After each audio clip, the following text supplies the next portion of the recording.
Paris in the fall, the last months of the year and the end of the millennium. The city holds many memories for me, of cafes, of music, of love, and of death.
As I picked myself up, all I could hear was the ceaseless drone of traffic.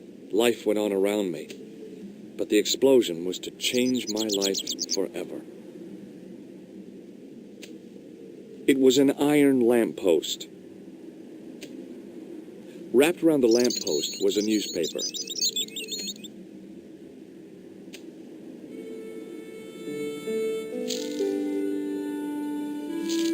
The leading article referred to the visit of a Nobel Prize winner from some unpronounceable Eastern European state. That was the only news story. The rest was rumor, gossip, and sensationalism. Then I noticed the writing at the foot of the page. It read Salah ad-Din, 1345. I considered climbing the lamppost, but it wasn't going to shed any light on the affair. The table had been overturned by the explosion.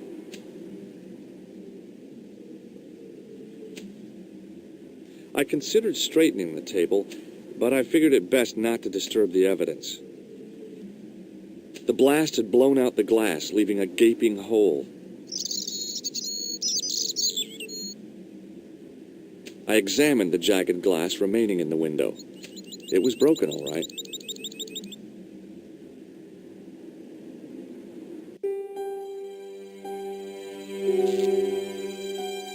It was the body of the old man. It was hard to believe I'd seen him alive only minutes before.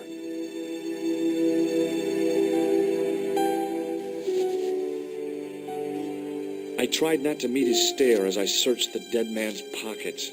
No wallet, no papers, no credit cards. The guy's past was a blank page.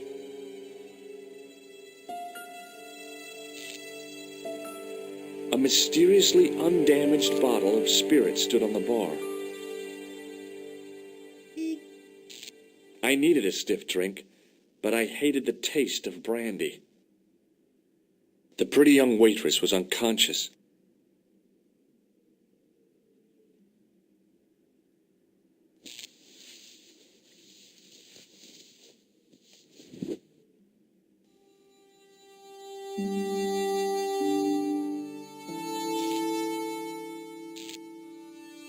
Oh, my head. Never again. How much vodka did I drink? Oh, no, don't tell me. What is your name, Sherry? George Stobart, ma'am. Oh, American. She asked the question quite innocently, but I could sense her reserve. It was something which seemed to afflict all Europeans. You look like you could use a little help. I could use a little drink. I feel sick, dizzy, and bruised. I don't even remember the party.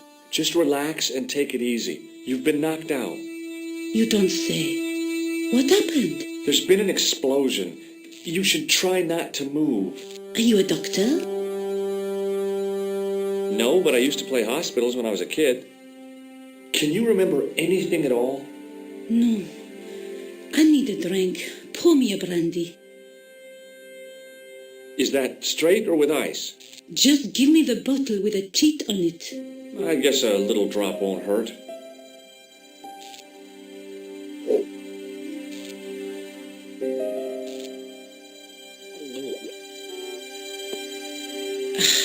That's better. She knocked back the brandy as if it was water. I was glad I wasn't picking up the check. What about the old man? Is he dead? Yes, he is. Oh, mon Dieu. I've never seen a real-life corpse before. Except for Grandmaman. That was different. She was family. Has he gone stiff? I shouldn't think so. He's only been dead a few minutes. Did you know the old man? No, monsieur. I never saw him before. How did the old man behave? Well, agitated. He kept looking about him at the door, at his watch. As if he was waiting for someone? Yes, I suppose so. He was worried about something, that's for sure. If you ask me, he was having an affair. He had that look about him, like a guilty husband. Do you remember what happened when the clown entered? I remember that horrible tune he played all right.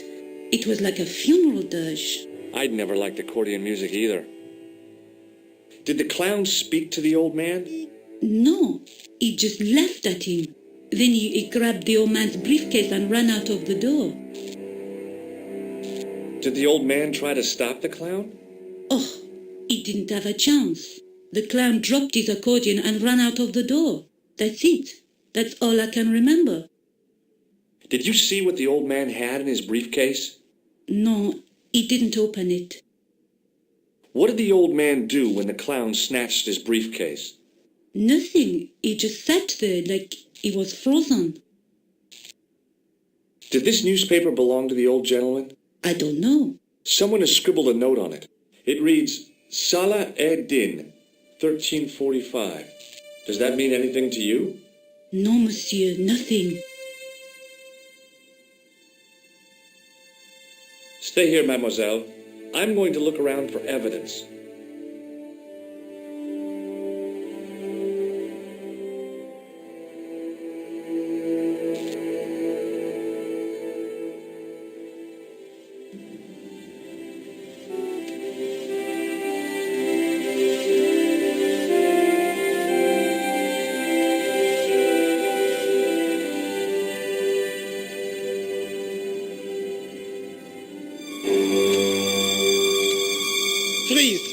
Hold it, right there. Oh, don't shoot. I'm innocent. I'm an American. Can't make up your mind, huh? I demand to see the American consul. Drop your weapons and get down on the ground. Put that thing away, Sergeant. Move. I apologize, monsieur, but I cannot permit you to leave. Am I under arrest? Ah, no, I would simply like to ask you some questions. En avant, to the café, marche.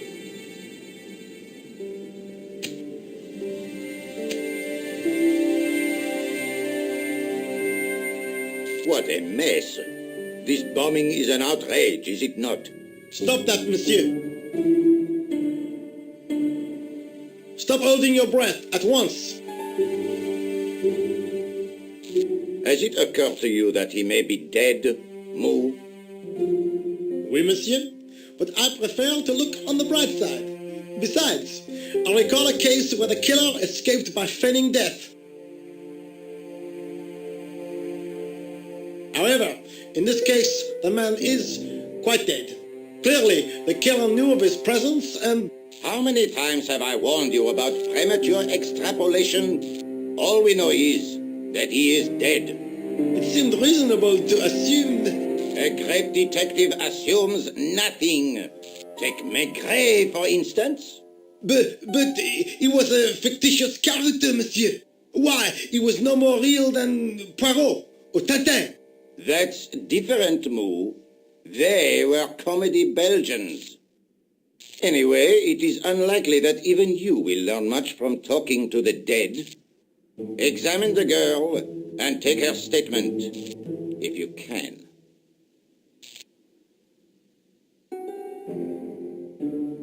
I doubt if she is in a fit state for questioning, monsieur. It smells to me as if she has been drinking. As I feared, we have stumbled upon a den of iniquity, Moo. Leave her to me, sir. I am used to handling drunken women. I do not doubt that for one moment. Et maintenant, to business.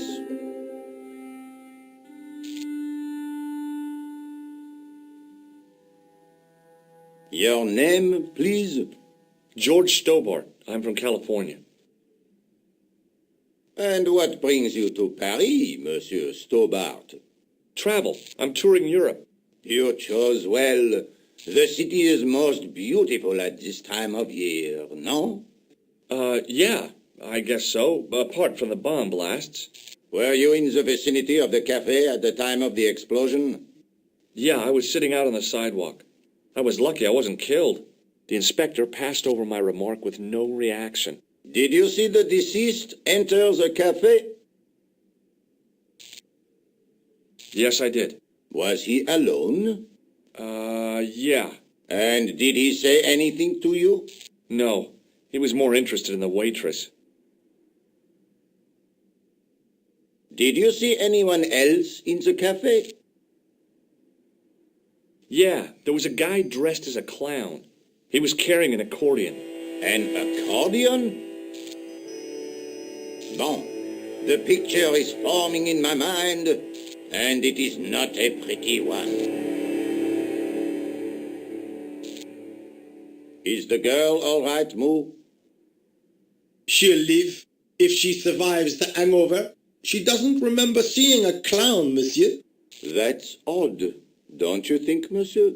Who am I to believe, I wonder? Eh bien, I have heard enough. What do you mean? I am satisfied that you know nothing. You may leave. I hope this little incident does not spoil the rest of your vacation. What about my personal safety? Can't you at least give me some advice? What can I say? Stay alert and look out for suspicious characters. And don't cross the road until the little man shows green. Great advice. I honestly believe you are in no danger, monsieur. Should you remember anything of importance, please contact me. My card.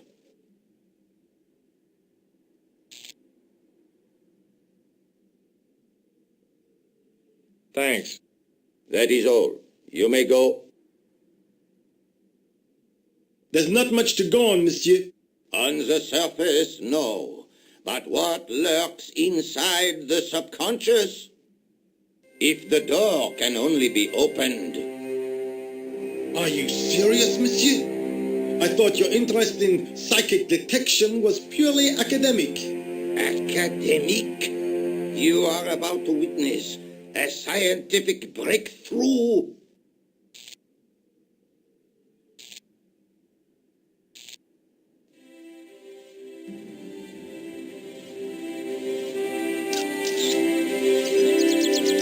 The girl presented a confident but sullen mask to the world, an expression more suited to the face of a delinquent youth. Excuse me, mademoiselle? Hi, my name's George Stobart. Oh, an American by the sound of it. Yeah, that's right, on holiday in Paris. Some holiday, huh? You were here when the bomb went off? Sure was. Sat right out front of the cafe. Did you notice a middle-aged man, maybe 60, with an hat and overcoat? I couldn't believe it. She hadn't even asked how I was feeling. Yeah, he went inside just before the bomb exploded. You weren't related to him, were you? Oh no, nothing like that. I am Nicole from La Liberté. What's that, some kind of nightclub? No, it is a newspaper. You're a reporter? I'm a freelance photojournalist. Say, you can interview me about the bombing. You know, an eyewitness account. Minutes after the outrage that shook the whole of Paris. You know, real-life drama, human interest, that kind of stuff. I'll just stick to the facts, thank you. Did you see who planted the bomb? I know it sounds crazy, but he was dressed like a clown. Oh, God. It's him again.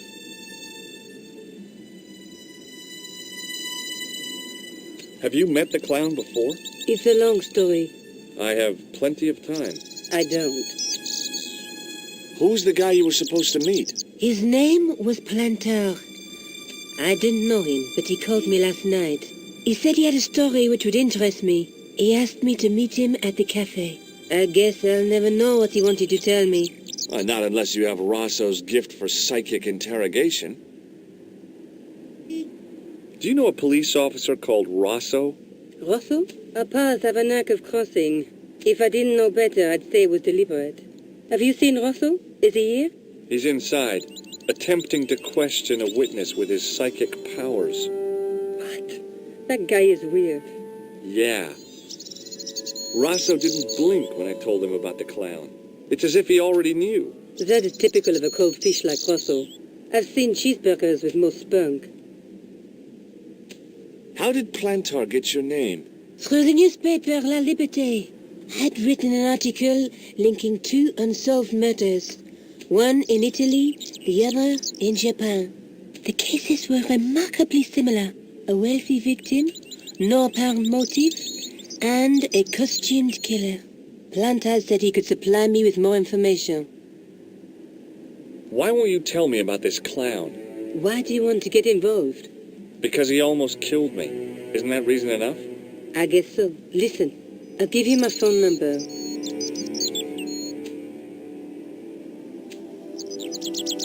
You help me with my story, and I'll let you in on what I know. And let's get one thing straight right now. This is strictly business. Okay, it's a deal. I have to go develop these pictures. À bientôt, monsieur. Fine, I'll, see you soon.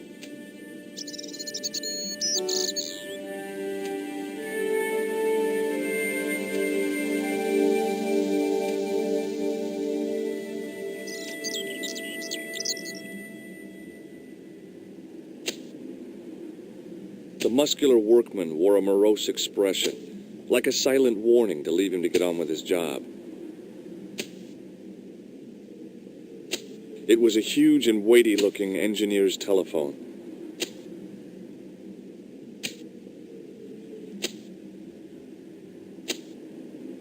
It was a battered metal toolbox.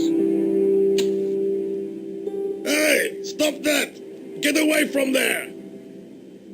What do you think you're doing? I was admiring your toolbox. Oh, eh?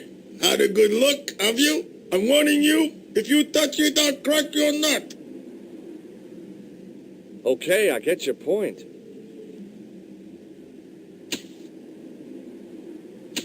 Hey, you!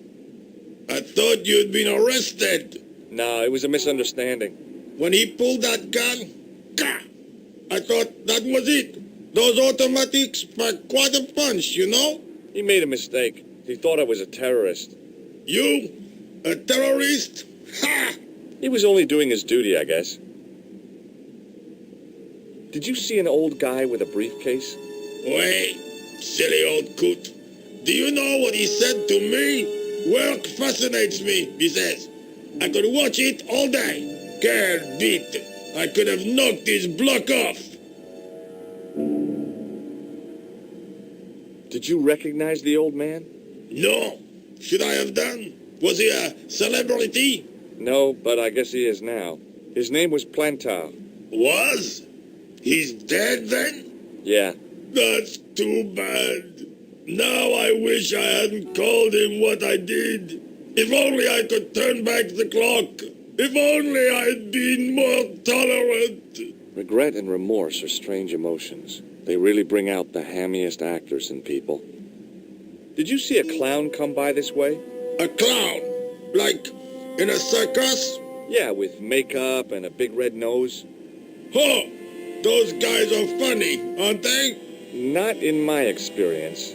I love the circus, especially the horses. You haven't answered my question. Have you seen a clown? You think I've got time to watch everyone who passes by? Some of us have to work for a living. Look, I know you're busy, but surely you'd have noticed a clown. I told you already. I didn't see a thing. He was wearing multicolored baggy trousers and makeup. He'd be a poor sort of clown if he didn't. Listen, I have to find that clown. He's a killer. Say, who are you anyhow? A cop? No, of course not. I mean, do I look like a cop? No, but you act like one, sticking your nose in where it's not wanted. How do you know this guy's a killer? Did you see him in action? Didn't you hear the explosion? The cafe was blown up. The clown killed the old man? That's right. Blew him up with a bomb concealed in his squeeze box. Merde. But why did he go to the bother of dressing up like a clown? Who can unravel the tangled logic of a killer's mind? I guess it's some deep-seated psychological need. Or just plain showmanship. Take a look at this. You told me you weren't a cop. Don't shout about it. I'm working undercover. Who are you looking for? That's confidential. Would you like to read my newspaper? I haven't got time to read that. Can't you see I'm busy? You could read it on your lunch break. 10 minutes is all I get. And if my boss had his way, I wouldn't get that. He'd have me on a drip, so I didn't have to stop to eat. Oh, take the newspaper and quit complaining.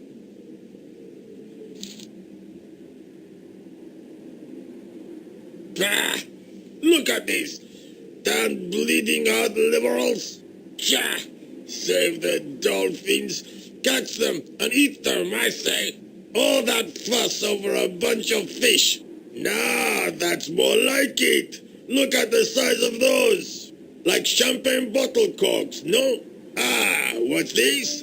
Saladin running in the Prix de l'Arc de Triomphe. It's a racehorse? A horse? A legend. Bucephalus reborn, mon ami. Like a streak of lightning she is.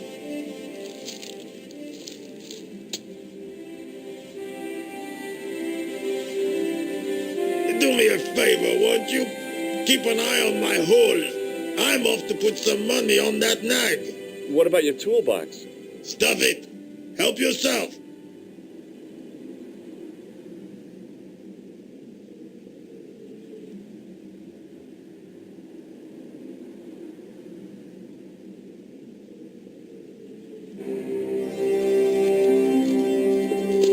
I found a T-shaped tool in the box. I didn't know what it was, but it looked useful.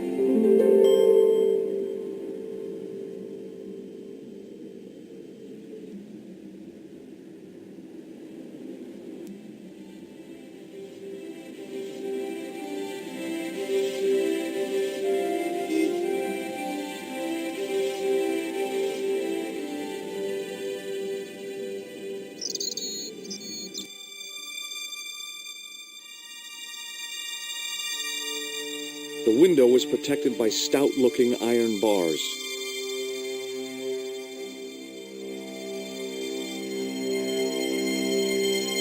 It was a battered old trash can.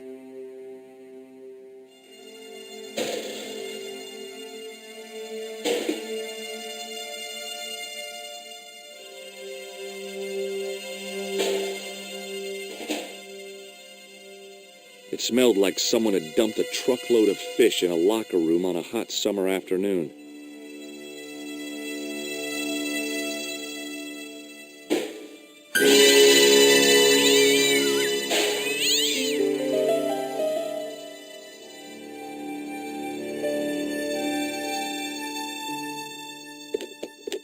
There was nothing of interest. It was an iron cover concealing the entrance to a drain or sewer.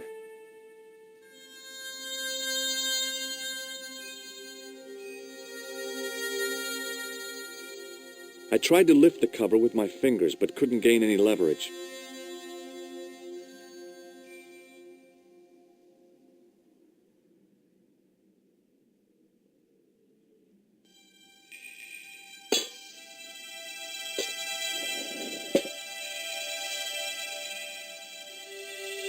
I lifted the cover to reveal what smelt like the entrance to a sewer.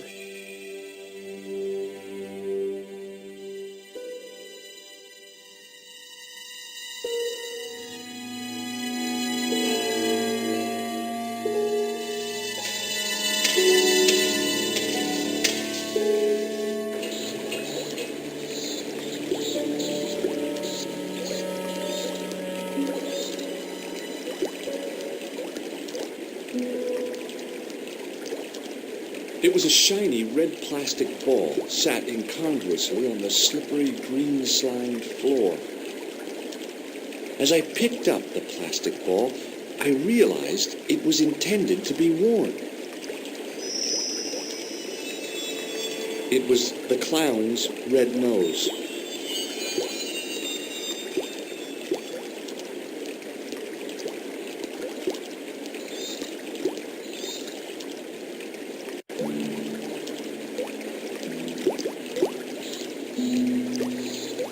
It was a soggy, crumpled paper tissue.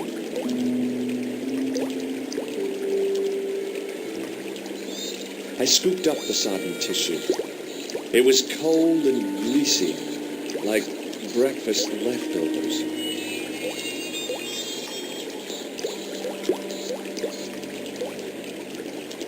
It was a small scrap of cloth caught on the rusting spike.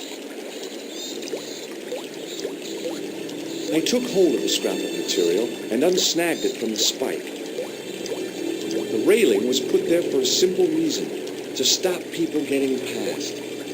It worked.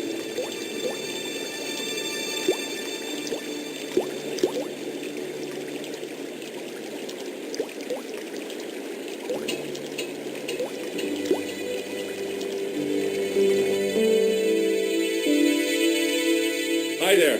Hold it right there. You swore rat. I knew you'd come back. And now I've got you. What are you talking about? You're trespassing. Come out of there immediately. That's what I'm trying to do. Give me your hand. Ha! You won't catch me with tricks like that. Keep your distance, monsieur. Okay. Now, what were you looking for?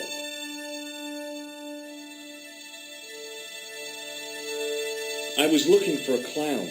Huh, ridiculous. Do you really expect me to believe that? He planted a bomb in the cafe and blew it up. What? The cafe? Blown up? Mon Dieu, that is awful.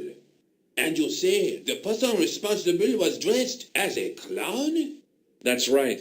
He blew up the cafe, escaped into the sewer, changed his clothes, and came up here. Ah, mon Dieu. Then, the man I chased, do you think that man and the clown are one and the same? Well, yes, it had crossed my mind. Ah, that still does not explain what you were doing down the sewer. For all I know, you are in league with him. Oh no, I'm just a tourist. Most tourists are content with the Eiffel Tower, the Louvre, or the Pigalle. I didn't realize my waste pipes were such an attraction. Tell me about the man you apprehended. What is there to tell? He was a typical criminal type, just like you. Does the name Plantar mean anything to you? No, it doesn't. Who is he? The man who was killed in the cafe. I'm going to find the guy responsible. I'll find him. Even if it means following him down every sewer in every city in Europe. Ah, you need some sensible boots. You won't get far in those stupid sneakers. Do you know the waitress at the cafe? Oh, she isn't hurt, is she? No, she's fine. Oh, thank heavens. A poor girl like her isn't safe with the likes of you roaming the streets. Can't you understand? I'm not a gangster. I'm an American tourist. Ah, that's what you say. Was the guy you saw carrying a briefcase? I didn't notice. Now are you going to leave, or do I have to call the police? Perhaps you'd like to take a look at my card?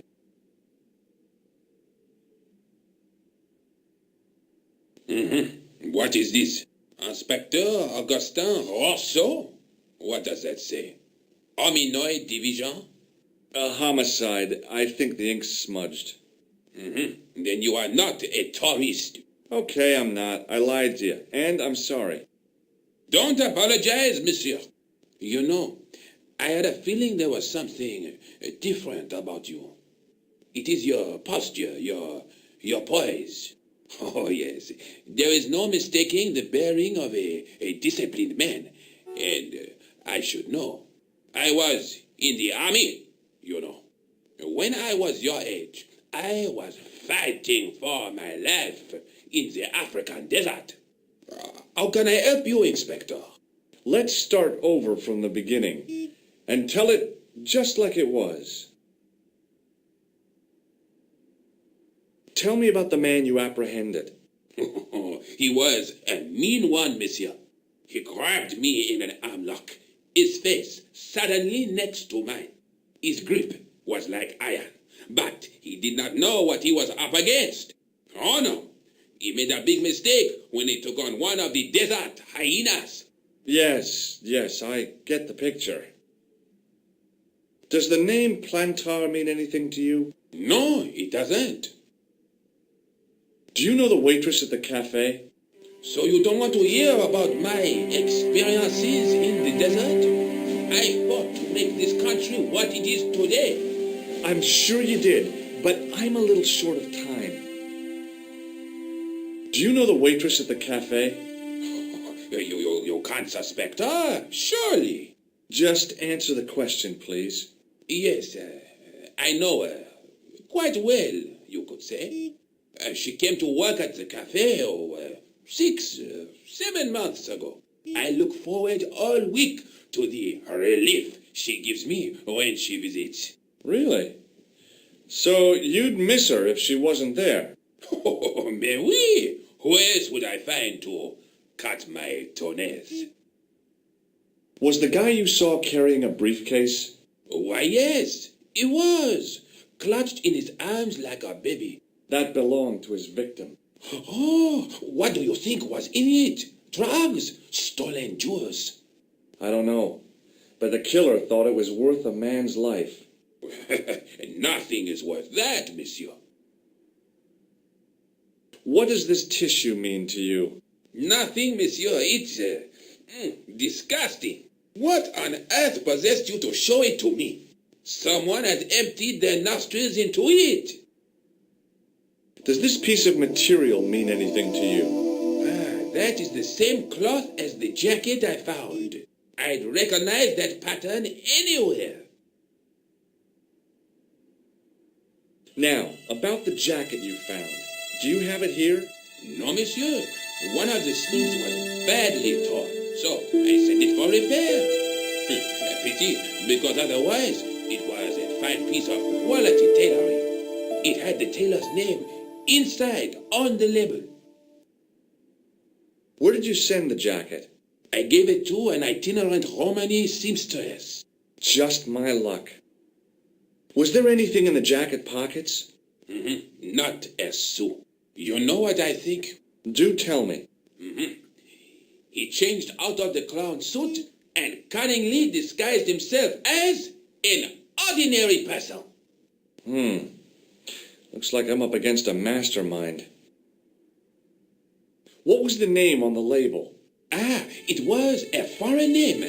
Todrick, I think. Did you get the address? There wasn't one, monsieur. Only a telephone number.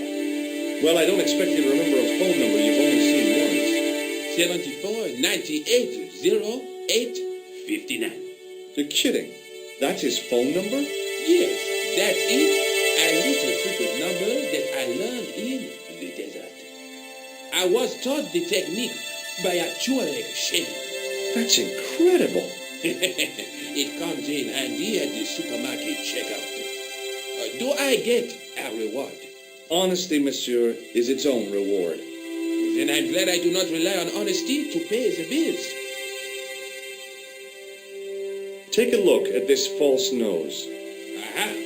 That looks like a clown's nose to me. Precisely. He must have dropped it in his panic. Unless he wanted you to find it. Why would he want to do that? To put you off the scent. I have to be going. Thanks to your help, the citizens of Paris can sleep a little easier tonight. Vraiment? I was only doing my duty, monsieur. Good luck, Inspector. I hope you catch that killer soon. I'll let you out.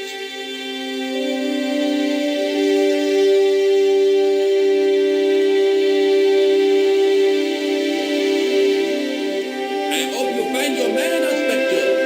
So do I.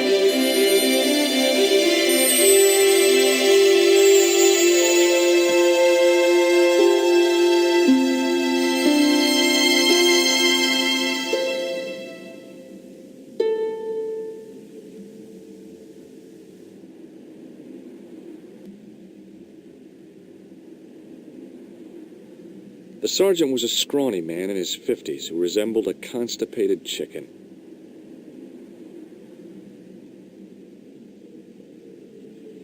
Sergeant Moo?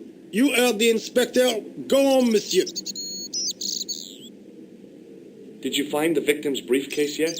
No, sir. The inspector gave me specific instructions to guard this door. Until he countermands these orders or backup arrives, here I stay. I really did see the clown. He ran into the alley across the street. Did you follow him? I lost him. I figure he went underground. Do you know how many kilometers of sewers there are beneath this great city? It's not a question I've lost sleep over. I have no doubt that Inspector Rosso will organize a proper search. I've tracked down the clown's movements, Sergeant. Is that so, monsieur? Yeah. There's a man down the street who saw him crawling out of the sewer. Dressed as a clown? No, he changed into ordinary clothes by then. So, how did he know it was the clown? He didn't, but all the clues add up. Little children can add up, but I wouldn't let them manage my bank account. I was one of the last people to see the victim alive, Sergeant. Does that worry you? Yes, it does. I feel I owe it to him to find his killer. That is best left to the authorities, monsieur. Did he speak to you? Tell you anything? No, he just grinned and nodded. Don't let it trouble you, monsieur. Go home and try to forget. I know the identity of the dead guy. His name was Plantou. Is that so? You knew him, did you? No, but We'll know everything there is to know about him soon enough. I'm trying to be helpful here. The best way you can help us is to go home, monsieur. I found this red nose in the sewer. What were you doing down there? Fishing for clues. That's where the clown went. You still insist you saw a clown, monsieur? Of course. And this novelty nose proves it. It will take more than a plastic proboscis to convince Inspector Rosso. You don't want this as evidence, then? Certainly not, monsieur. I believe this material came from the clown's clothing. If you are right, monsieur, then the clown must be an Englishman. Well, how do you figure that? Only the English would wear a suit made from material like that. Don't you like the English? It is not so much a question of liking, rather one of taste. They have none. Do you recognize this dirty tissue? No, monsieur, I do not. I found it in the sewer. Perhaps it would be better if you put it back there. No way. This could be an important clue. If you say so, monsieur. How did you and Rosso arrive at the scene of the explosion so quickly? You arrived within minutes. Was it a tip-off? Inspector Rosso's sources are a perpetual mystery to me, monsieur. There are some who say he has made a pact with the devil. And what do you think? I think he is the devil. What is Rosso doing with that girl? He is giving her the once-over. as you Americans say. Huh? Once he gets his teeth into a case, nothing will shake him off. Was he serious about all that psycho detective stuff? Of course. Inspector Rosso is a pioneer and a visionary. His revolutionary methods, once perfected, may change the face of law enforcement forever. I can't see it taking off in L.A. See you later, Sergeant.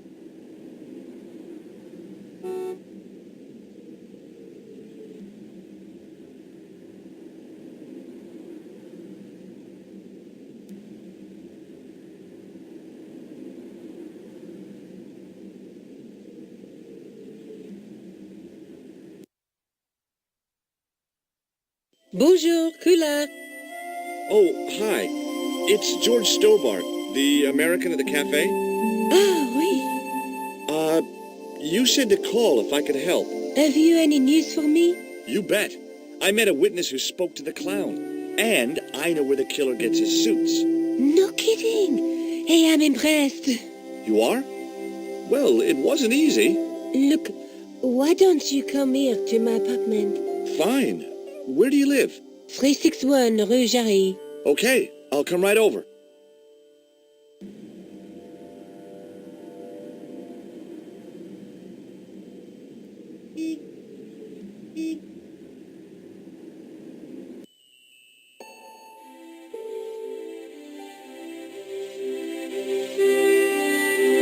The woman was doing something with a pair of needles that couldn't be described as needing. She was a cheery old soul, the kind you'd walk across the street to avoid.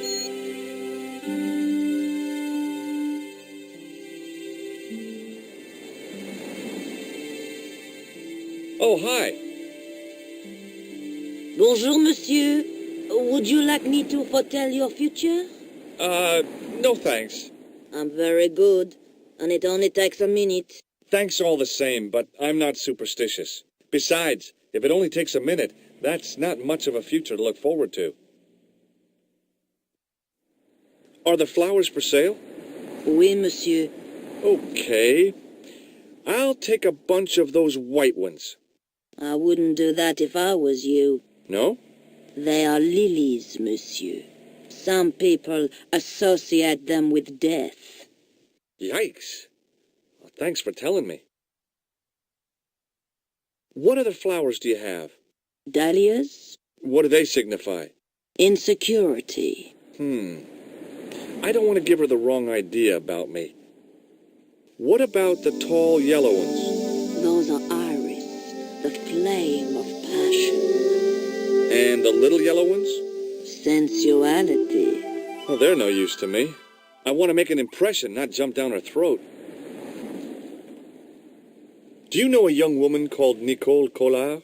Yes, I do. She lives upstairs from me, in the apartment block across the street. The door isn't locked, but you'll need to give it a gentle nudge. It sticks, you see, because of the damp. The landlord said he'd fixed it before winter sets in. He's been saying that for 3 years. How long has Mademoiselle Collard lived here? A few months. She's in for a shock when the cold weather comes. Drafty windows, insufficient heating, it's a struggle to keep warm. The only reason I stay is because the rent is cheap. You're a young lady. She deserves better. I thought Mademoiselle Collard was a successful photographer. Not as successful as she makes out for all her fine clothes. Oh, I've heard her crying herself to sleep at night. That's awful. Now don't you let on that I've told you. She's proud, that one. Too proud, if you ask me. I've changed my mind. Will you tell my fortune? You're going on a long journey. My, oh my. What a surprise. Can you tell me anything I don't already know? 10 francs, please, my dear. 10 francs? That's a ripoff. Please yourself. How does this fortune-telling routine work? If I knew that, I wouldn't be selling flowers for a living. Haven't you ever wondered why you were blessed with the gift? Well, it's a bit like satellite television, I suppose. Some of us are born with a built-in receiver dish. I just happen to be one of the lucky ones. Can you really foretell the future? Only time will tell, monsieur. The strange thing is, I can't seem to see myself in the future. Other people, I have no problem. But when I try to see what might happen to me, nothing. That must be scary. Maybe. I figure it's a kind of natural safety mechanism. Either that, or I don't have a future. See you later. That's right, monsieur. You will. They were lilies or tulips. Some kind of flowers, anyhow. Pretty, I guess, if you like that sort of thing. Me? I couldn't see the point of buying something that was already half dead. I inhaled deeply, expecting to experience the scent of the flowers. What I got was traffic fumes.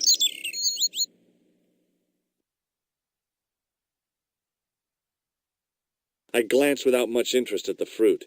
It was dusty, shriveled, and tired-looking.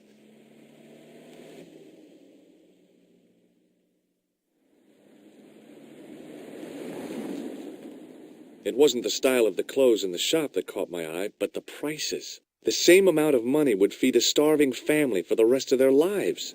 I guess people who buy that kind of stuff don't have a problem with their consciences. The door was shabby and in need of a coat of paint. I couldn't imagine the Collard woman living here. Remembering the flower seller's advice, I pushed the door gently just above the lock.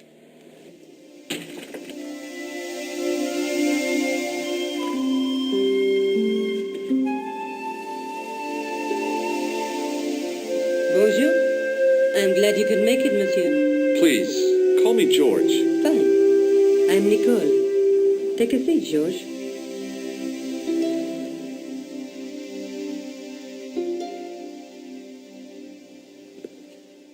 Eh bien? And what have you been up to? I've been exploring the sewers beneath the cafe.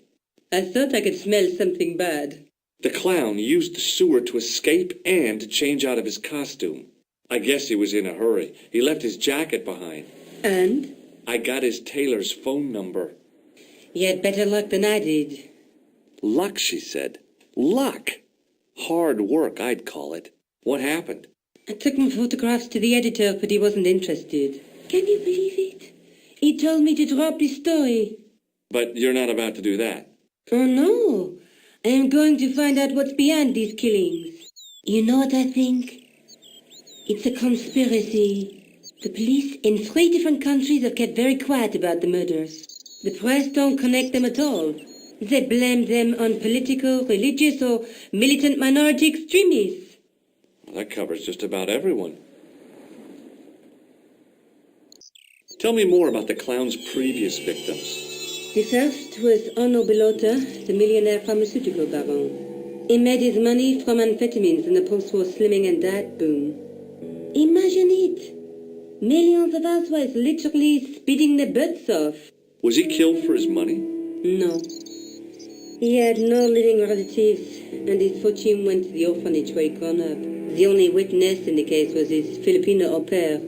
She swears he was led to his death by a snowman. What about the clown's second victim? Yamada, the controversial Japanese green politician. He inherited his fortune from his father's electrochemical consortium. He was committed to dismantling Japan's automobile industry. I can't see him gaining much support with a loony policy like that. Yamada was a man of vision. He was years ahead of his time. If you say so. How did he die? At the hands, or should I say, flippers, of a giant emperor penguin. A snowman, a penguin, and now a clown. You know, I hate to admit it, but this is scary. And I'll tell you what, I won't be accepting any invitations to costume parties. I don't blame you for being scared. I am too. But this story could be my only chance of a big break. Or a premature death. I found this false nose in the sewer. Hey, what's this inside it? The contents of someone's nose? Don't be cross, George. It says La Rite du Monde. Masks and costumes. It's a costume shop near the Gare Saint-Lazare. I'll check it out. Maybe the owner remembers who hired the clown costume. Why don't you put it on, George? No way am I wearing this. I'd look really stupid. Besides, he might have had a cold.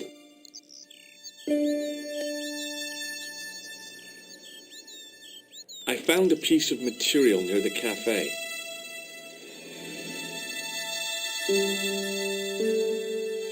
When I showed it to the concierge, he recognized it right away.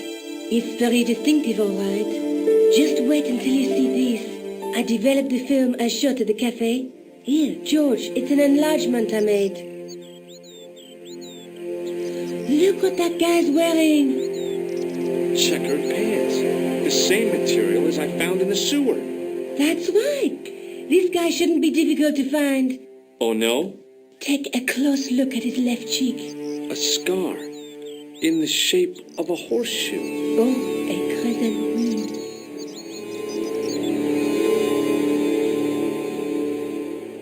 How come you enlarged this photograph of me? Because I noticed the guy behind you, of course. I found this tissue down the sewer. Oh, that's disgusting, George. I think the stuff on it is grease paint, like actors use. Or clowns. It's still disgusting. Get rid of it. You speak very good English for a French girl. Thanks. You speak very good English for an American. Tell me more about yourself. Oh, there is not much to tell. Well, how did you get into photography? I guess I owe that to my father. He bought my first camera. I was 8 and my parents had just split up.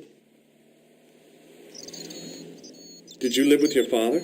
Yes, my mother went off with her new boyfriend. I don't mind. Papa was all I needed. 4 years later, he died in a plane crash. Ah, I'm sorry. Well, it's all right. I don't mind talking about him. He was more like an older brother, really, always joking and laughing. Papa always wanted I should study art. That's why I went to college. Did you learn about photography at college? Oh, God, no. I couldn't afford the materials. We were billed for everything we used, paint, canvas, paper. Most of my year turned to minimalism. It was cheaper. I used to go poaching in the park for squirrel hair. The only time I wasn't hungry was the term I did printing. I used to eat the potatoes. You're making fun of me, aren't you? Oh, no. Do you have a boyfriend? That's none of your business. I'm going back out to search for that clown. Where? I guess I could visit the costume shop. Good idea.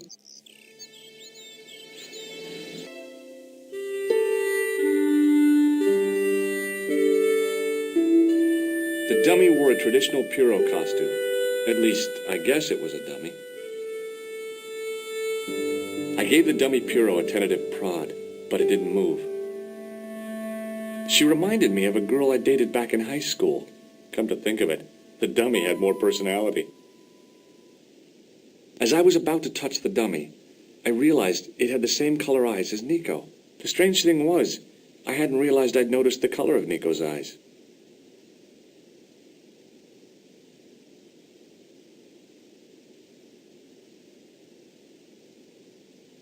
It was an antique phonograph, the kind you have to wind by hand.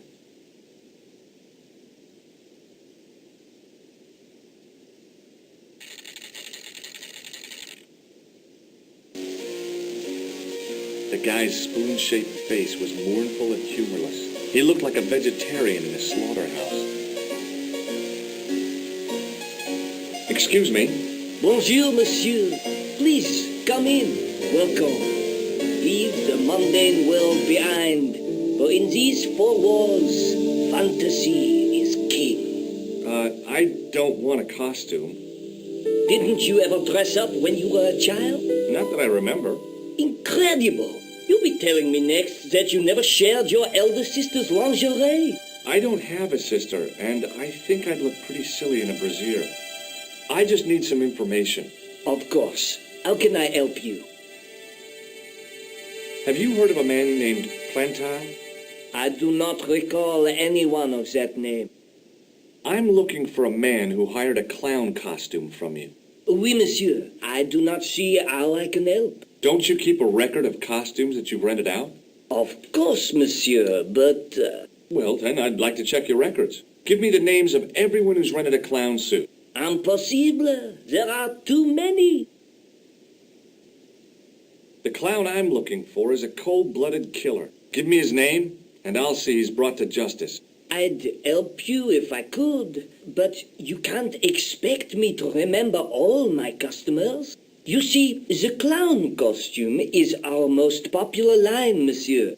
On average, we hire out more than 30 clown suits a week. You'll have to give me more to go by. A description, perhaps? How come clowns are so popular? I think it has something to do with their unpredictable nature. Personally, I think clowns should be banned, along with mimes. Oh, come now. Who doesn't love clowns? Me, for one. Do you want this red nose back? Not after it's been worn, thank you. Do you recognize this man? Ah oui, he was here this morning. Does this dirty tissue mean anything to you? Let me smell that.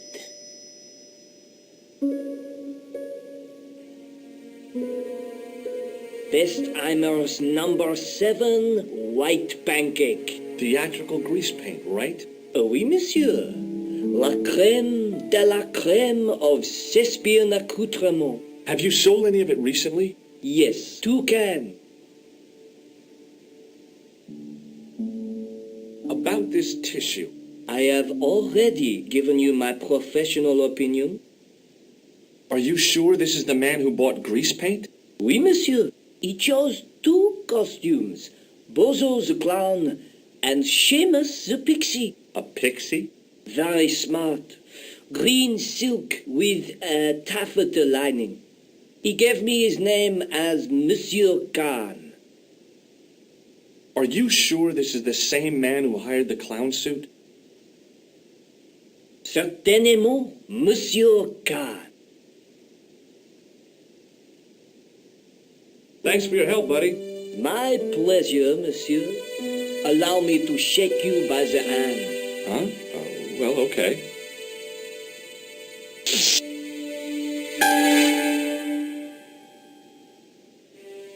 What are you trying to do, kill me? You did not find it amusing? I never saw the funny side of electroshock therapy. Eh bien, it is yours to keep. A gift? Do I need a license? No, but I give you a word of warning, monsieur. What? Remember to switch it off before you visit the toilet.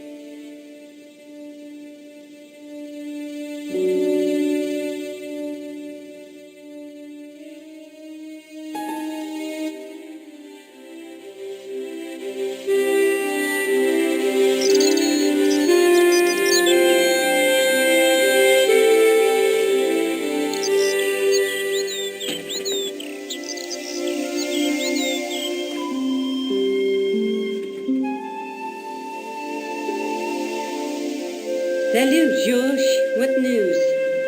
I've been to the costume shop.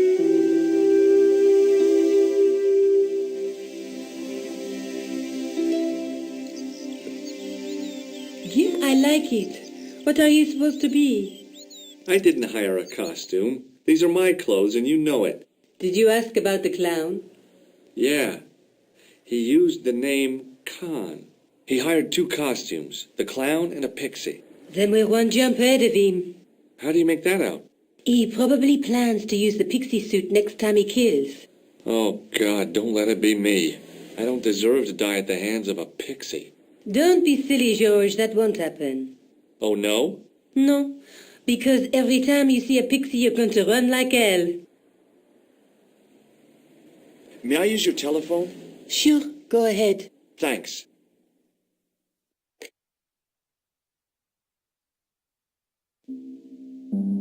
Hello? Who is this? Hi, my name's George Stobart. You don't know me. Correct, Mr. Stobart, I don't. What can I do for you? Well, I'm trying to trace one of your customers. Could I maybe come over and talk to you? No, that's not possible. Oh, okay, forget it. Listen, all I want is a name. What are you talking about? Who are you working for? I guess you might say I'm acting in the interests of truth and justice. Thank God. I thought you were the police. There are innocent lives at stake, Mr. Todrick. Lives that you could save.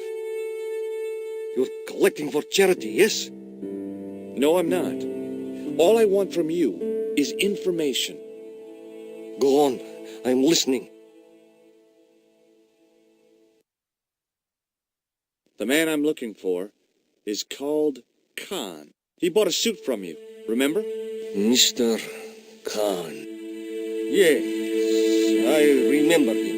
Yes, I delivered the suit to his hotel, the Hotel Ubu. I don't remember the room. It was upstairs, the second room on the right-hand side of the corridor. Thanks, Todrick. That's all I wanted to know. Now I've got you, Mr. Clown. Now we're getting somewhere. Do you know the Hotel Ubu? The Ubu? Yes, I do. That's where the clown stayed. Good work, George. What are you doing to help trace the killer clown? Research, George. Yeah? You have a copy of the clown's yearbook? I have a telephone and lots of contacts. Oh, well, did you find anything useful? Not yet. I'm employing my first and most useful weapon. What's that? Patience. Oh, I've heard of that. Isn't it a substitute for decisive thinking? Have you found out any more about the murders? Well, it may be nothing, but both the clown's victims visited Paris earlier this year. When? The second week of July. They were both here at the same time. Did they meet? I don't know, but I can't imagine it was coincidence. The guy at the novelty shop gave me this. What is it? A hand buzzer. You put it in your hand and give people electric shocks. Why? It's a gag, a practical joke. If you ever use it on me, I'll break your arm. Okay. I get the picture. See you later. Where are you going now? I could go hang out at the Hotel Ubu. Watch out for Khan, George. Don't worry, I will.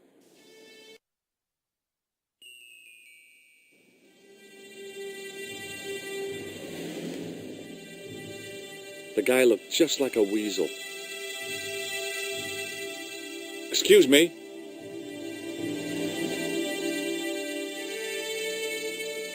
Yes? Have you heard of a guy called Plantar? No. That name means nothing to me. Do you know a man by the name of Khan? No, I don't. It's very important I get to see him, and... I told you, I don't know it. Will you shake my hand? Are you joking? Who knows where it has been? Do you recognize the guy in this photograph? No, I never saw him. Forget it. The man looked like an amiable Bigfoot. Excuse me? Yeah? Do you recognize the guy in this photograph? Is this a trick question? No, I simply asked if you recognized him. Okay then. Nope, I don't. Shake my hand. Nah. Oh, rats. Do you happen to know a guy named Khan? That ain't nobody I know. I'm sorry to be a burden on your brain. See you later. Not if you see me first.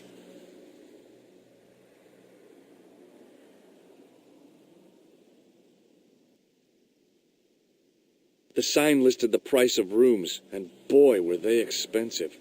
The killer must have been earning a fat wad to pay for accommodation like this.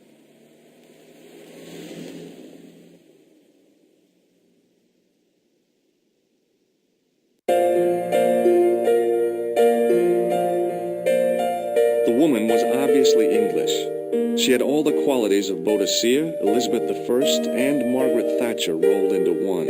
It wasn't a pretty sight. It was a magnificent old Steinway piano. The figure of a sexless youth was frozen in mid-skip with a silly grin on its stone lips. I recognized the guy. It was the Nobel Prize winner from the country whose name I couldn't pronounce. In the ornate booth was the most elegant public telephone I'd ever seen.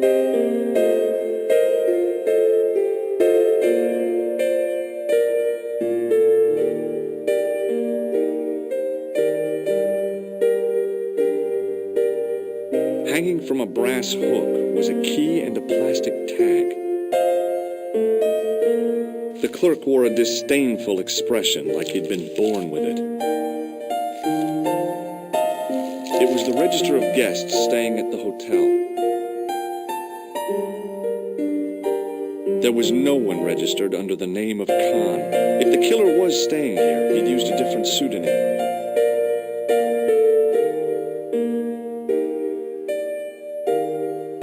I want some information. Who are you? The police? I'm conducting a private investigation. Ah, I know only too well what you mean. That is one of the drawbacks of the catering business. When people book into an hotel, they leave their morals at home, no? About the key hanging on the hook over there. Oui, monsieur. Which room is it for? Number 21. Is that room taken? No, the guests checked out this morning. I'd like to check into room 21. That is not possible. How come? You said it was vacant. It is reserved for another guest. Rats. No, monsieur. Dutch. Do you recognize the man in this photograph? Yes, monsieur. That man is one of our guests. What name? I cannot tell you that. Do you have a guest by the name of Khan? No, monsieur. Perhaps you would care to check the register. Do you know him? No, Hey, shake my hand. I'd rather not, monsieur. I'm still sore from the shock administered by one of the guests. He was secretly concealing an electrical device in the palm of his hand. Practical jokes are so puerile, don't you think? Oh, yeah, sure. Thanks for your help, buddy. It was a magnificent old Steinway piano.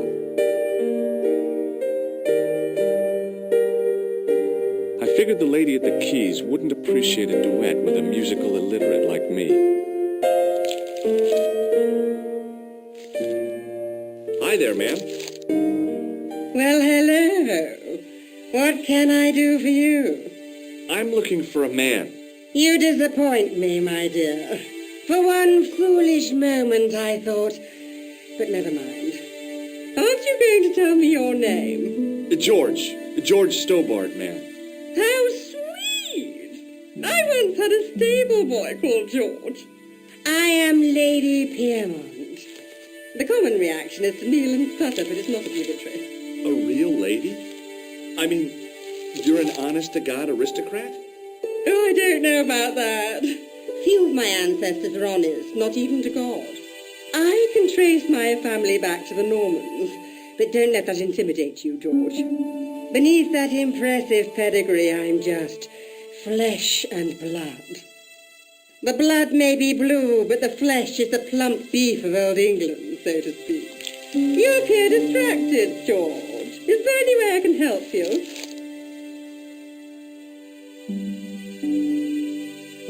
I'm looking for a murderer. Good heavens! You're a private detective. That's correct, ma'am. What's the term you Americans use? It's on the tip of my tongue. I believe what you're thinking of is Dick. Precisely. Have you come across a man who calls himself Khan? I am familiar with only one person named Khan. Genghis Khan, the legendary Mongol barbarian chieftain? No, darling. Kevin. Kevin Khan? I never heard of him. I'd be most surprised if you had, darling. He's a pharmacist in Hemel Hempstead.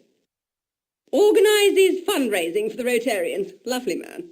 Does he have a scar on his cheek? I really wouldn't know, sweetie. Did you know there's a gangster out front? What makes you think he's a gangster? The Italian suit and the bulge in his pocket? I know plenty of men with Italian suits and bulges in their pockets. That doesn't necessarily make them gangsters. Are you here in Paris on vacation? No, darling, I'm on holiday. I needed to get away after Algy's funeral. I didn't realize you were mourning the loss of a loved one. I'm not. He was my husband. I'm sorry to hear about your husband's death. You wouldn't be if you knew him, my dear. It gave me the opportunity to take a well-deserved holiday. Daphne suggested a change of scenery. Paris, she said. A wild romance is just what you need to take your mind off the inquest. Well, the closest I came to romance was being wooed by a drunken Breton chef. I must say I was disappointed with his coq au vin. Not at all what I was expecting. I was thinking of cutting my holiday short, packing my bags and heading back to Hemel Hempstead. That was until last night. What happened to you last night? I was stricken, Mr. Stobart. Cupid's arrow has cleft my bosom. They couldn't really miss. It was just as I'd always imagined it should be. The intimacy of candlelight, romantic music tinkling across the room, and then a stranger's glance. Those brooding eyes, that suave manner, those tight trousers. He was the man I'd been waiting for all my life. I'm glad he finally turned up after all these years. Ah, but it wasn't to be. He was merely toying with my affections. And if I ever catch up with him, he's dead. Who was the guy who led you on? His name is Merlin. Do you recognize the man in this photograph? My God, it's him! That's Merlin. She represented everything I loved about the English. The lady was totally deranged. Merlin? You mean King Arthur's wizard? Good heavens, no! Monsieur Merlin is a fellow guest. He's the man I've been telling you about. That's the man who spurned me. The man you know as Merlin is a fake. What do you mean, sweetie? He's a murderer. He also uses the name Khan. I am shocked, Mr. Stobart. Shaken. I took him to be a gentleman, a man of honour. Do you know, I'd rather like to assist you in stitching him up. When did you last see Merlin? It was no more than an hour ago. He came downstairs and spoke to that clerk chappie. Something passed hands. I couldn't see what exactly. A briefcase? No, smaller than that. A bundle of papers, perhaps. The clerk put it in the hotel safe and Merlin went out. Are you sure you saw Merlin putting documents in the safe? Yes, darling, positive. I wonder what they were. Obviously something of great importance. Yeah, I'd sure like to get my hands on whatever it is. I'll bet they had something to do with Plantow's briefcase. Has Merlin returned to the hotel? No, he hasn't. Are you going to search his room? If I could get in there, I would. Would you like to shake my hand, ma'am? Now, George, there's no need to be so formal. We met as tourists, and I want to keep it that way, despite the enormous social gulf between us. Does this tissue mean anything to you? Good God, no. I just thought the smell might be familiar. Please, darling, put it away. I'm no shrinking violet, but that object makes me feel quite queasy. Do you know what this is? At a guess, I'd say it was a clown's nose. That's right. It was worn as a disguise by a vicious killer.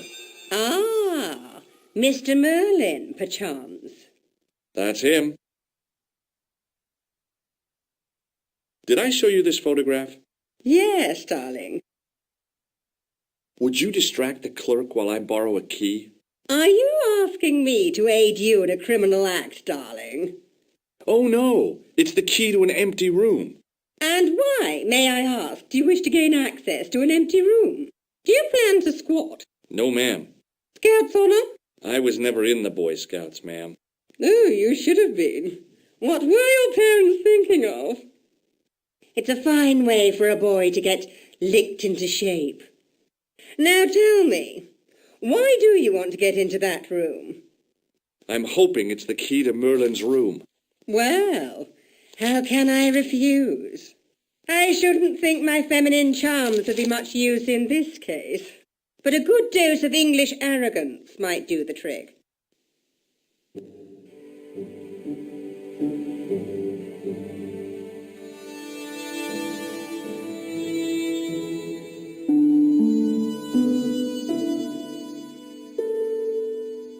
I say! You there?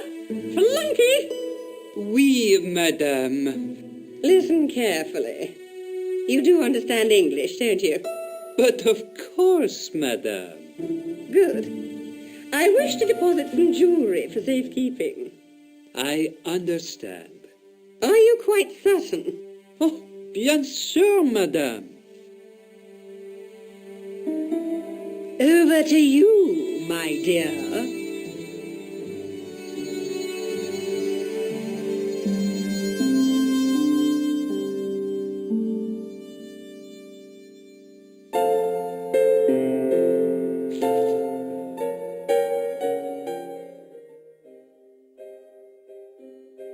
It was a key ring bearing one large brass key and a tag which read Hotel Ubu.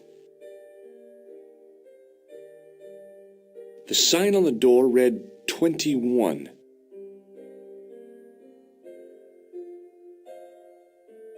Maybe it wasn't the right room, but this was the right key.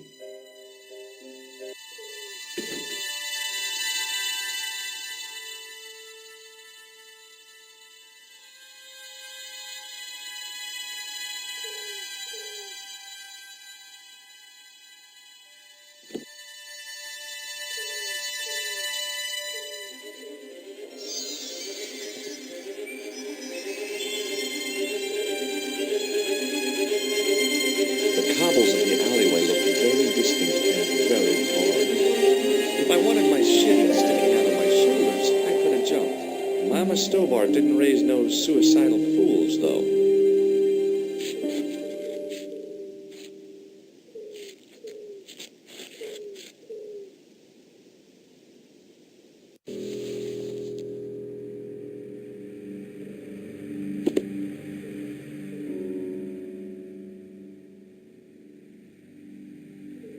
The assassin had been too smart to leave incriminating evidence beside his bed.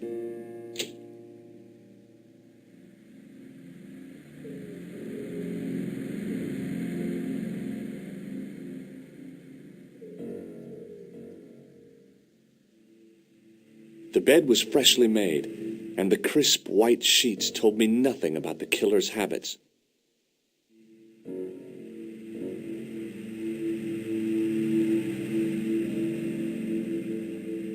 The interior of the closet was large enough for me to climb right in.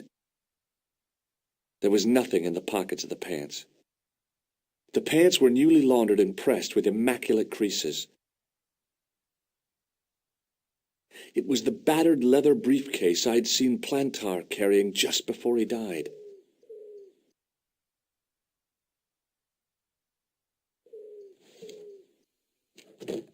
I searched the interior of the briefcase, but, as I'd half expected, it was empty.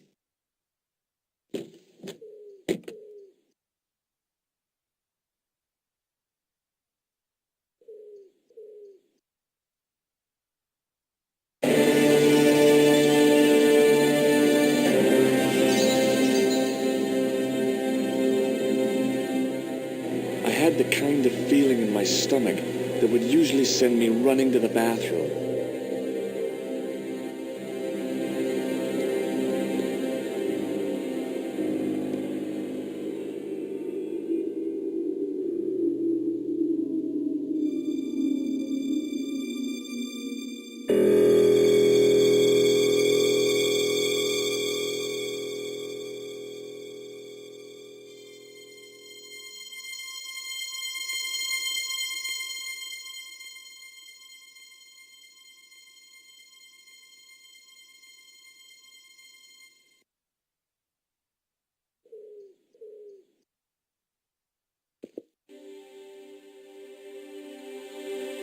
The pants matched the jacket which the killer had lost in Paris.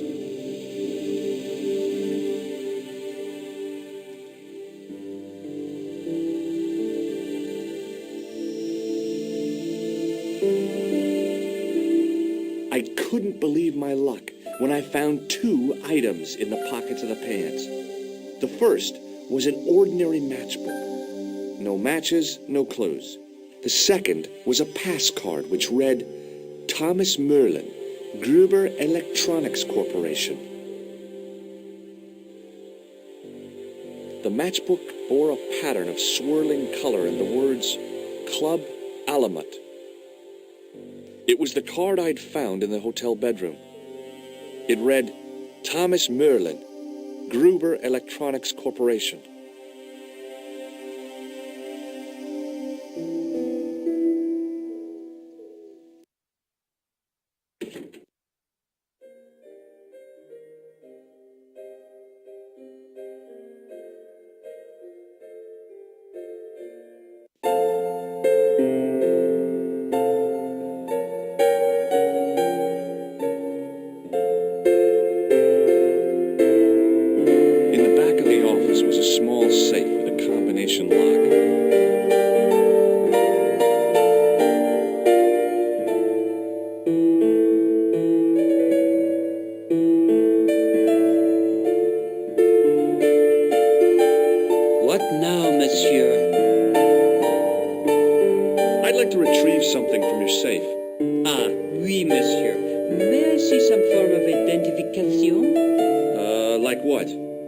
Driving license, perhaps?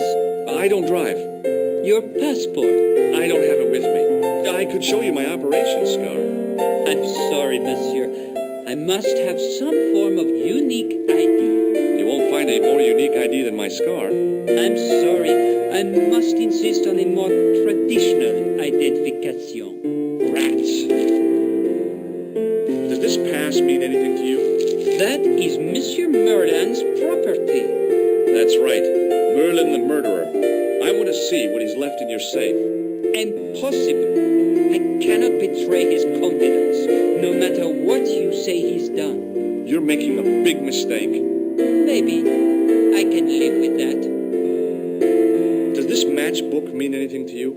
No, monsieur. Thanks for your help, buddy.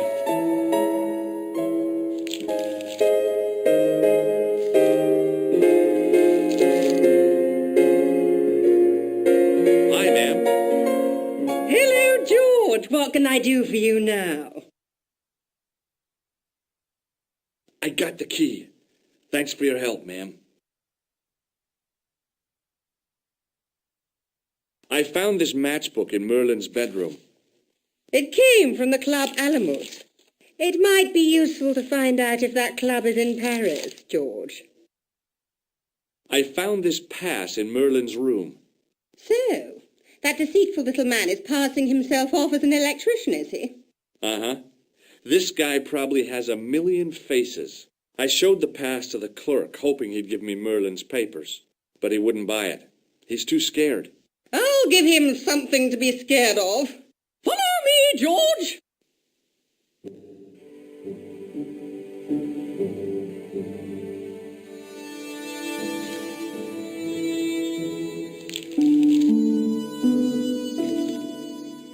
Did you place a package from Merlin in the hotel safe? I did, madame. And did my friend here show you Merlin's identification? Indeed he did, but... What's the problem? He isn't Merlin. A mere academic detail. Give him the package. But that is against the law. I happen to be a justice of the peace, you silly man. I am the law. If he tries anything, shoot him, George. My pleasure, Lady Piermont. One moment, please.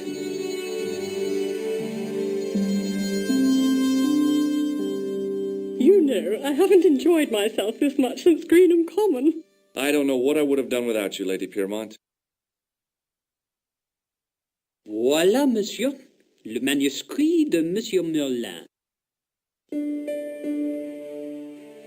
Thanks. How satisfying. An Anglo-American alliance that actually worked. The clerk had given me a tightly rolled sheet of parchment. I decided not to unroll it until I was safely back in Nico's apartment.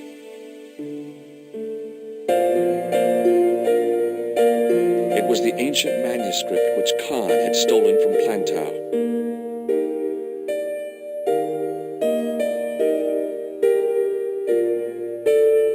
Excuse me, didn't I see your picture in the news?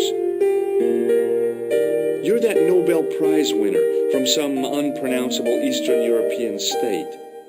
Yes, that is me, in person. I don't want to worry you, but have you had any threats on your life?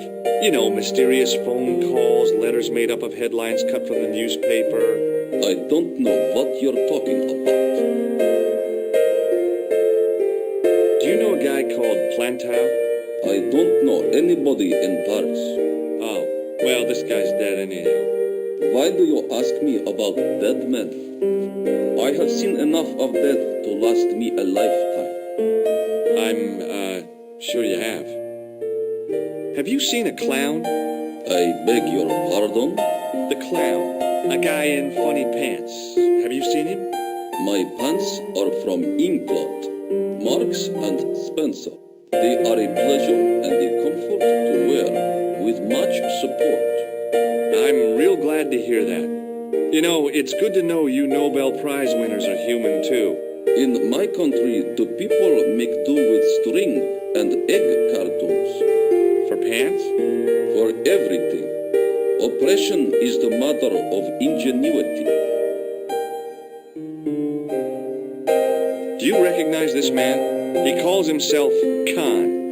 Yes, I know this man. Why do you carry his photograph? I'm a private detective. Do you recognize this card? No, I do not. Does the name on this matchbook mean anything to you? Indeed it does, for Alamut was the home of the old man of the mountains. You do not know him? No, I don't. Have you ever seen this old manuscript before? You know what it is, don't you? You are in great danger. Put the manuscript back and leave here. What's going on? I can say no more. What's your interest in Khan? He is an enemy of my people. You know he's a killer. Of course, amongst other things. Would you help me investigate Khan? That is not possible. My instructions are to observe. I cannot jeopardize my position as an honored guest of this country's government. Thanks for your help. Goodbye.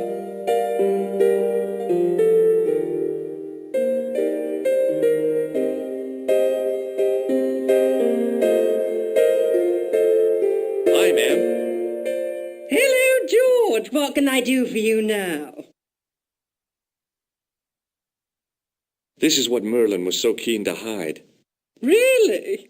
Well, that fuss for a sample of wallpaper. It's some kind of manuscript, and it looks to be very old.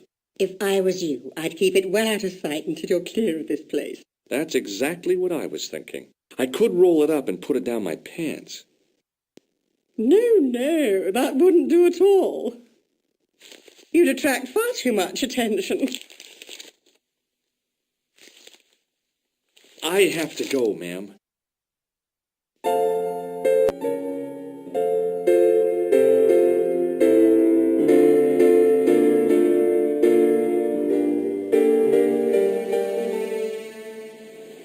Just a minute, monsieur. What's your problem? No problem, if you cooperate. What do you want? Just a routine security check. Nothing to worry yourself about. Oh, well, all right. Search him, Flap. You bet.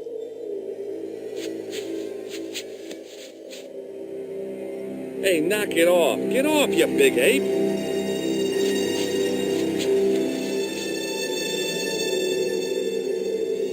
Is this what you're after, Guido? See, that's see.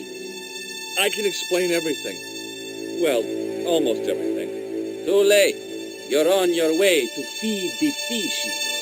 I'm allergic to fish. I break out in blotches when I eat tuna. Let's go.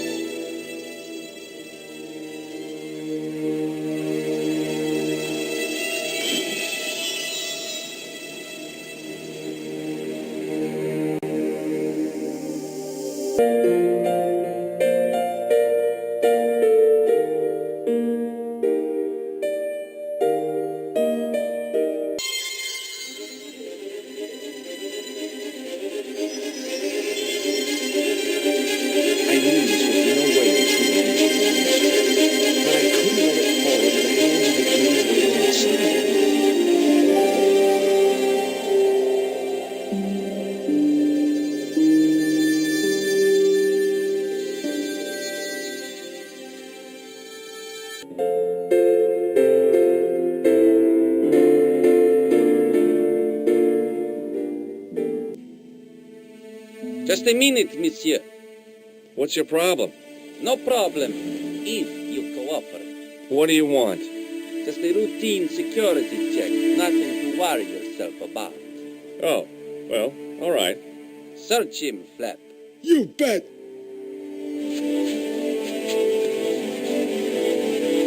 Hey, knock it off. Get off, you big ape.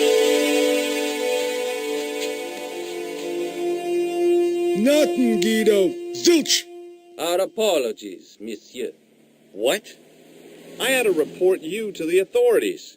Round here, we are the authorities. You want I should break his arms? No. Let him go, Flap. Excuse me. Yeah? Don't you think you have some explaining to do? Huh? I'm an American citizen and a bona fide visitor to your country. What the... You can't touch me up in the street and expect to get away with it. Get lost, creep. Hey, Shorty.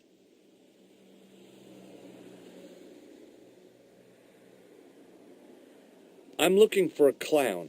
Are you trying to be funny? No, I really am looking for a clown. There are no clowns here except you.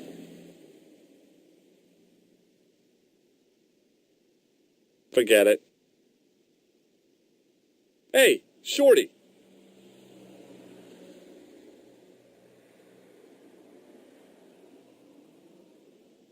Forget it.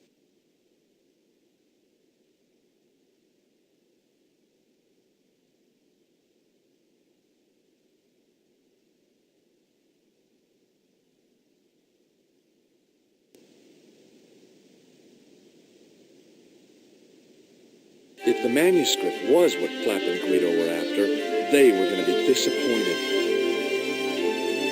I couldn't wait to get back to Nicole's apartment and check it out.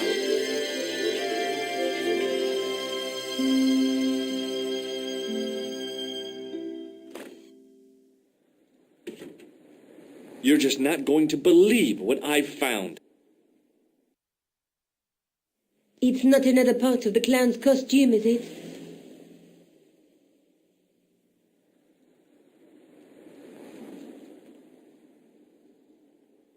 It's a medieval manuscript. Khan left it in the safe at the Ubu. It's incredible. Is this what he took from Plantark? It could be, which means it's worth enough to kill for. Look there, two guys on the same horse.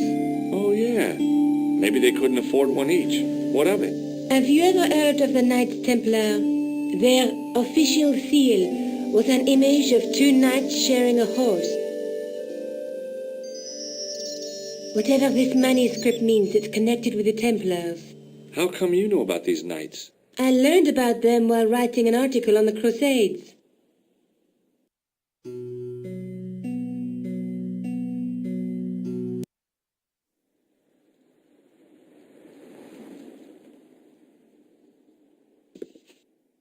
Jeez. So the treasure is hidden, waiting to be discovered? If there ever was a treasure, it's been lost for 600 years. Anyway, we're supposed to be investigating a serial killer, not a medieval treasure trove. But maybe that's what the clown and his accomplices are after. Maybe this manuscript is the key. You'd better leave it here for safekeeping. Think about it, George. One guy's already died for it, as you said yourself. Besides, that parchment is fragile. Okay, I'm convinced. You keep hold of it. I found Plantow's briefcase in the killer's hotel room. It was empty, of course. I found this in the killer's room. What is it, a credit card? ID, Thomas Merlin, of the Gruber Electronics Corporation. Never heard of him, or the company. I found this matchbook in the killer's hotel room. It's from the Club Alamut. Never heard of it. Is there anything written inside it?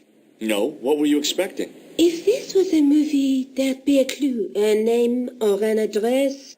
That's no use. There aren't even any matches in it. Oh well, I'll keep it as a souvenir. Let's take another look at the manuscript. Let's face it, we need help, George. Someone who knows about these things. Who do you suggest? Indiana Jones? I know a guy who specializes in medieval studies. His name is Lobino. Some stuffy old fossil who gets horny over ancient relics, I suppose. Far from it. Andre isn't the stereotypical professor you have in mind. Where can I find this Lobino guy? At the Krohn Museum. I'll give you the address. There's a woman looking at her reflection in a mirror, but the reflection has 3 hideous faces. She reminds me of the wicked queen in Snow White. She was the one who said, "Mirror, mirror on the wall," wasn't she? She made me cry so much when I was a kid, Mom carried me out of the movie theater. She didn't frighten me in the least. Like I said, I was only a kid. I didn't like the crocodile in Peter Pan either.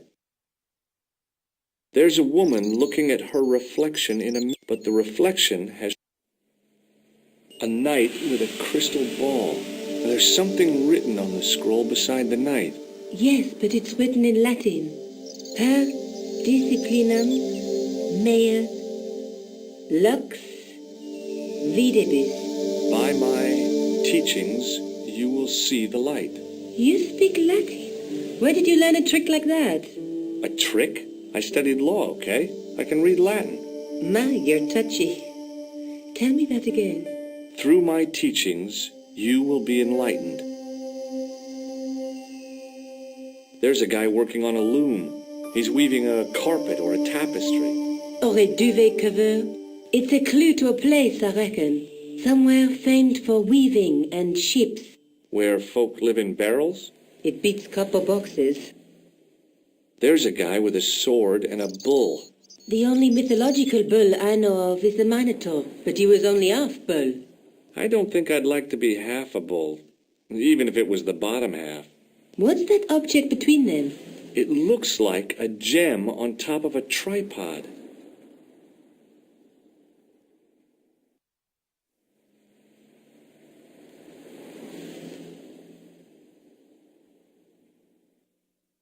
Maybe I'll check out the Krohn Museum.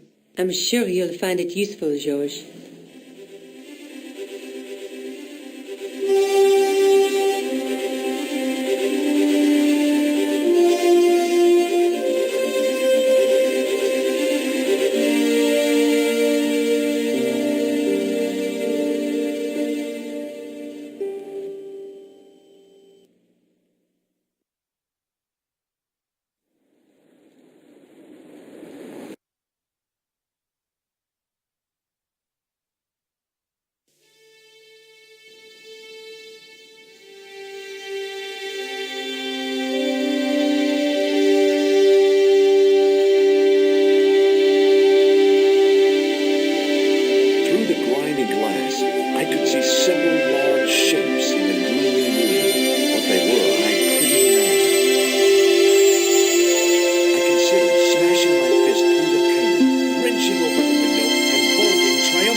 Then I thought, no, that's dumb. Besides, I might get hurt.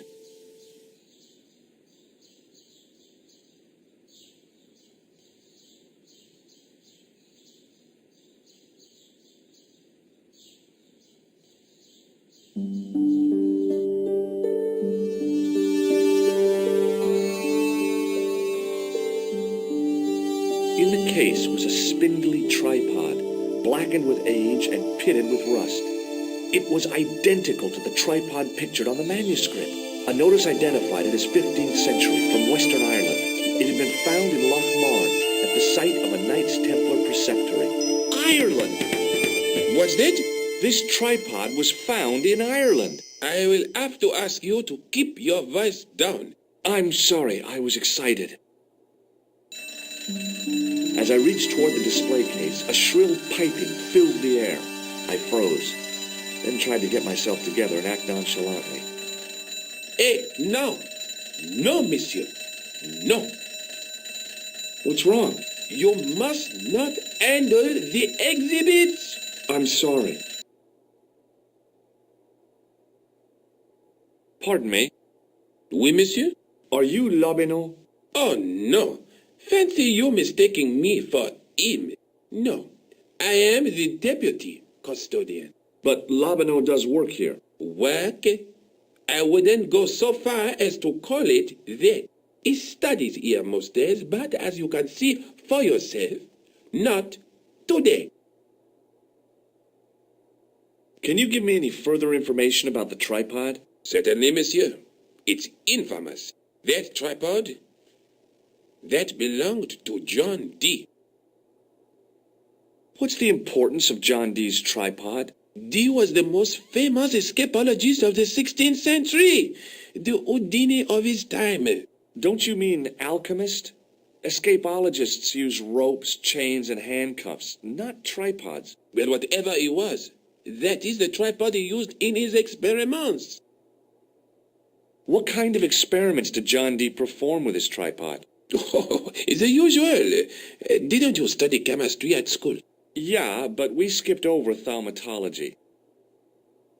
Can I take a closer look at the tripod? What? Get it out of the case? Ah, no! That tripod is protected by a sophisticated surveillance system. How sophisticated? A painfully loud alarm bell.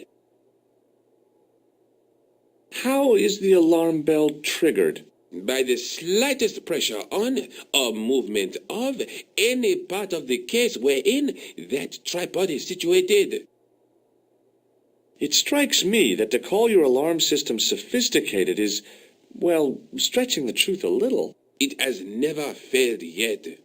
The sophistication is in its simplicity. Do you know anything about the Knights of the Temple? No, sir. Not a sausage.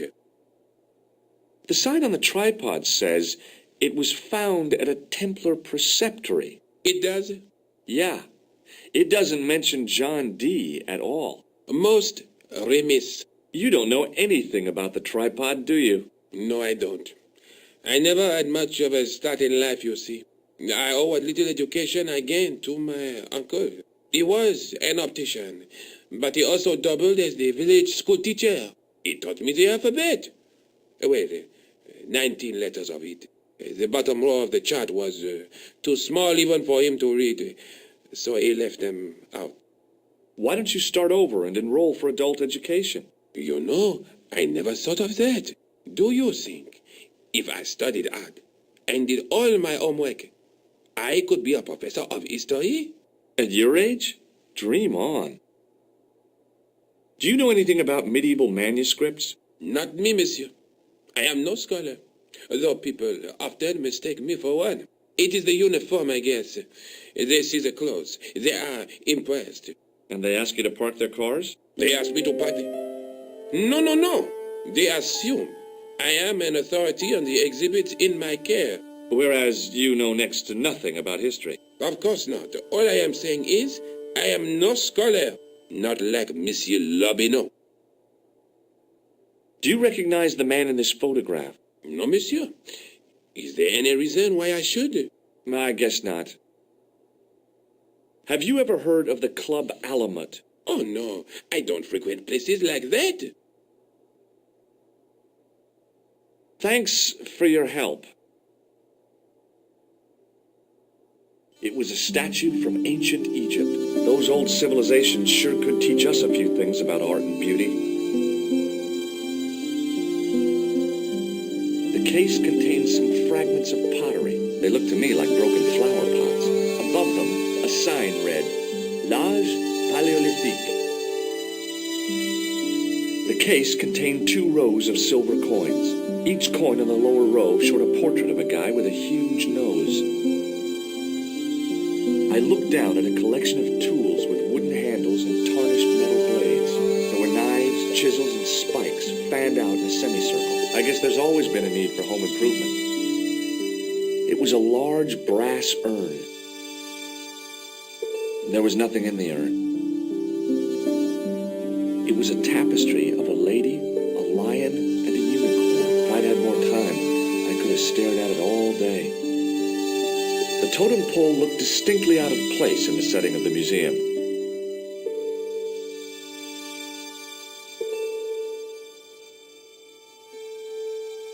It was an ancient Egyptian sarcophagus with a beautifully painted effigy of its owner on the lid.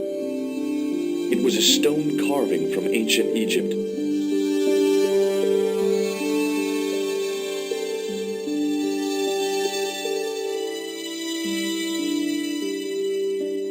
A metal rod attached to the wall was connected to the window.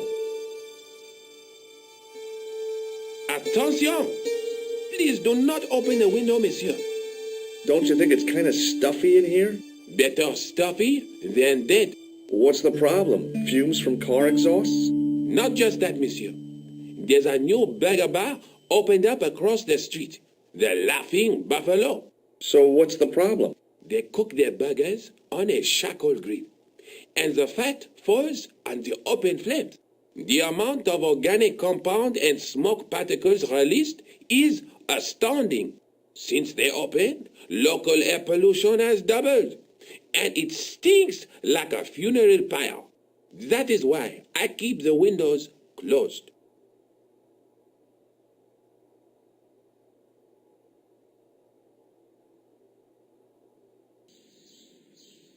The tripod was definitely within the manuscript. The Templar connection confirmed it. I was tempted to go to Ireland and check it out.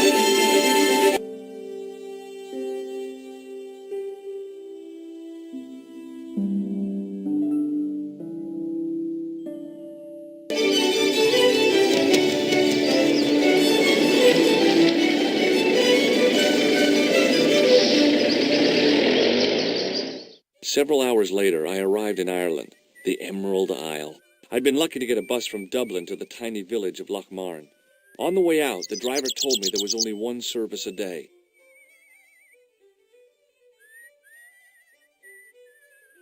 The menu was limited. It read, "No food today." I didn't care. I'd lost my appetite somewhere over the Irish Sea. It was a trap door in the sidewalk. The drain was covered with an iron grating, through which I could hear the rush and surge of running water.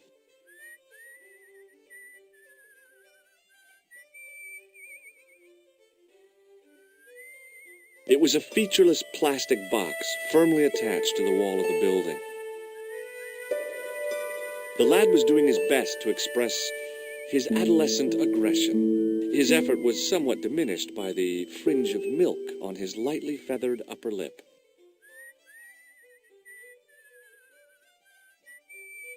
Hi there. What? What's your name, kid? Who are you calling kid? Who the hell are you? Rosso's the name. Murder's my game.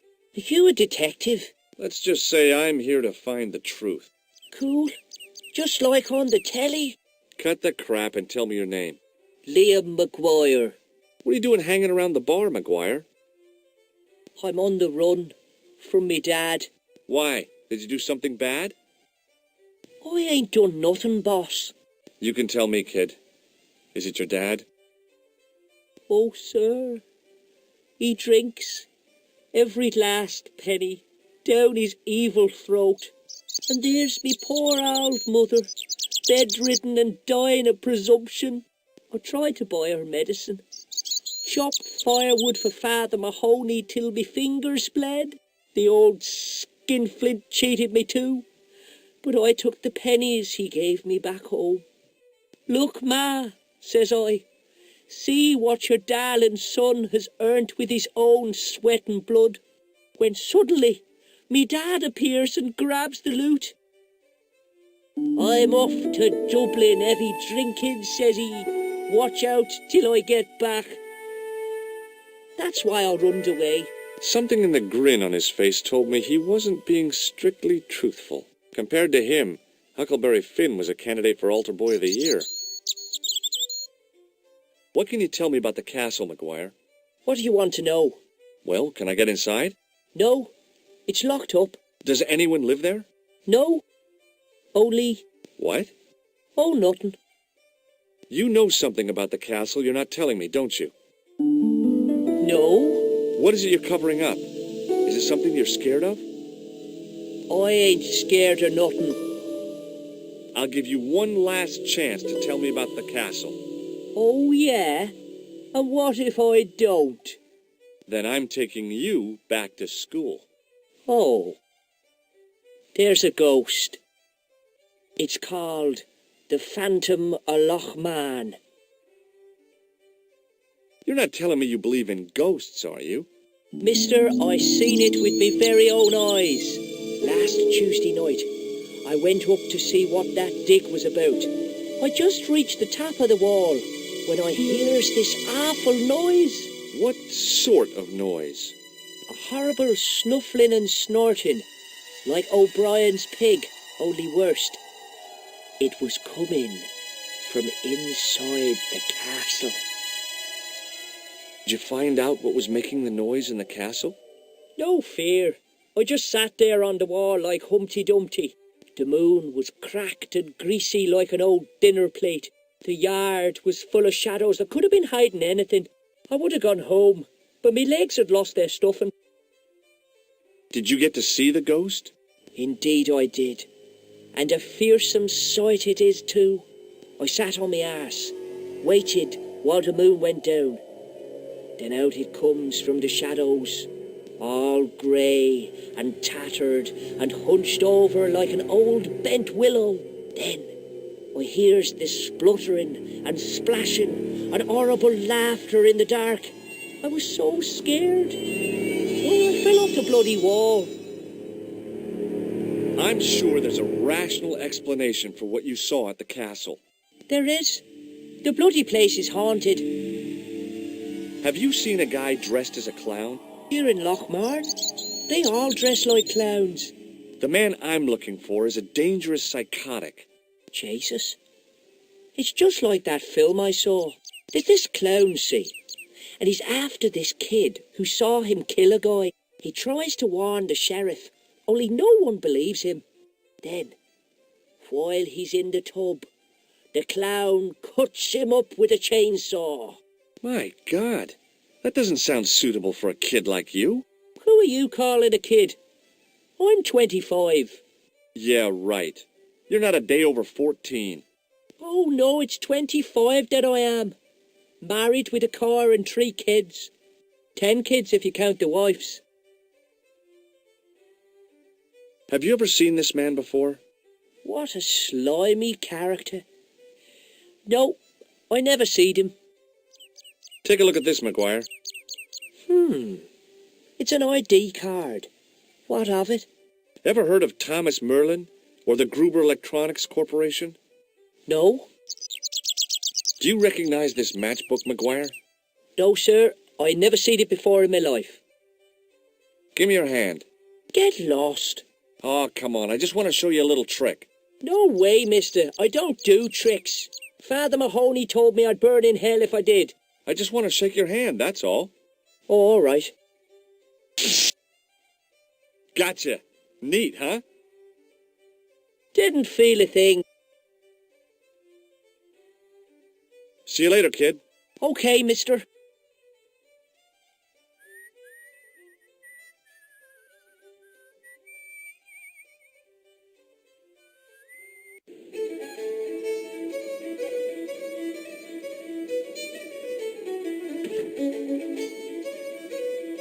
I'd been taught not to judge people by their appearance or their clothes or the length of their hair.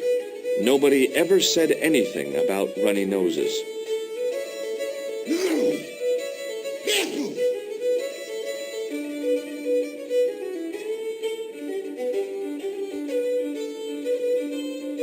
Hi there, old-timer.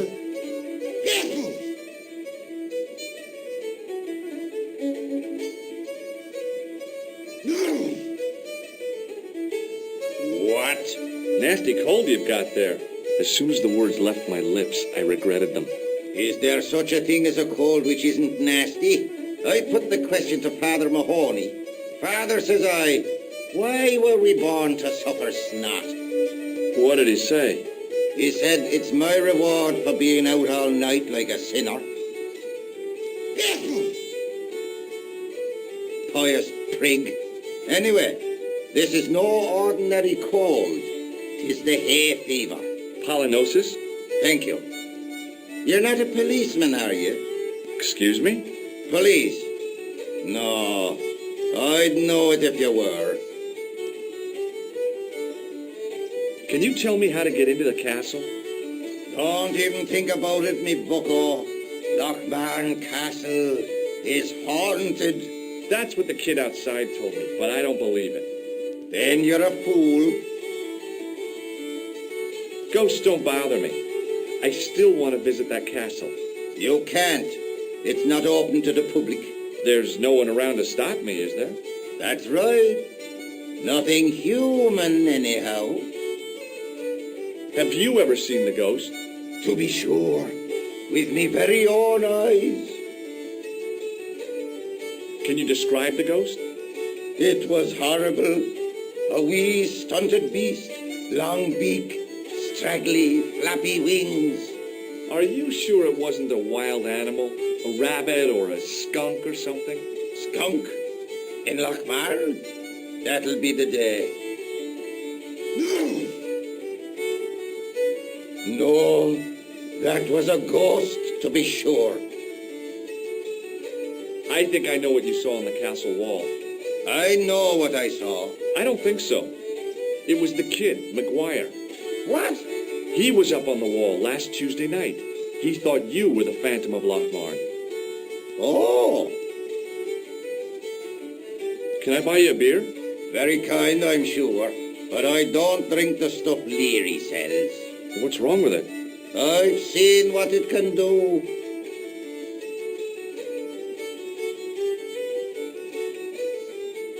I'll see you later.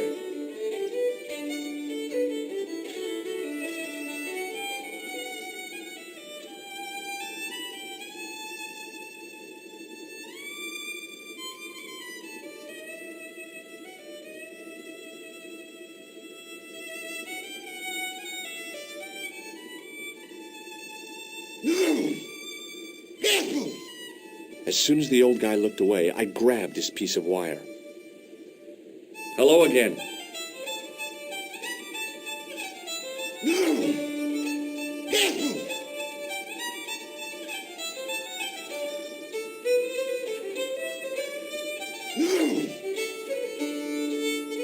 What?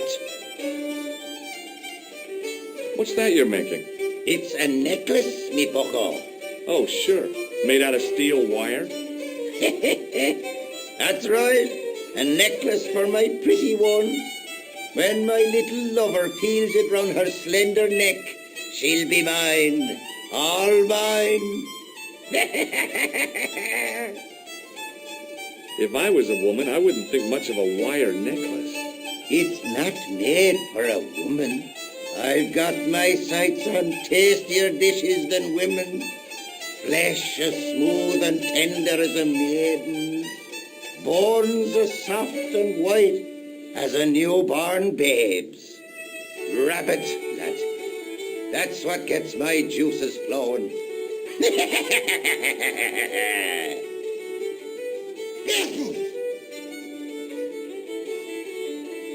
Ah, so you're making snares to trap rabbits. That's right. Do you have a problem with that? Damn right I do. Isn't it painful? Only if I get me fingers caught. I'm talking about the rabbits. Do they feel much pain? You bet.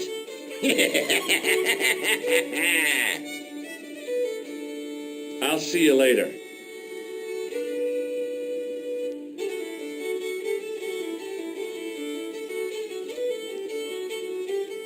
My name's George. Pleased to meet you, mister. My name's Fitzgerald. What can you tell me about the castle? There's nothing there. Just an old ruin. How old? I really couldn't tell you. Have you ever explored the castle yourself? I used to play there sometimes, when I was a kid. Then one of the little ones fell off the wall, broke his head and died. We didn't go there anymore. You haven't been up there recently? No. Can I get you another drink? Oh, no, thank you. I shouldn't be drinking at all. I'm on tablets for my nerves. More than a pint and I'll pass out. Do you recognize the man in this photograph? No. At least I don't think so. Look closely. He has a scar on his face. No, I'm sure I don't know him. Check out this pass. Yeah. It's yours, is it? Not exactly. Do you recognize the name? Thomas Merlin. No, never heard of him. Does this matchbook mean anything to you? No. See you later. It was a telephone, incongruous in the rustic setting of the homely bar. It was an electric glass washer. It looked even older than the barman. It was an electrical plug attached to the glass washer.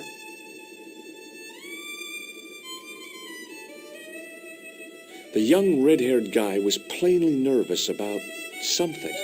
Perhaps he felt threatened by the presence of a handsome dude like me. The white whiskers on the bartender's flushed face were like garlands on a Christmas tree. The resemblance ended there. The top of his head was too slick and shiny to act as a perch for a Christmas angel. There was a vacant look on his cow-like face that said quite clearly, "Nobody home." His elbow rested on an obviously soggy piece of towel. The guy sat in the corner as if he was a permanent fixture. The guy with the fiddle seemed oblivious to everything except his playing.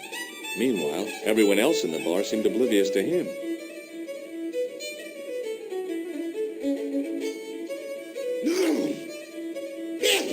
Hello there.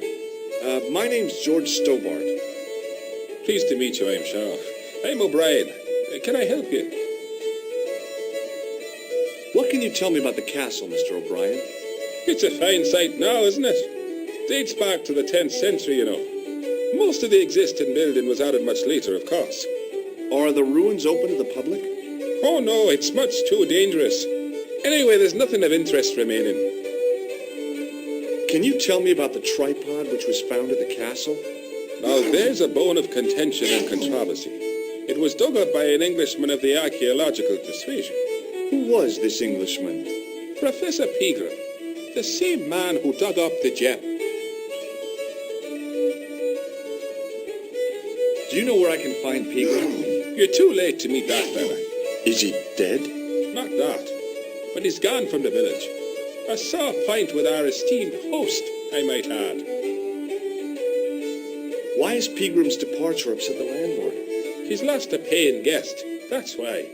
More than that, there's the question of an unsettled bill. Poor Michael's seen red over the business, and I don't blame him. Can you tell me more about the landlord? Mick Leary? He's what you call a would-be sophisticate. The trouble is, his idea of sophistication extends as far as putting paper in the lavatory. I never worked out why he did that. It's much too dark in there to read. That's true. Have you ever run your hand over the back of the door? The graffiti is written in Braille. Do you know where Pegram has gone? I'm sorry, but I don't. He upped anchor in the dark and shipped out before the dawn. Why did he do that? Who knows? A guilty conscience or a secret assignation. Whatever the reason, he'll not be missed in Lochmar. Maybe now the fuss about the gem has died down, we can get back to normal. What can you tell me about the gem which Pegram found? Now there's a gem which should never have been taken. A man would have to be full of greed to covet that stone. What's your interest in the jewel? You're not a reporter, are you? Oh, no. Thank the Lord for that. Have you heard of the Phantom? More than that, I've seen it. And let me tell you, it's a dreadful spectacle. So it's not just a local legend. There really is a Phantom of Lochmarn. Oh, no. I was talking about the Phantom of the Opera.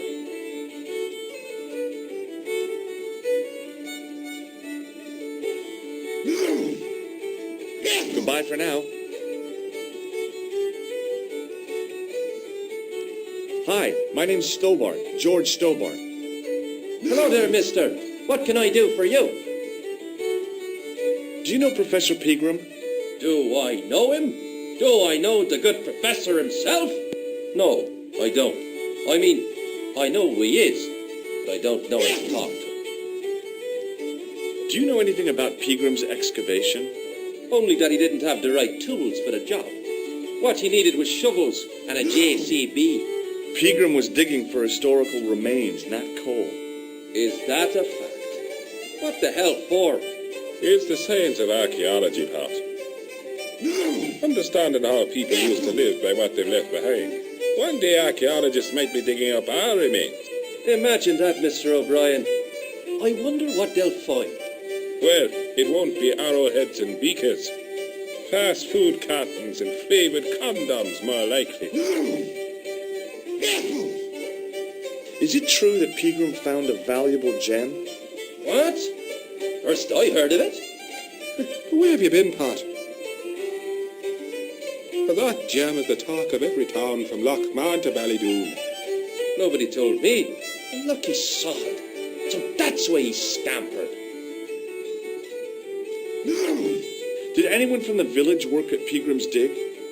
I tried it myself, but that high and mighty history man called me incontinent. What a nerve. Hadn't I dug more holes than the rest of them put together? Can you tell me anything about the castle on the hill? Oh, I don't know much about anything. You should ask Mr. O'Brien here. He just joined up writing. Would you be one of them history fellows yourself? That's right. Professor Stobart, Miskatonic University. You're an archaeologist, and you're asking us about the castle. Excuse me, Mr. O'Brien. The gentleman was talking to me. How come you didn't leave with the others? I didn't know they'd gone. Oh, yes. Packed their spades and shovels and away they went. Seems I missed all the excitement.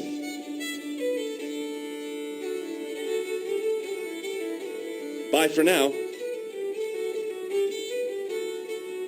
It was a beer-stained piece of toweling. The man's arm lay across the towel, preventing me from moving it. The man's arm lay across the towel, preventing me from moving it.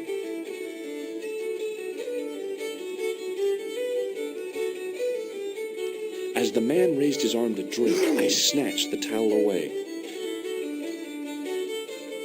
Top of the morning to you. I beg your pardon. Well, that's what you Irish say, isn't it? Do you want something? Or are you just flaunting your xenophobia?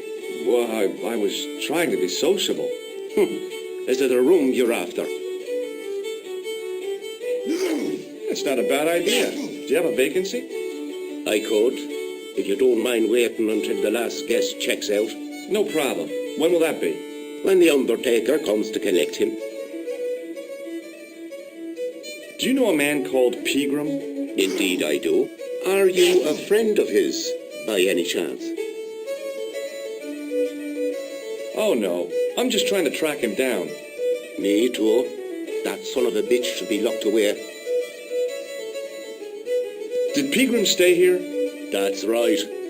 In the best room in the house. That's the one with the bed. Can I see Pegram's room?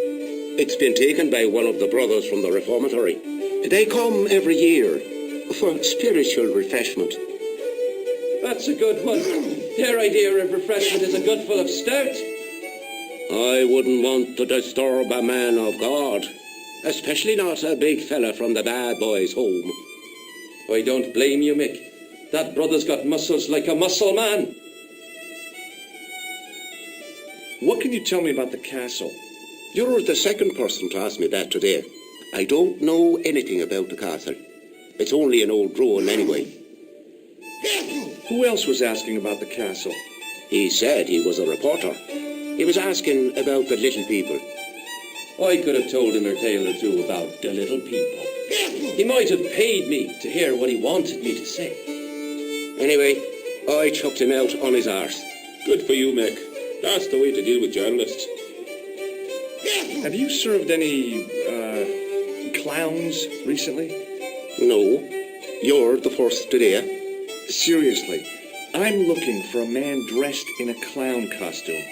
Would he be having a little white dog with a black patch over the eye? I shouldn't think so. I'll try a glass of beer, please. Is this your first pint of real ale? Well, I guess so. What's real ale, anyhow? Beer that's brewed from natural ingredients to traditional methods. It shouldn't be kept under pressure or refrigerated. And finally, it should have a good body and distinctive character. In other words, it's flat and worn with bits in, and it makes you roll over.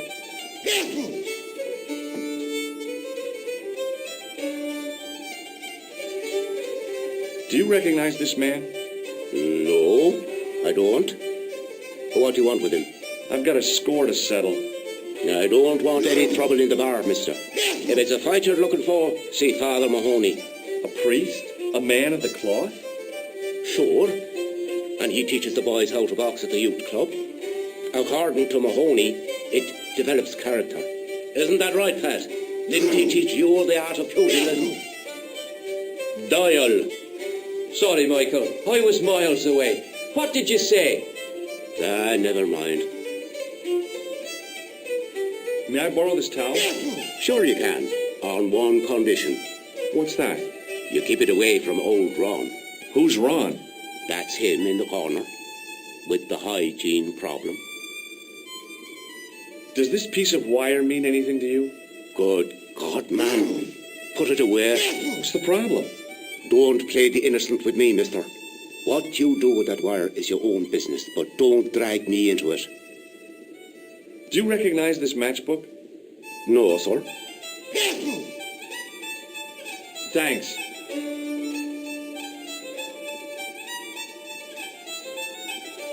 He wasn't listening.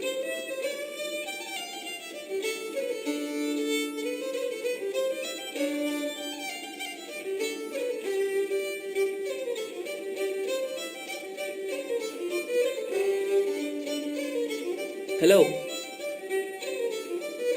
Do you know Professor Pegram?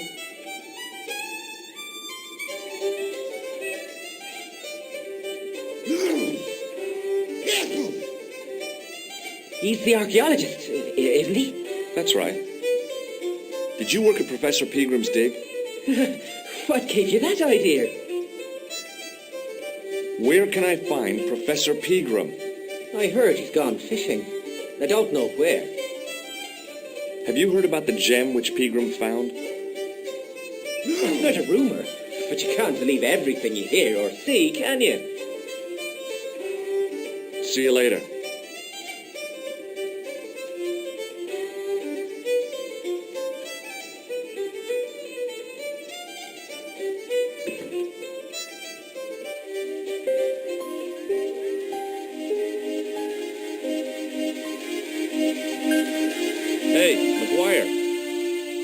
What do you want to know? Do you know a man called Pegram? Can you describe him like on the telly in the cop shows? He's an English archaeologist. I know the man you mean if he's the one. Can you tell me where I'd find Pegram? No, I can't, because he's not here now, but if I sees him, I'll ask him. Do you know what Pegram was doing in the castle? Digging for buried treasure. Jewels and gold and skeletons, like in the films. Do you know anything about Pegram's dig? He wouldn't let me anywhere near it. I offered to help, but he chased me off. I didn't want to see his smelly old hole anyhow. Did anyone from the village work at the dig? Pegram brought some students and bums with him. He reckoned no one in Lochmarn would know what to look for. The only local guy who worked for him was Sean Fitzgerald. Fitzgerald says he's never been anywhere near the dig. He's having you on, mister. Are you sure Fitzgerald worked at the dig? Oh, yes. It was him, all right. Would I tell a lie? Well, he denies it. I saw them together only last night. I wish you'd told me that sooner. What were they doing? Pegram gave Fitzy a box. He didn't look too happy about it. I knew it. But how am I going to persuade him to part with it? Break his fingers. No, I couldn't do that. I could. Thanks for the offer, kid, but I'll try a more subtle approach. Chinese burns? What's Fitzgerald scared of? Everything and everyone. So I shouldn't have any trouble getting him to talk. He's a pushover, but don't scare him too much. Try the soft touch. Butter him up a bit. I heard that Pegram had found a legendary gem. That's right. It's been the talk of Lochman all week. You haven't seen the gem, have you? Hell no. I reckon Pegram made off with it. If I was him, I'd go to Amsterdam, chop it up and sell it. He could be living the life of Riley instead of digging holes. See you later, kid.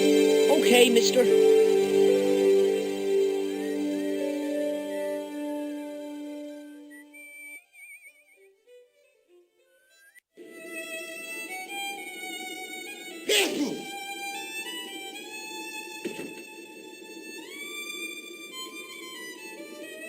Hello. McGuire says he saw you working at the dig. What's more, he saw you talking with Pegram.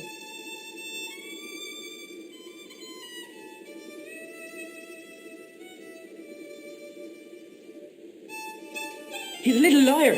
He'll say anything to get attention. Well, it's his word against yours, I guess.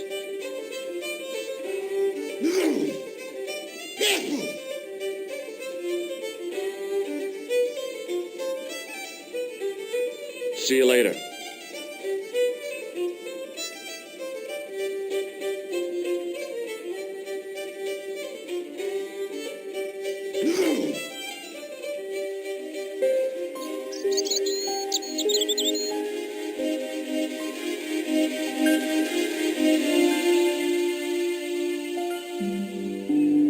Excuse me. Yes, sir? Do you know Sean Fitzgerald very well? I know him enough not to sell him more than 2 pints. He's like a kid when he gets a few beers inside him. Well, I'm not surprised. He's on medication for his nerves. There's nothing wrong with his nerves.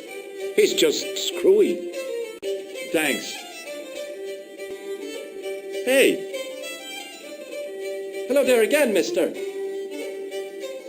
Do you remember seeing Sean Fitzgerald at the dig?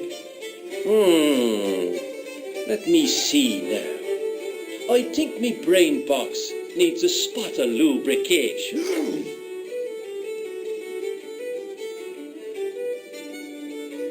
Can I buy you a drink? You most certainly can. Give me a drink for my friend here. Who, Doyle? Has he conned you into buying for him? Shame on you, Patrick. Same again. Just a point this time, Michael.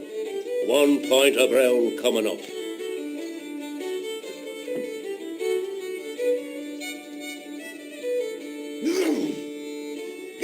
Do you remember Sean Fitzgerald now? I can picture the scene as if it was only last week. Come to think of it, it was only last week. Fitzgerald was there all right. Him and a bunch of students. He was speaking with the boss man. Bye for now.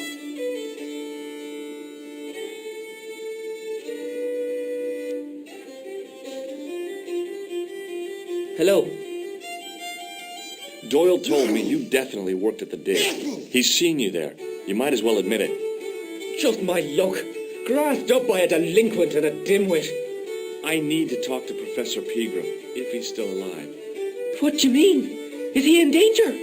Yeah, you too, if I'm right. You're not on Social Security. Hell no. What makes you think that? Well, I was claiming benefit at the same time I was working for Pegram. I'm not in a position to make judgments, Sean. That's between you and your conscience. All I want is to talk to Pegram about the gem. But he's not here. I know that. But he left that package with you, didn't he? What did Pegram find at the castle? The entrance to an underground chamber. It was filled with earth and rubble, and Pegram had us dig it out. We uncovered a secret room, a hidden chapel. Did Pegram find the gem in the altar room? I don't know. He made us leave and wouldn't tell us why. Half an hour later he came out. White as a sheet he was. He closed down the dig and locked up the castle, sent us all away. From the sound of it, Pegram had discovered more than just the gem. So where did Pegram go? I don't know. I swear it. He came to see me early this morning. Said he was leaving.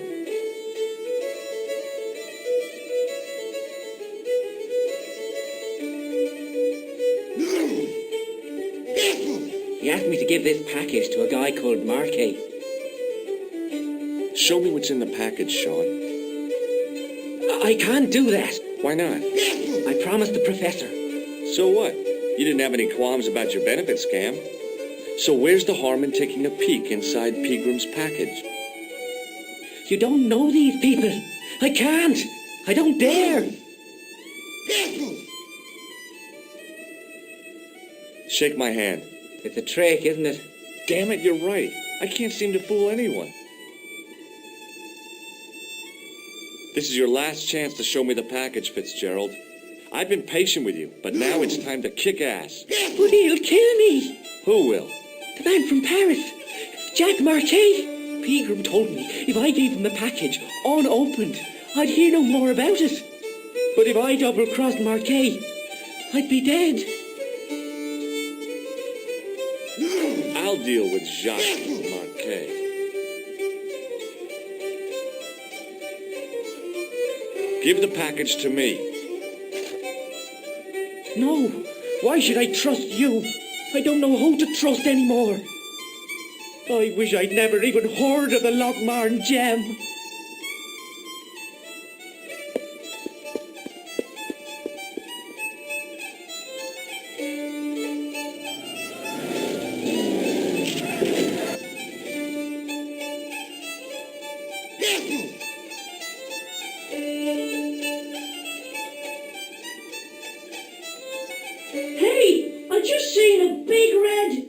Get out of here, Maguire.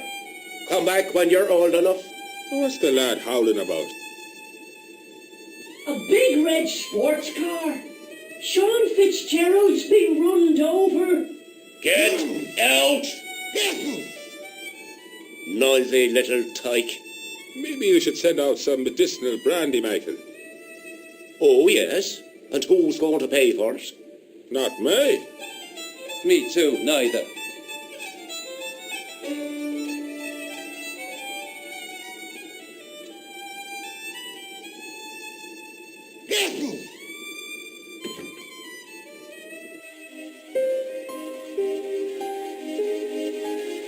I was telling the truth about Fitzy, mister. Okay, calm down. Now tell me what happened. I was standing here, minding my own business, when I saw this beautiful red sports car coming up over the hill. Would you look at that, says I, and I going over to take a closer look. Next thing, Fitzy comes tearing out of the pub and nearly knocks me on my ass. But the car just flies at him. It was too fast for poor old Fitzy, and ate him an awful wallop. He goes flying up on top. Jesus, says I thought he was a goner. Next thing, the driver hops out, and I couldn't believe my eyes.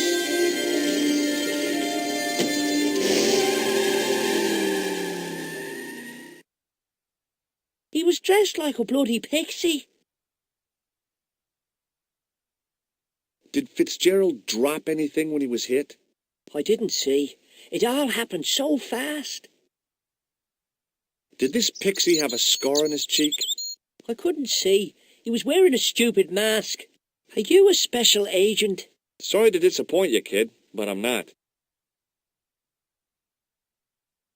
Have you ever seen this man before? What a slimy character. No, I never seed him. See you later, kid. Okay, mister.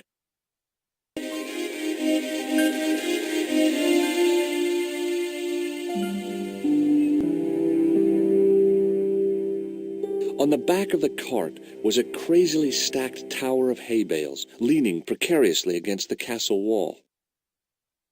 The farmer's craggy face was set in a mask of aesthetic appreciation. His feet were set in a pair of manure-caked boots. Hi, do you speak English? Well, now, what if I was to say no? An implication of cognizance shrouded in denial. A pretty poser of a paradox indeed. I gave him the look I'd perfected when I was 12 and was going to be the greatest hypnotist of all time. It was a killer. Are you attempting to hypnotize me, or is it the constipation you're suffering? I was a little out of practice. Have you seen Professor Pegram? No, he's packed up and gone. Do you happen to know where? Back in England, I suppose. Do you think Pegram's disappearance is due to the curse? Look at the facts. He dug up the gem. He disappeared. Bingo. It doesn't take a degree in mathematics to work that one out, does it? You don't have to be a smarty Pythagoras with a calculator. I guess not. Pegram has run off with the gem. What can you tell me about the castle? Not much, I'm sorry to say. Most of its history is long forgotten. Ah, but if these old stones could only speak, what stories they'd tell. Stories to make your toes curl and your blood run cold. You know, this castle is said to be over 600 years old. Who built the castle? Mad Phelan, the first lord of Lochmarn. Well, I say lord, but actually he was little more than a village chieftain. He built his castle from the remains of the Templar preceptory. Where was the site of the Templar preceptory? Right here, on Temple Hill. Phelan built right on top of the old wall. It's said that deep beneath these walls, there's a Templar chapel. Did Pegram discover the chapel? I don't know. His workers were sworn to secrecy. Do you mind if I climb up your haystack to get into the castle? What? It'd break your stupid neck for sure. You think I stand by and see your brains dashed out? I'd be very careful, and I promise not to sue. You won't get the chance, not while I'm here to stop you. Good book? A book? It's a passport to a world of fantasy and imagination. Yeah? What's the title? Creative Shelving for Beginners, the 1978 edition. What's so cool about home improvement? There's nothing like it. The resinous autumnal aroma of seasoned wood, the rhythmic rasp of the plate. Ah, no wonder our Lord came to earth as the son of a humble carpenter. I bet he was a wizard with a chisel and a length or two before. Surely the portrayal of Christ's adoptive family as humble artisans is a symbolic metaphor. I don't know about that, but I know they were carpenters. Haven't you read the book? Well, no. But I have seen The Greatest Story Ever Told, and I don't recall Jesus putting up any shelves. What do you make of this matchbook? Seems ordinary enough to me. Do you recognize the man in this photograph? No, but I wouldn't trust him. His eyes are too close together. He's not a friend of yours, is he? Oh, no. Far from it. In fact, I believe it's the face of a killer. I knew it! Piggy eyes. Can't trust him. Do you recognize the name on this card? I can't read that little writing. It says Thomas Merlin, Gruber Electronics. Is that your name, Tommy Merlin? No, but what a great stage name. It had what my high school hypnosis act had lacked, style and class. For a few seconds, I bathed in spotlights on a thundering tide of applause.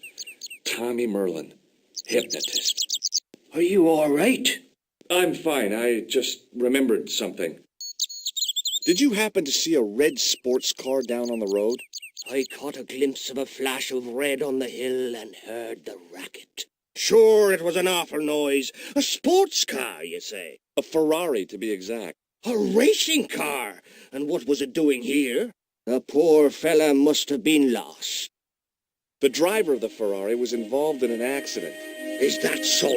Yeah. He knocked somebody down outside the bar. What an idiot! How could a thing like that happen? He was traveling too fast. So fast, he ran right under the car.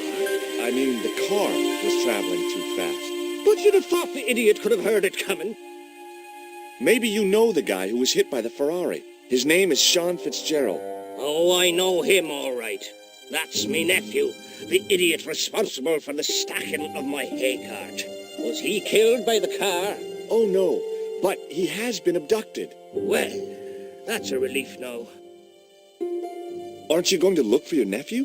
What for? From what you say, it's too late. Well, you could report the matter to the police. Better not. Besides, what could they do? Well, they could mount a search. They have only the one bicycle between them. In a question of superior acceleration, I put me money on the Ferrari. I think you ought to know exactly what Sean has gotten himself into. I'm not sure I want to know. But you're his uncle, his own flesh and blood. You're right, but what can I do? If I'm not here to guard it, some idiot might try to climb the haystack. What a moral dilemma. Stay here and guard this potentially lethal agricultural construction, or to go off in search of the prodigal nephew, the very man responsible for said hazard? It'll need some thinking about. Why, there's no problem. You're right. Why didn't I think of it before? We'll demolish the haystack. You don't have to demolish the haystack to go look for Sean. I'll stay here in your place and warn anyone who's silly enough to climb it. Marvellous. I think I should start me inquiries in the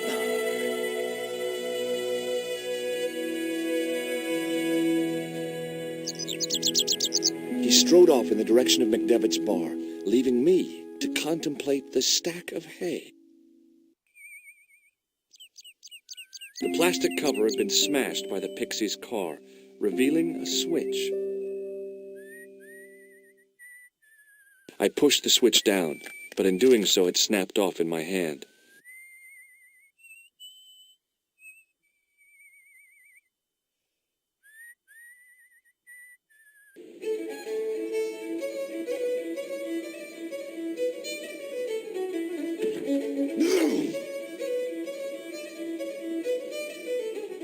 The glass contained a dark liquid like molasses, with a creamy white froth on the top.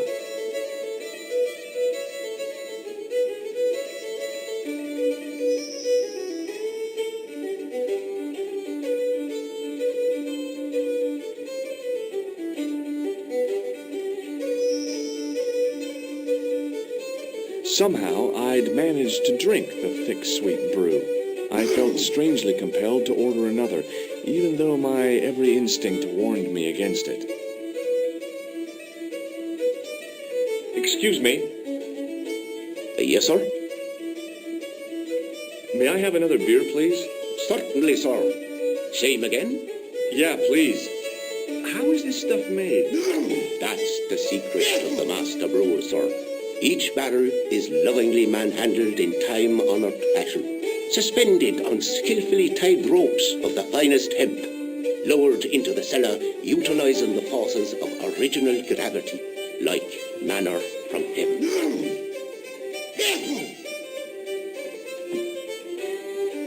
I'm sorry, but the pump appears to be broken. I could fix it for you. I don't think so. This is a job for a professional electrician. Oh, well, at least the glass washer is still working. It's not my idea, is it? It just so happens I'm an electrician. Check out my credentials. Well, now, isn't that marvellous? Here's a house bedeviled with faulty wiring of a wayward nature. Here's you, an electric man, with a little plastic card to prove it. I still want to see what you can do before I let you touch me beer pumps. You can make a start on the glass washer.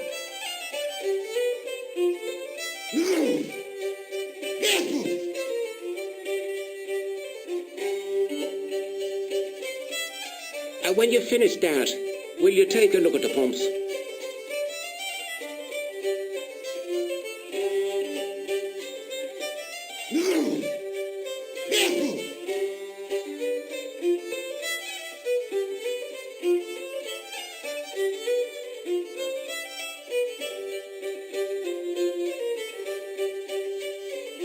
I replaced the fuse with a piece of wire.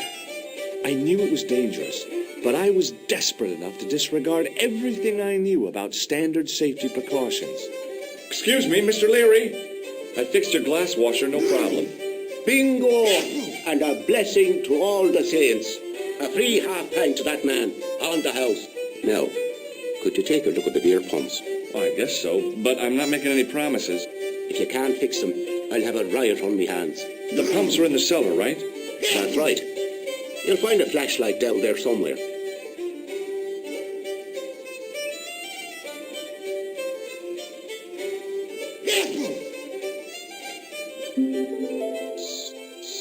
What a dumb place to store a flashlight. A dark cellar.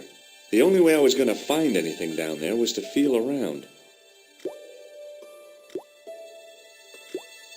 My hand closed on a long metal rod. I pushed the lever and heard the grating of metal, but nothing appeared to happen.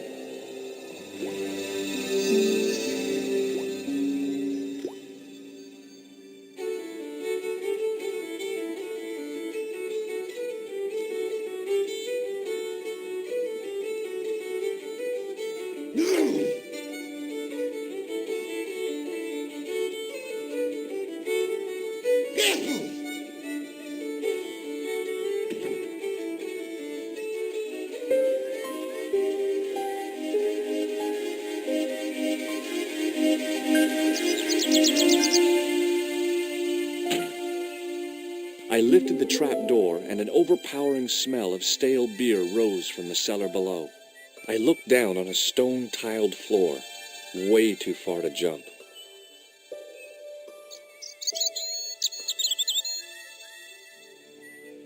Excuse me. There was a nasty feeling in my guts I usually associated with light opera. It was Khan. What's the problem? Did you see what happened here a few minutes ago? What was that? A man was involved in an unfortunate accident. I didn't see anything. What about the boy?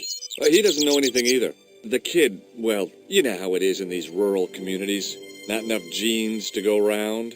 I prayed McGuire had the sense to keep his mouth shut. Was the guy hurt bad? He's been taken care of, but he thinks he dropped a small parcel. You didn't happen to find it, did you? If I had, I would have taken it to the police. Of course. Thank you.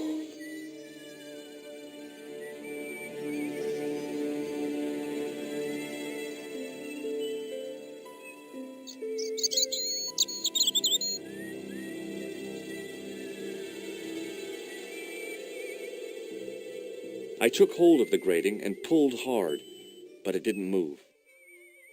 The drain was covered with a grating.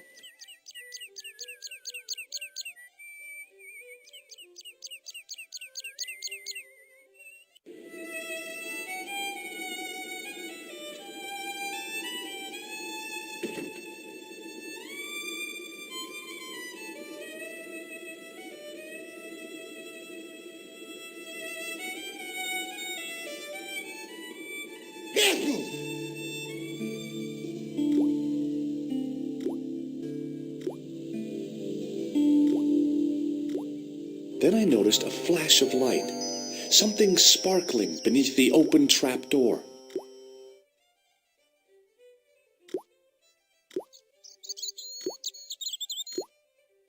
It was Peagram's gem, all right. A large, uncut blue stone. As I held it aloft, I realized the fascination it could command. I guess I was already under its spell. Did you find it? What? Whatever you was looking for. Yeah. Listen, McGuire, I want you to keep this to yourself. No problemo. Just chuck us up a crate of lager. No way, you're not old enough. We can sell it and make some cash. Forget it, kid. I couldn't betray Mr. Leary's trust. I could, for sure. That old misery guts deserves it. If you want to do me a favor, keep a lookout for that guy in the suit. Okay. But it'll cost you a packet of chips. Oh, and shout if you see that Ferrari. It was a couple of paper sacks filled with trash. I searched the trash, but there was nothing useful there.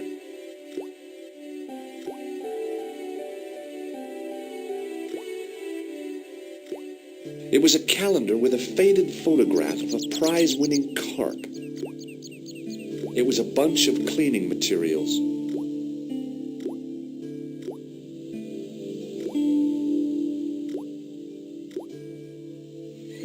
The faucet creaked, coughed, and spewed out a stream of rusty-colored water.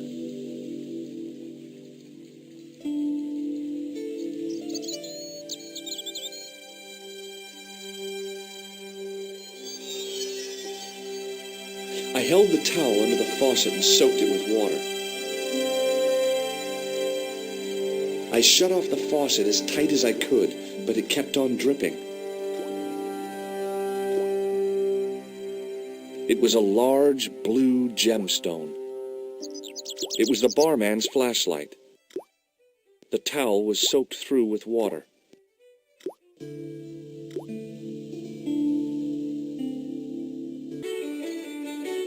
Hello.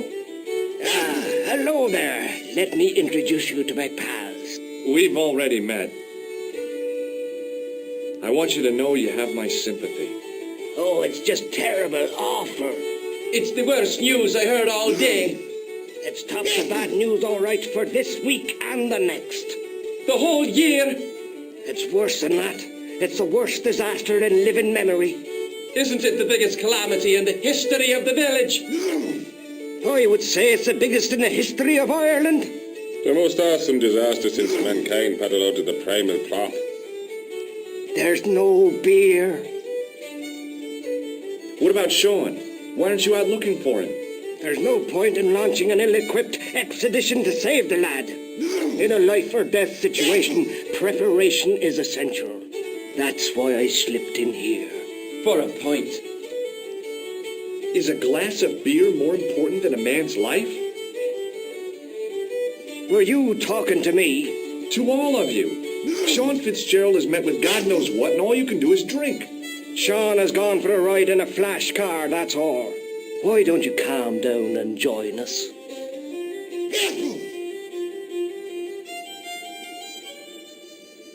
This is the gem that Pegram found in the castle. So that's what all the fuss was about. I can't see why myself. Why men would fight and steal and kill over a little bauble like that. Well, it's kind of neat the way it sparkles. I gotta go.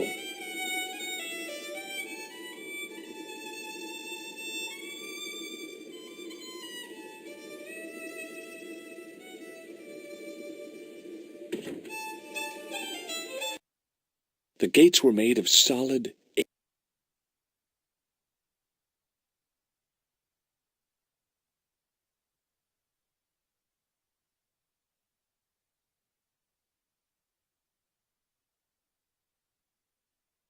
Pushing with all my strength got me nowhere. They didn't budge. I really need to start working out.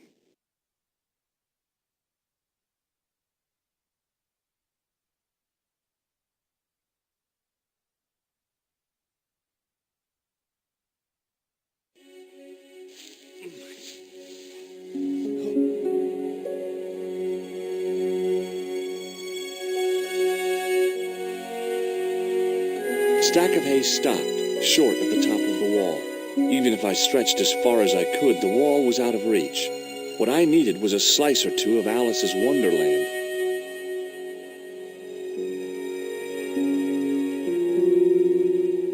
Above my head was a gap in the wall where the massive stones had fallen away.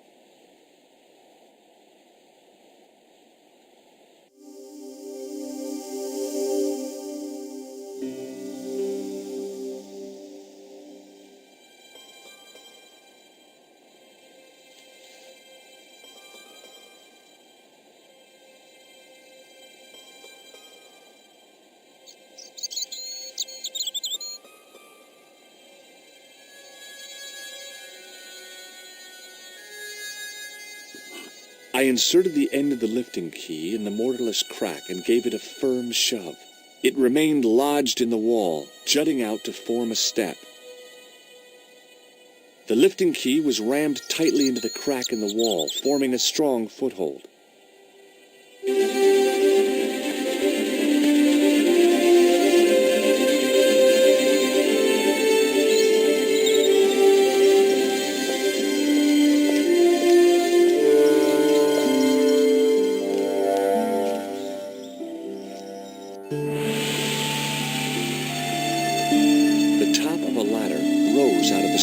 Dug hole. It was the fiercest, meanest-looking old goat I'd ever laid eyes upon. It was a rusted piece of iron, maybe part of a plow or something.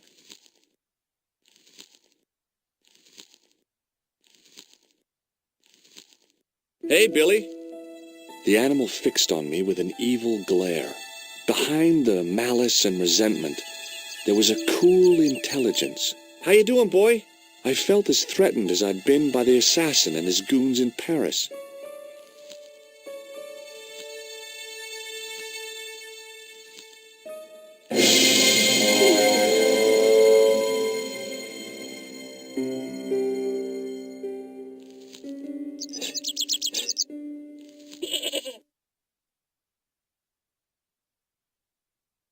The rope by which the goat was tethered had become tangled on the old plowshare.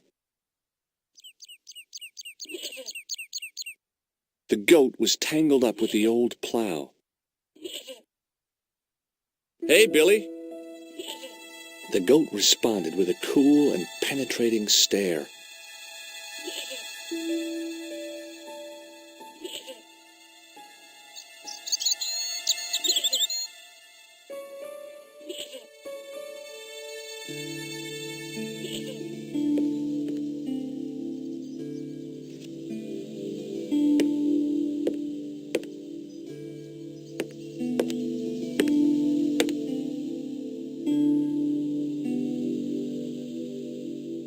It was a statue which had fallen from its place on the wall, 5 fingers of stone projected from the back of the carving. There was a pattern of 5 holes arranged on the wall. They'd been drilled there deliberately.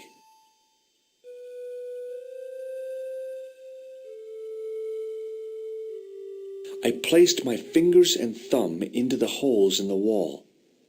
Nothing happened. Behind the altar was a carved panel, decorated with animals, birds, and plants.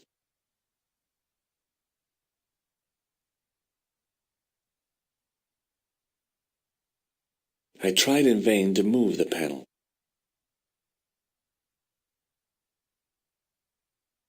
The sack contained a fine white powder. As I dipped my fingers into the soft white powder, I realized what it was. Plaster of Paris. I'd used it in kindergarten to make casts of animal paw prints.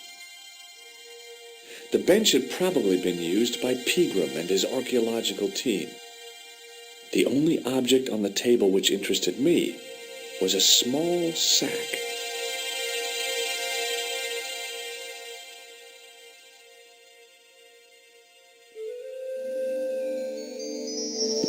The statue was too heavy to lift. It overbalanced into the sand.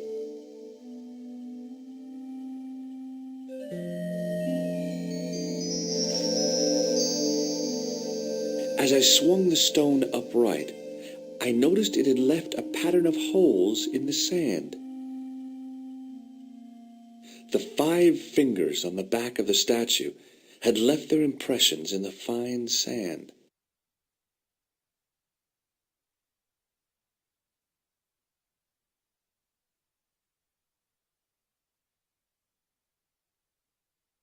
I sprinkled the plaster on the sand until the holes were filled. The patch of sand where the statue had fallen was covered with a dense sprinkling of plaster.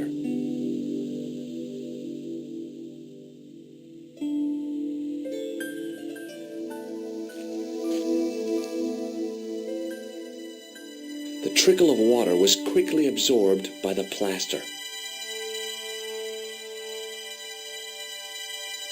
I eased the solid piece of plaster from the sand.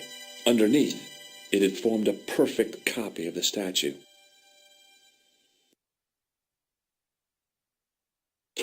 The hardened plaster cast fitted snugly into the 5 matching sockets. There was a soft thud, then silence.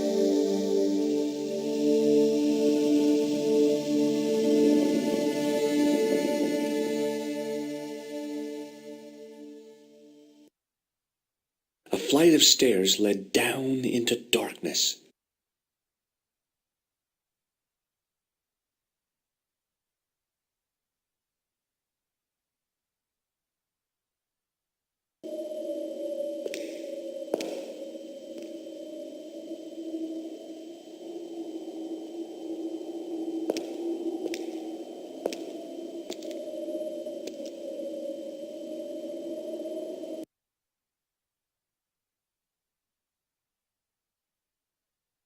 So, where did you stay last night?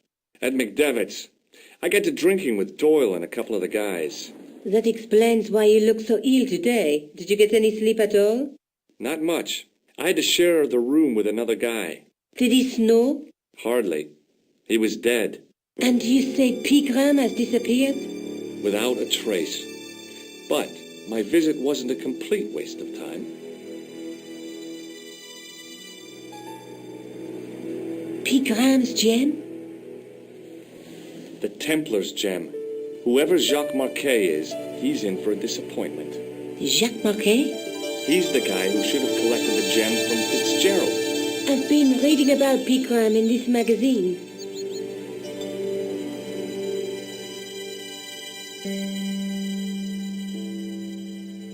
The media got its claws on him. Yeah, if I was his agent, I'd get him to lose the pipe.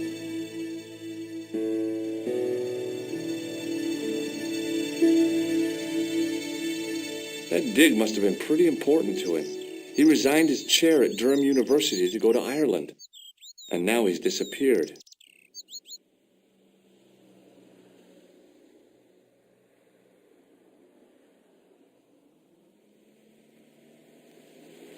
See what you can find out about Professor Pegram. I'll speak to the university. What are your plans?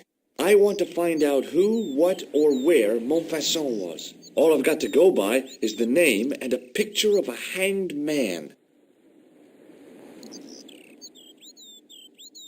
What do you know about Professor Pegram? I've seen a television program, Pegram's Past. He's written a book, The Crusader Families of Ireland. Look, Nico, a handful of plaster. Yeah. Why is it that men never really grow up? What's your problem, sister? Your pockets stuffed with useless junk like little boys. You never know when useless junk might come in handy. I can't sit here all day, much as I'd like to. Okay. Don't forget to look for Lobineau at the Kron Museum. And why don't you see if Rosso has heard anything? Okay. Anything else I can do for you while I'm out? Shopping, a trip to the laundromat? Just take care of yourself.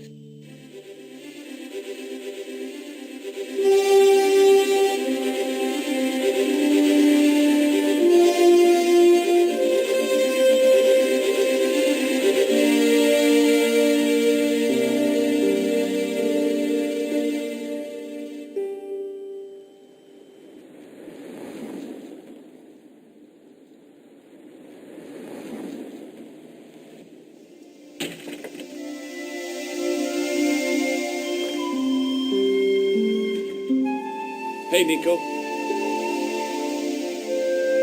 Oh.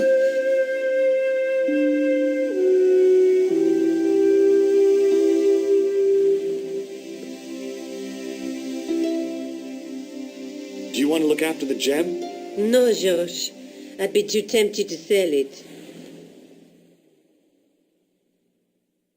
I'll see you again soon. Okay.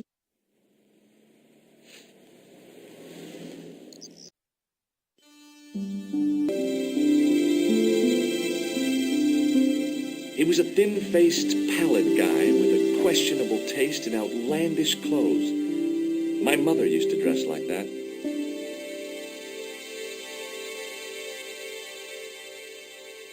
I beg your pardon. Are you André Lobineau? That's me. You want my autograph? No. I was told you may be able to help me. Help? My name is George Stobar. I'd like your professional opinion. Well, okay. Shoot. Does the name Montfaucon mean anything to you? Sure. It was the most grisly spectacle in Paris until the Revolution. A public toilet? Montfaucon was the place of execution for many thousands. A dark temple of death, with row upon row of arches, each one framing a grim exhibit. Scores of rotting corpses swung on creaking rope, while the crows devoured their flesh. That explains the image of the hanged man. I found a reference to Montfaucon in Ireland, in a village called Lochmarn. Lochmarn? That's where Pegram was digging. That's right. He'd left the excavation before I arrived. Do you know Pegram well?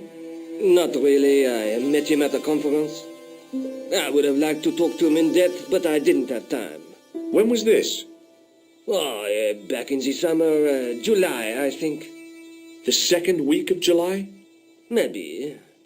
Yes, it was, just before Bastille Day. So Pegram was in Paris at the same time as the other victims. Pardon? Victims of what? Nothing. Just thinking aloud. Where was the site of Montfaucon? To the northeast, near the Canal Saint-Martin, but there's nothing there now. The old gibbet was torn down during the Revolution. I'd like your opinion on a medieval manuscript. Vraiment? Do you have it with you? No, it's too fragile. And besides, there are certain people who'd stop at nothing to get their hands on it. Intriguing. Do you have a copy of the text? There isn't much. Only a few Latin phrases. I was kind of hoping you'd help decipher the pictures. Without seeing the manuscript, that's a tall order. Just tell me one thing. What does the image of two men riding on the same horse suggest to you? The Knights Templar. Does the Templar seal appear on this manuscript? I'd love to see that for myself. Can you tell me anything about the Knights Templar? I sure can, Georgie. Soldiers, diplomats, mercenaries, monks, bankers, you name it, the Templars fit the bill. The greatest fighting force in Christendom, the militia of Christ. Jeez. How did the Templars get their name? From the building in which they set up their headquarters. The King of Jerusalem gave them part of a mosque on the Temple Mount. It was said to have been the site of the original Temple of Solomon. The order became known first as the Knights of the Temple, and later the Knights Templar. You're a mine of information, André. Glad to be of help, Georgie. How come the Templars became so wealthy? There was a constant stream of new recruits to their ranks, many from noble families. They were required to swear a sacred oath of poverty, chastity, and obedience. So their money, goods, and lands were donated to the order. The Templars soon held land in France, Scotland, England, Spain, most of Europe, in fact. The poor Knights of Christ became the wealthiest power in Christendom. Is it true the treasure of the Knights Templar was never found? Who knows? So little knowledge of what really happened remains. Or, if it does, the truth has never been made public. What do you mean by that? The Templars have attained mythological status, like the King Arthur of the Britons. There are people even now who say the Templars still exist. Do you think that's likely? No, not for a minute. What do you make of this? It's the biggest gemstone I've ever seen. Where did you get it? From Professor Pegram's messenger boy. Did Pegram find this on his dig? Yeah, the site where this was found was a Templar castle. Do you think it could be part of the Templar treasure? No, I shouldn't think so. Does the guy in this photograph look familiar to you? No. The manuscript is being looked after by a friend. In Paris? Yeah. Not far from here, in fact. Well, just give me the address and I'll come round and take a look. I'm not so sure about that. Maybe I should check with her first. A female friend? Yeah, she's a woman. Maybe it was my imagination, but I noticed a predatory look in his eye. Suddenly, this friendly historian had turned into the big bad wolf. This friend, who has the manuscript? Oui, the anonymous girlfriend. She lives at 361 Rue Jarry. Ah, I know it well. I'll drop by. Just as soon as I can. Thanks for your help, Andre. You're welcome.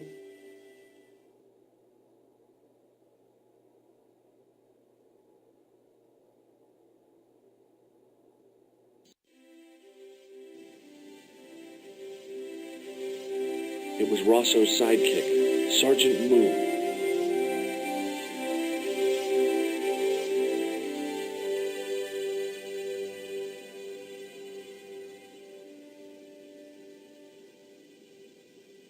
Excuse me? Ah, Monsieur Stobart, n'est-ce pas? That's correct. You remember me. The retention of such data is part of my duty as a gendarme. That is how crime is fought, through attention to detail, not intuition. Yes, sure. Have you heard of a man called Marquet? Yes. He used to be known as the Mole of Montmartre. I heard he's been hospitalized, probably by one of his rivals. Which hospital was Marquet taken to? The Hagenmeyer Clinic, in the Avenue des Hérissons. Why was Marquet known as the Mole of Montmartre? Because he lived in Montmartre, I suppose. Yeah, but why the mole? I don't know. Maybe he ruined people's lawns. I'd like to report an assault. Yes, monsieur? Where is the victim? I'm the victim. I've been harassed by a pair of thugs. I see. And where did this alleged assault take place? Outside the Hotel Ubu. They stopped me as I was leaving and went through my pockets. Could you describe the suspects, monsieur? One looked like a gorilla, and the other looked like a weasel. Their names are Flap and Guido. Bon. I'll get them this time. What are you going to do about Flap and Guido, Sergeant? I'm going to bust them, monsieur. For years I have been hoping to pin something on that pair. Now's my chance. I'll show them, and the inspector. Thanks, Sergeant. Thanks for taking me seriously. I'm only doing my duty, monsieur. Do you know a man named Khan? He's a shifty-looking guy with a scar on his left cheek.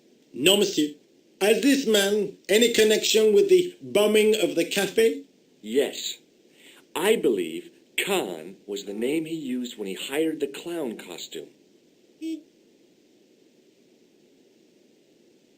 Does this matchbook mean anything to you, Sergeant? That's a double-line Swedish with a crosshatch Bergman strike strip. Now, that's unusual. Pre-war Anderson hinging. Really? I haven't seen a reinforced Anderson outside of a private collection. It's rare, then? In this part of the world, yes. There are only 3 places these are made. Taiwan, Manila, and Slough. Does the name Merlin mean anything to you, Sergeant? Nothing, monsieur. Do you recognize the man in this photograph? No, monsieur. It's the guy who bombed the cafe. The clown. This man looks nothing like a clown. He's taken off his grease paint and costume. Then there is nothing to link this man with the killing. Nothing? Look at those murderous eyes. Hardly likely to get him convicted. Is Rosso here? Yes, he is. You wish to speak to him? Yes, I do. One moment, monsieur.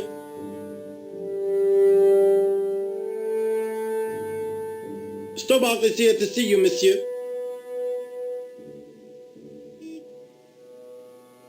Did he say what it was about? No, monsieur.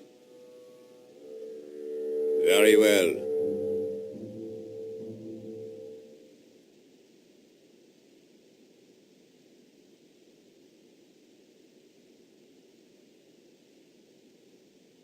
Hi, Inspector. Remember me? But of course, Mr. Stobart. My mind is a well-ordered faculty. A mental classification system that's the envy of the Bibliothèque Nationale. No tricks, mark you, monsieur. Just exercise. Just as our muscles waste through inactivity, so our minds decay. But there is no need. If only people would learn to exercise their wits daily. If he was trying to impress me, it worked. He was pompous and patronizing, but he had style. Eh bien, if you called about the bombing, you're too late. Investigations have been closed. But I've been taken off the case. What about the murderer, the dead guy? It is out of my hands. Ever heard of a guy called Marquet? Jacques Marquet? Marquet? I know the name well. He has a record for suspected blackmail, kidnapping, arson, and art theft. An all-rounder, huh? How come he's on the loose? His bravado is matched only by the courtroom skills of his attorney. Have you heard of Professor Pegram, the archaeologist? Molly Pegram, the second son of Lord Barclay Pegram. I don't know. I only read about him in a magazine. So much for the efficacy of rehabilitation. What has he done this time? He made an important archaeological find in Ireland. Do you know Pegram well? I have connections with the family, but I wouldn't say I knew him at all. Is his name really Molly? Of course not. That was the nickname he was given at school. All his friends and acquaintances know him as Molly. Don't you want to know what I found out about the killer? I told you, monsieur, the case is closed. I have washed my hands of the whole affair. Then I'll have to continue my investigations without your help. No. You must forget the business of the crown completely. Go back to being an ordinary tourist, Stobard. Do you know a pair of thugs called Flap and Guido? I have known those two since they graduated from special school. Flap is a nasty piece of work, but Guido is the real brains of the partnership. Where did you hear of them? I met them out front of the Hotel Ubu. Did you find out the ID of the guy who was killed in the explosion? I already knew who he was. I heard that the bomb victim's name was Plantar. Your sources are reliable. He was a big shot at the Treasury, wasn't he? Maybe that's why you've been taken off the case. I'm sorry, monsieur. I cannot comment. What was that psycho-detective business you did in the cafe?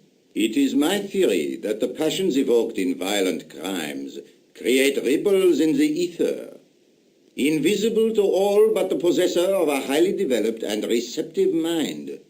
I'm impressed. Can you bend spoons, too?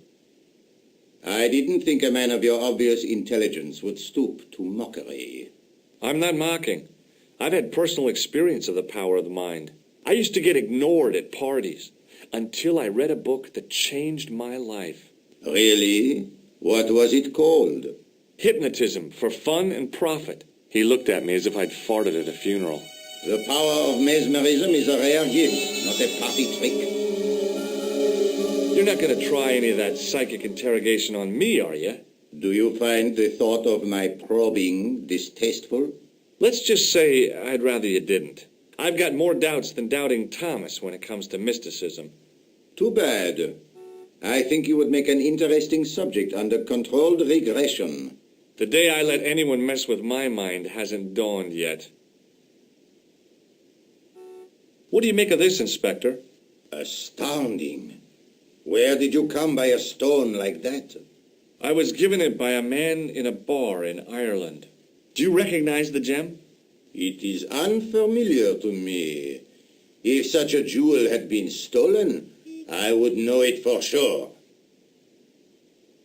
Do you recognize the man in this photograph?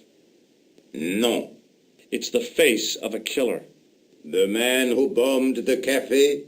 The photograph was taken soon after the explosion. He'd escaped through the sewers, leaving a trail of clues behind him.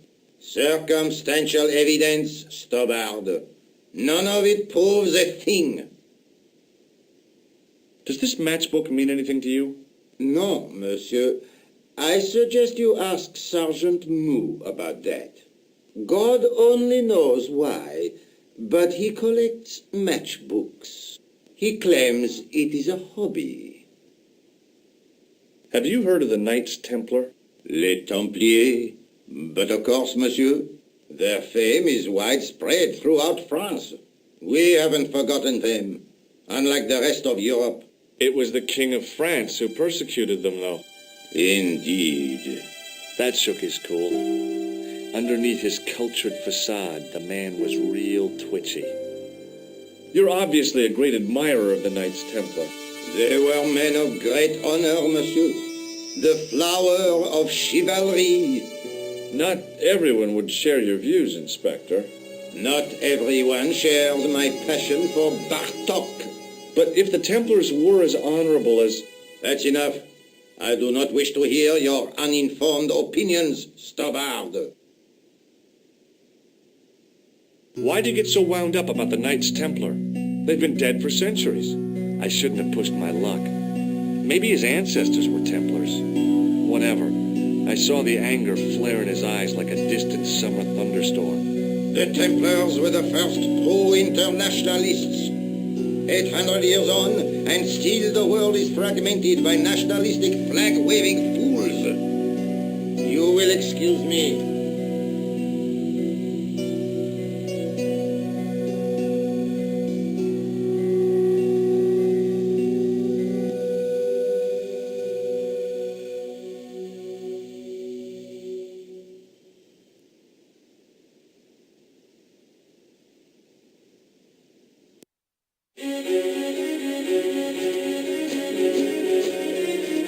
The old building managed to retain some of its original grandeur, but the modern additions looked like a baseball cap on a statue of a medieval saint.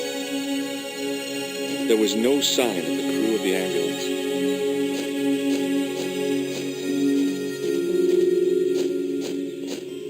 I felt a little guilty as I tried the door, like I was about to rob a grave. I gripped the handle with an involuntary tremble in my hand and pulled.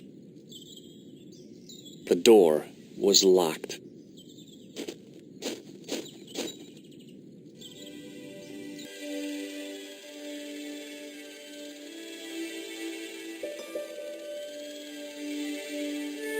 The young man's face was full of eagerness and enthusiasm.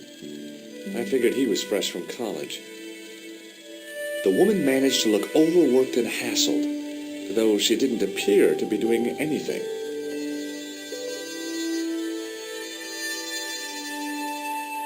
Excuse me. Yes, sir? Is this the Hagenmeyer Clinic? That's correct. I thought I was in a garden center. Oh, the plants. They were my idea. A little greenery to evoke the spirit of nature. How may I help you? Has Marquet been visited by a man in a clown costume? Oh, no. You haven't seen a man in disguise? Well, there's Theodore the Bear. He comes every Thursday to entertain the children. Personally, I think he scares them half to death in that crummy old bear suit. If I was stuck on my back with tubes in every orifice, he's the last person I'd want to see. Has Marquet had a visit from a pair of gangsters? I should hope not. Can you describe them? A thin guy who looks like a weasel and his friend, the gorilla. Sounds as if they escaped from a zoo. I'd like to shake you by the hand. Don't be fresh, young man. I'm here to see Jacques Marquet. Oh, yes. Are you related to our client, sir? No, I'm conducting a private investigation. Then I can't help you. So, do I get to see Marquet before the funeral? That attitude will get you nowhere. My instructions were quite clear. No one gets to see Marquet. So unless you can prove you're a relative or a close acquaintance, you're wasting your time here. Have you seen this man here at the clinic? No, sir. And I never forget a face. Have you heard of the Club Alamet? No. It sounds romantic, doesn't it? The kind of place where you get little umbrellas and Welks. Huh? That's romantic? Look at this ID pass. So you're Merlin. Marquet's been asking for you. For me? Yes. He was shouting your name when they brought him in here. Now, let me see. He was on Ward B12, as I recall. Oh, he's being transferred to... Oh, dear. He's on Ward J2. That's... Nurse Grendel's ward. What's so bad about Nurse Grendel? She runs that ward like a South American prison. Keeping a well-disciplined ward isn't a crime, is it? Well-disciplined. In the discipline and punishment stakes, she'd whip the butt off the Marquis de Sade. Everything, I mean everything, is done to a strict routine. 6 o'clock alarm call, 6:10 bowel movements, and woe betide anyone who doesn't have a result. Those patients of hers are like Pavlova's dogs. She sounds like a real nightmare. And then some. If Nurse Grendel is that bad, how come the authorities tolerate her? She's like part of the furniture. Oh, you mean she's been here a long time? No, I mean there's not a man in this clinic who hasn't sprawled out on her. I was beginning to get the picture. This woman was jealous, with a big green capital J. How do I find Nurse Grendel's ward? Down the corridor on the left, turn right at the senior consultant's washroom. Right again at the executive coffee lounge.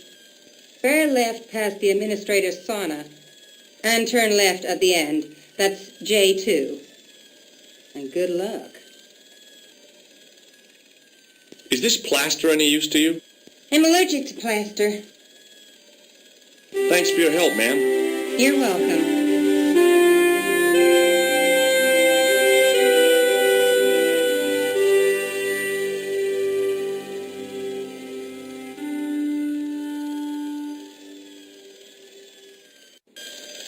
As I turned the corner, I saw the source of the hellish noise which echoed through the corridors.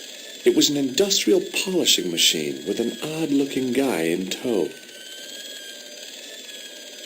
He looked blissfully happy, for no apparent reason.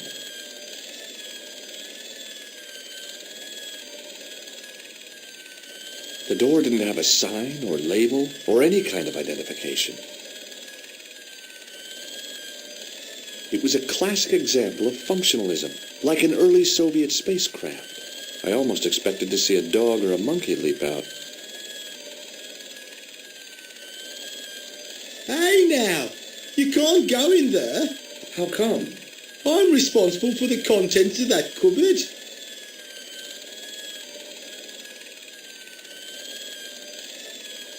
Hello. What's that? I said hello. Oh, hiya. I'd like to talk to you for a minute. That's what I thought you said. Don't look so down in the mouth. No matter how bad things seem, I never let life get on top of me. Oh, yeah? What's your secret? Why, it's easy. All you have to do is smile and whistle this little tune. You know what? If you start whistling, I'll bust you in the teeth. It's a deal. Do you know a nurse called Grendel? Sure I do. Is she on duty today? Yeah, end of the corridor, Ward J2. Have you seen any unsavory characters lurking about in the corridors? No, sir, I haven't. But I've got nothing to worry about. What's that, Mr. Shiny? You'd take good care of the rascals, I'll bet you would. With a friend like him, I've no fear of oppressors. It must be a great comfort. He is. Do you know where I'd find a patient called Marquet? No, I'm not allowed on the wards with Mr. Shiny. Would you like to shake my hand? Not until I've washed, if you don't mind, sir. You can pick up all kinds of things in a hospital. Like nurses, right? No, sir. Bugs and germs. And fungal infections. Do you recognize the man in this photograph? Who is it? That's what I'm asking you. Have you seen him before? How should I know? You haven't told me who he is. Take a look at the photo. Yeah, okay. Now, have you seen him before? No. Would Mr. Shiny be your polishing machine by any chance? Please, don't call him that. He's more of a friend than a machine. I've had Mr. Shiny for 3 years, and he's never let me down once. How come you got so attached to a polishing machine? I asked you not to call him that. He's got a name, you know. Yeah, Mr. Shiny. It's just that... You think it's odd, don't you? No, I don't mind. The rest of the staff think I'm twisted. I heard them snorking behind me back when I gave Mr. Shiny his weekly pull through. Whatever you've got with this metal mop foot is probably a fine and noble thing. It is? Say, it's not every day I meet someone as crazy as me. See you later. Yeah, take care now. It was a life-sized marble figure of a guy in robes. The sculptor had tried to give him a look of paternal authority and concern. To my mind, he looked just plain constipated. There was no way I could improve on the sculpture with the janitor watching me. I guess the water cooler was for the use of people lost in the corridors.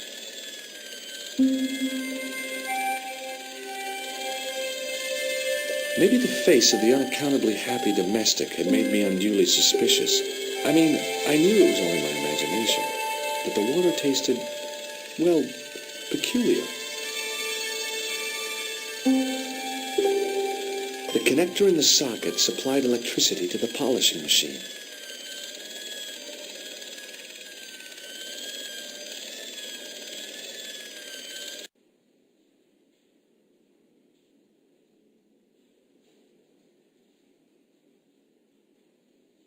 Oui, monsieur. Is this Ward J2? It is, but you're not supposed to be here. We have strict rules about visiting hours. Can't you make an exception? I've come all the way from California. You must speak to the doctor. I can't wait that long. What if he snuffs it? You can't talk like that here. This is a hospital. You will have to leave. Do you have a patient named Marquet on this ward? Oui, monsieur. He is in the private room at the end of the ward. He has been placed in strict isolation. You can tell me how my brother is, can't you? Of course, monsieur. What is his name? Jacques Marquet. Let me see. He's satisfactory. I was told he was dying. Well, he is, but the doctor described his condition as satisfactory. That's quite an improvement on yesterday. Do you know who paid for Marquet's room? No, of course I don't. Preferential treatment like that must cost an arm and a leg. That's not my concern, monsieur. Do you have any clowns on the ward? Why, yes, we do. A professional clown. I'll bet he lightens the place up. Hardly. Monsieur Boissy has been in a coma for the last 3 months. What's wrong with Boissy? He was involved in a very nasty accident. A silly stunt involving a unicycle. His current condition is due to post-traumatic shock. It's unlikely he'll ever perform as a clown again. It's an ill wind that blows nobody any good. Do you recognize the man in this photograph? No, I don't. Do you know Merlin of Gruber Electronics? No, I don't. Would you like to shake hands with me? Well... No, it's okay. Forget it. I didn't really want to use it on her anyway. Thank you, nurse. You may come back at visiting time, monsieur. Thanks. When is that? The second Tuesday of each month.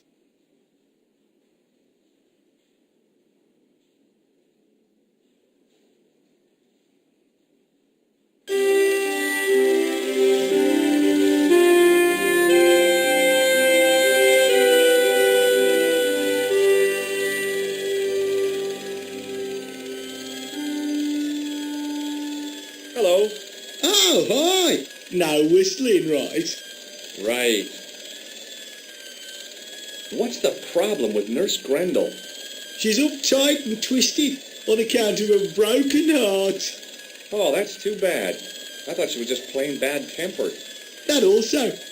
By the way, sir, I wouldn't stand too close to Mr. Shiny's grease valve. If he has an emission, it'll take the shine clean off your shoes.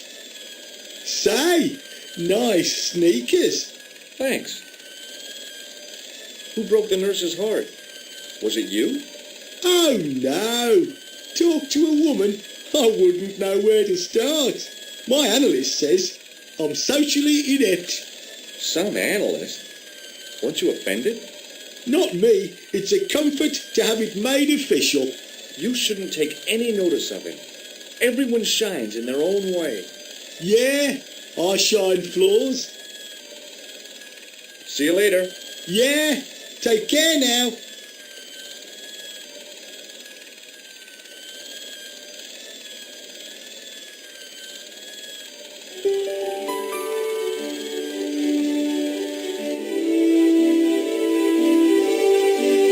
As I tugged the plug out of the socket, the polishing machine coughed, spluttered, and died. Mr. Shiny, what's wrong, pal?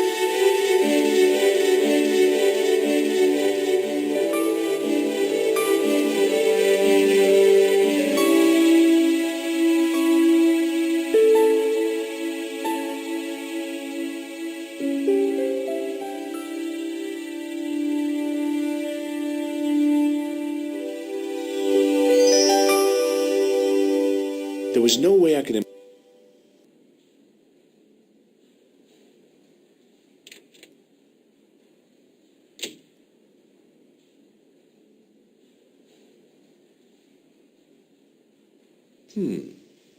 Dr. Stobart at your service.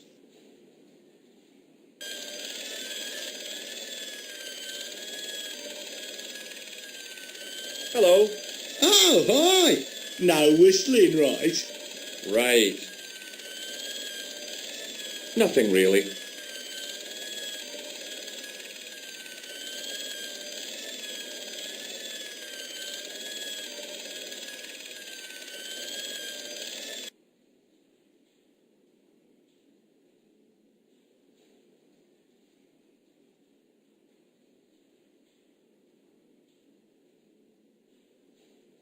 Good afternoon, Doctor. Oh, hi. Is this Ward J2? Yes, sir.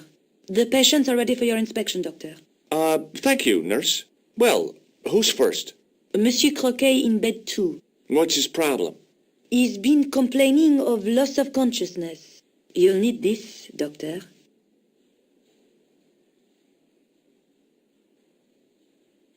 She gave me a long, narrow metal box and a stunning smile. Thanks.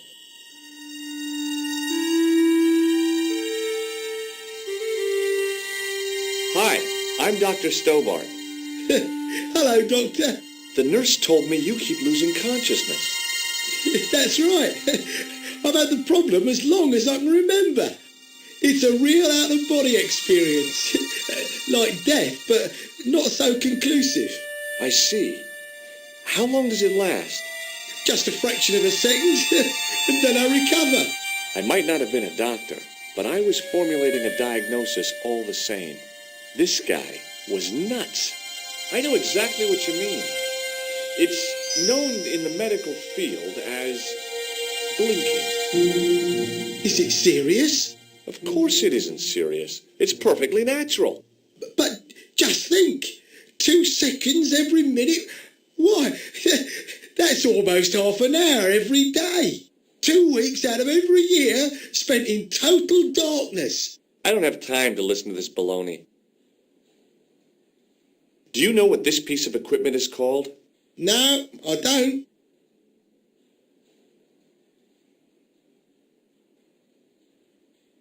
Which bed is Marquet in? He's round the corner, in solitary. What's the matter with him? I don't know, but the men who brought him in were wearing masks and rubber gloves. Hey, you're a doctor. How come you don't know? We doctors don't know everything. Then how come you act like you do? Has Marquet had any visitors?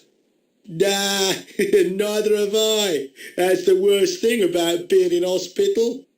You feel like the rest of the world has abandoned you. Well, you know how it is. Life goes on. Thanks for those comforting words. Well, goodbye and good luck. Thanks, Doc.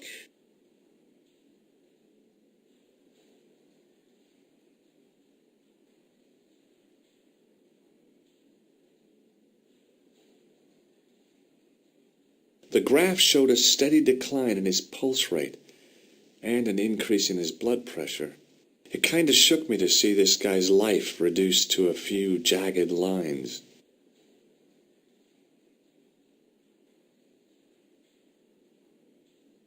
The poor guy's temperature had been up and down like a white knuckle ride. No wonder he looked so sick. Now, I was no doctor, but this guy looked dead to me.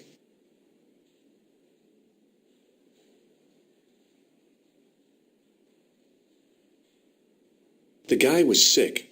His face was the same shade of gray as the pillow beneath his head. I wondered whether I ought to call the nurse. Maybe check him out for breathing.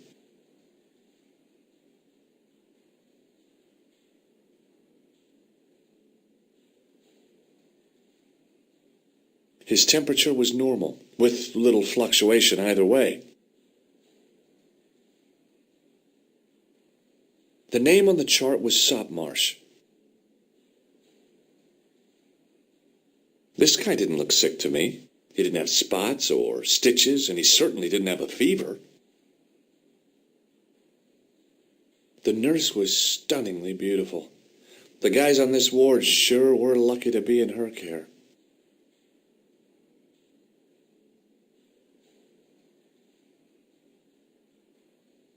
Doctor! What is it? You haven't taken my blood pressure.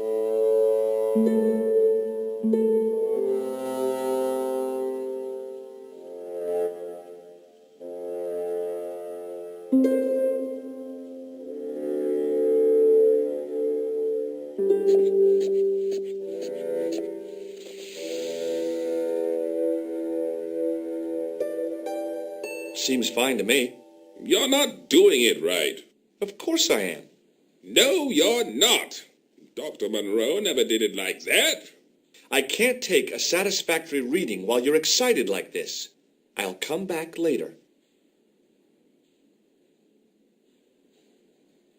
It was a life-sized marble figure of a guy in robes. The sculptor had tried to give him a look of paternal authority and concern. To my mind, he looked just plain constipated.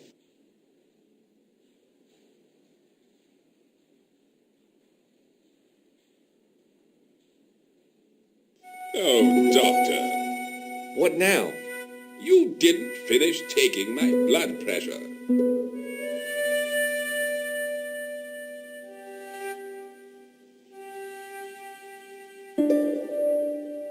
Okay, let's try again.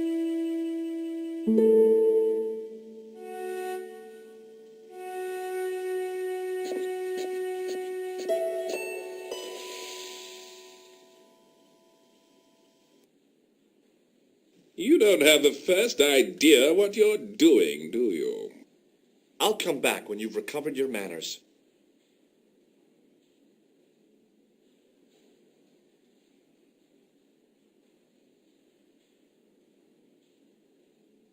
Pardon me, nurse. Oui, monsieur? Thank you, nurse. Au revoir, monsieur.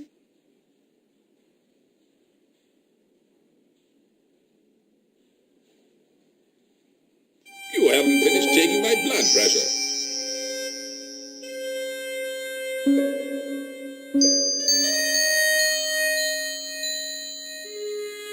Will you keep quiet?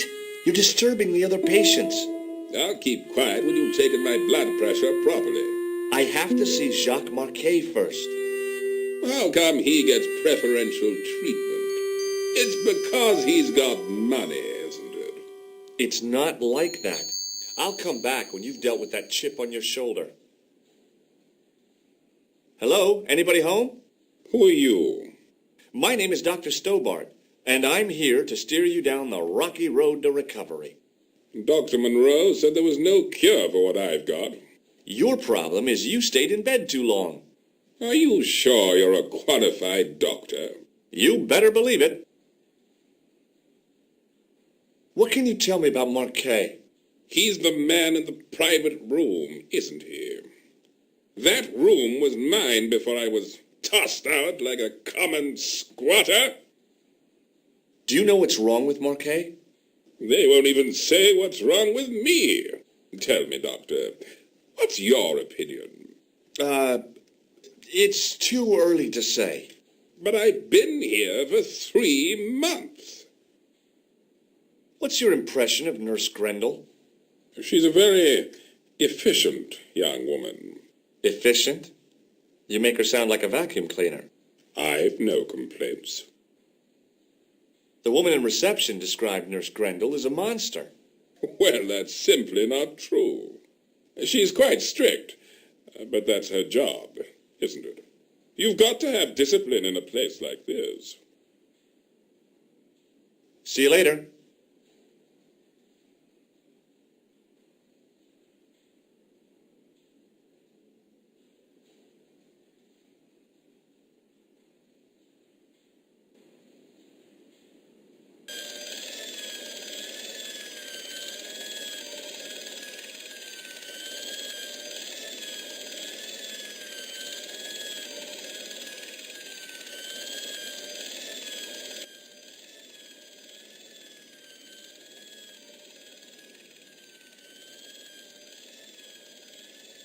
The guy seemed to be practicing his air of authority.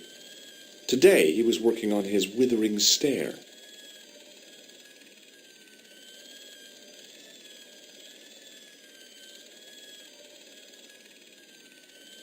Hi, my name's George Stobart.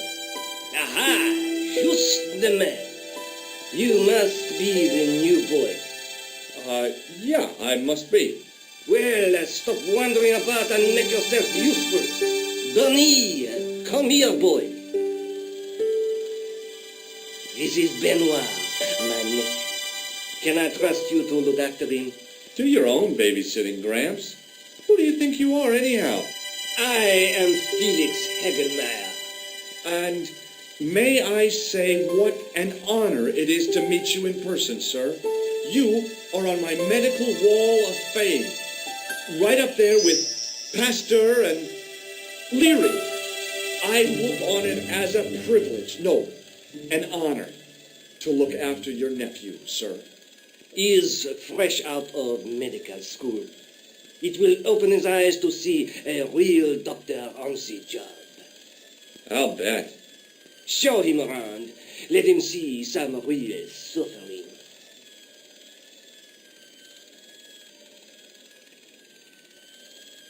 May I have the honor of shaking you by the hand? You may not. I don't encourage physical contact between my staff. Does this white powder mean anything to you? No, sir. I do not pretend to know the pharmacist's job. Have you ever heard of the Club Alamat? No, sir. I have not.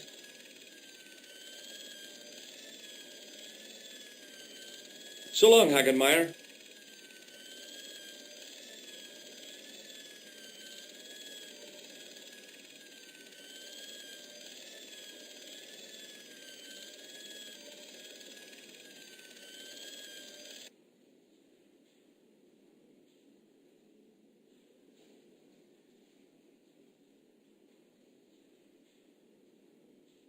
Could you take a look at the client in bed number 3 now? His name is Eric Sopmarsh. What's his problem? He's delirious. He just now came out of theater. He's recovering from major surgery. I'll have him up and about before you can say, Lazarus, get out of your bed and walk.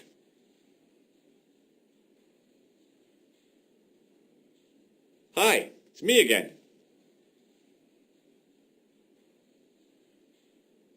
See you later.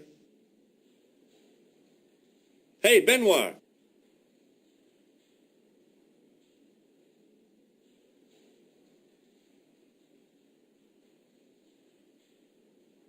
There's no need to shout. What do you want?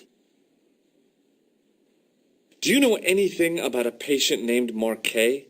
No, sir, I don't know much about any of the patients. I've never met a doctor who admits that he's only human. I'm only a trainee, sir. I'm sure I'll get the hang of things.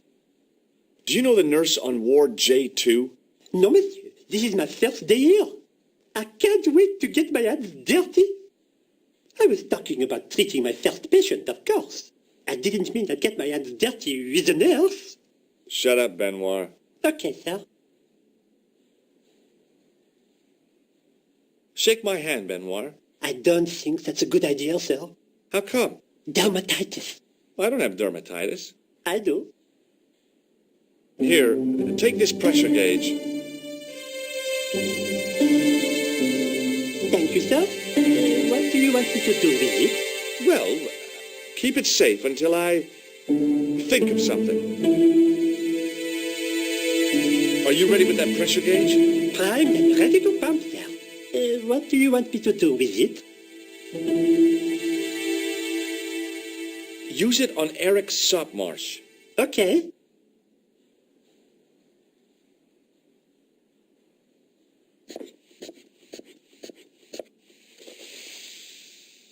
He sat like a statue of a sack of potatoes, but the cop's eyes were as watchful as a hawk's. I'm Dr. Stobart. Bonjour, docteur. Have you heard of a guy called Marquet? He's in quarantine, doc, right behind this here door. Marquet is just the man I wanted to see. I wouldn't go in there if I was you.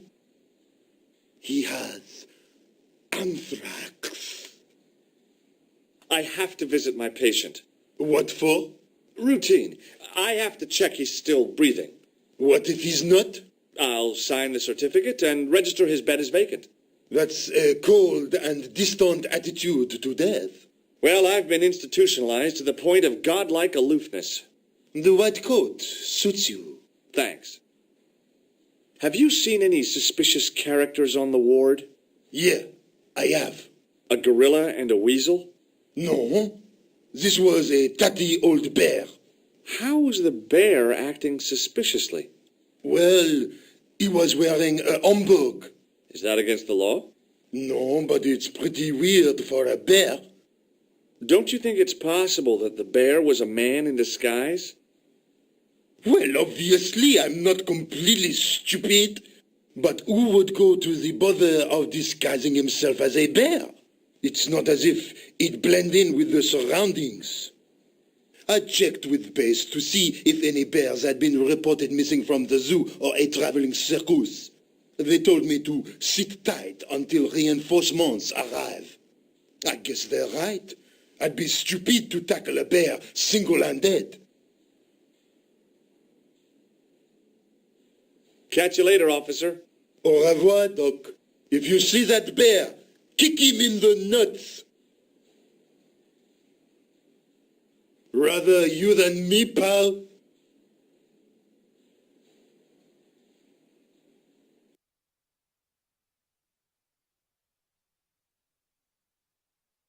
Marquet? Yes, I am Marquet. I've been expecting you. You have? Well, what are you waiting for? Get it over with. I just want to know what I should do with the gem. The Lachmar gem? Yeah, right here in my pocket. I thought you were one of the assassin. Not me. I never inhaled. So, you were sent in my place? Yeah. You could hardly make the trip to Ireland in your condition. What should I do with the gem? Deliver it to the Grand Master quickly. Tell him that I have found the tripod ready in Paris. You have it? Not yet, but it's being taken care of. I hired a couple of stooges with a flair for petty crime. Would that be Flap and Guido by any chance? You know them? We've met. What about the Hashashin? Is more likely to have followed Klausner. He'll stop at nothing to prevent the reforging of the sword. And that's bad, is it? As for Klausner, his brother to Syria on a wild goose chase. They have geese in Syria? And a theory about the location of the... That's enough excitement for one day, Monsieur Marquet. What are you doing here? Talking to this patient, of course. Monsieur Marquet is my patient. If I hadn't my office to hear that... Okay, I'm going. I'd learned all I could from Marquet anyhow.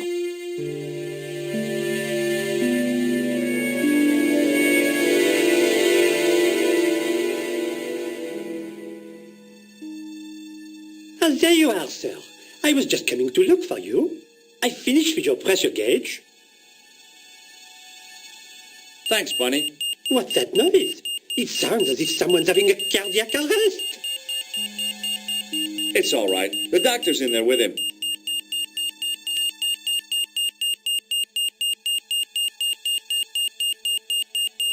Are you sure he was a doctor? Oui, monsieur. He showed me his ID. It was Dr. Braille. There's no Dr. Braille working here. He's an imposter. The door's locked. Help me, officer.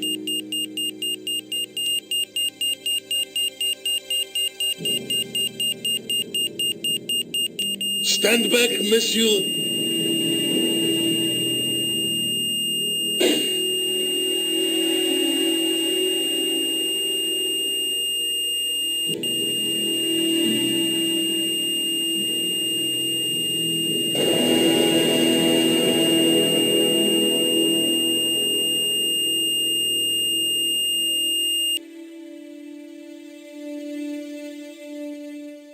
I found Jacques Marquet. Did he talk? Yeah, he talked. For the very last time. He's dead. Yeah, killed in cold blood by a bogus doctor. That's despicable. What kind of guy would pass himself off as a doctor and take advantage of a dying man? Was it Khan? No, I don't know who he was, but it certainly wasn't Khan. He got away, out the window. Have you ever heard of the Hashiashin? No. Marquet said that they were his biggest enemy. His biggest enemy was the bogus doctor. Don't remind me. That guy was evil. He had wild, staring eyes like a dead fish. I'll never trust a doctor again. Do you think the assassin was responsible for killing Marquet? I don't think so. He could have finished him off the first time. Besides, Marquet would have recognized him. He was pumped to the gills with sedatives. He wouldn't have recognized the 4 horsemen of the apocalypse unless they'd introduced themselves. Let's take another look at the manuscript.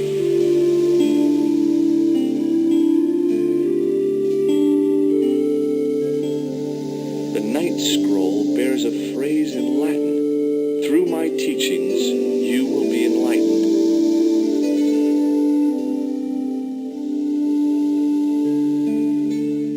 Have you found out any more about the Knights Templar? Yes, I have. The guy responsible for their downfall was Philippe IV, the King of France, otherwise known as Philippe le Bel. Well, he is known to history as Philippe the Fair, but I doubt if the Templars called him that. I'm sure André will tell you all about him. Can you think of any use for this? That's a thing for measuring blood pressure, isn't it? What are you doing with that? I picked it up in the hospital. It could be useful. You ought to take it back. Don't you feel guilty? No. I guess I'd better go back and talk to that weirdo. Which one, Rosso or Sergeant Mou? Oh, but you're referring to André. I'll let you work it out.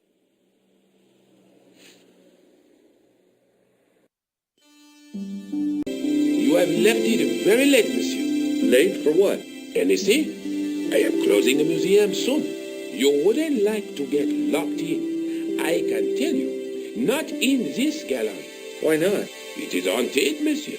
You don't believe in ghosts, surely. Oh, yes, I do. 7 years ago, a lad managed to hide in here. He'd made a bet with his friends, I suppose.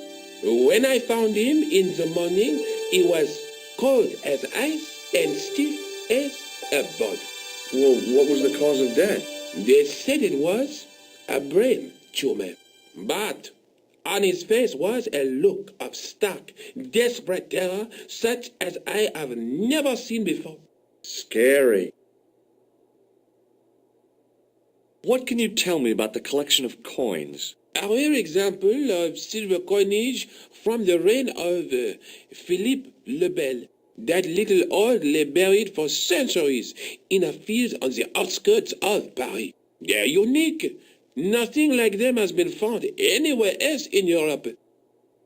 What can you tell me about the collection of pottery? Those are remains of pots used by the original inhabitants of Paris. The Paris pot people. When did they move out? 15,000 years ago, monsieur.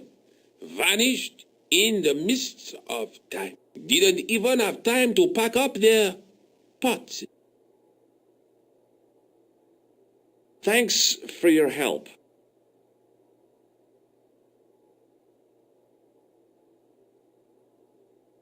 Hi, André. Hello, Georgie. Have you ever heard of the Hashashin? Why, yes, it was a radical Muslim sect whose name became synonymous with murder. It was formed in 11th century Persia, shortly before the Crusades. At roughly the same time as the Templars. Yes, they gave a new word to our language, assassini, the assassins. How did the assassins get their name? From the legend surrounding the secrets of their initiation rites. A young man who sought to join the sect was given hashish until he drifted into dreams. He awoke to find himself in a fabulous garden with everything he could wish for. The freshest water, the most delicious food, the choicest hash, and the most delectable women imaginable. Cool. Do you have the address? I haven't finished the story. There was a price to pay for this taste of paradise. Wouldn't you just know it? The young man would wake the next day to find himself back in the real world. He was told that he'd been given a glimpse of the heaven reserved for holy martyrs. A heaven he would enjoy for eternity if he was willing to join the Hashashin. How did the assassins operate? Well, as I explained, the new recruits would be only too willing to die for the cause. They'd be instructed in the use of the dagger, poisons, and disguise. Then the Grand Master of the sect would name an enemy of Allah. And they'd stop at nothing to eliminate that enemy. You got it. They were fearless and deadly. Does the cult of the assassins still exist? Take a look around at the world today. You tell me. What can you tell me about Philippe le Bel? He was responsible for the extermination of the Knights Templar. I know that, but why was Philip so hot to get rid of them? Mostly because he wanted to get his hands on their treasure. He had an enormous debt and a lifelong war with England to fund. The trouble was, the Templars were a highly respected holy order. If the Templars were so powerful, how did this Philippe dude wipe them out? By underhanded, dishonorable means, of course. The Pope was Clement V, a Frenchman. French, huh? Handy for Philippe. Fate had nothing to do with it. He was Philippe's puppet, planted to further his political ambitions. Philippe wanted the wealth of the Templars and used Clement to get it.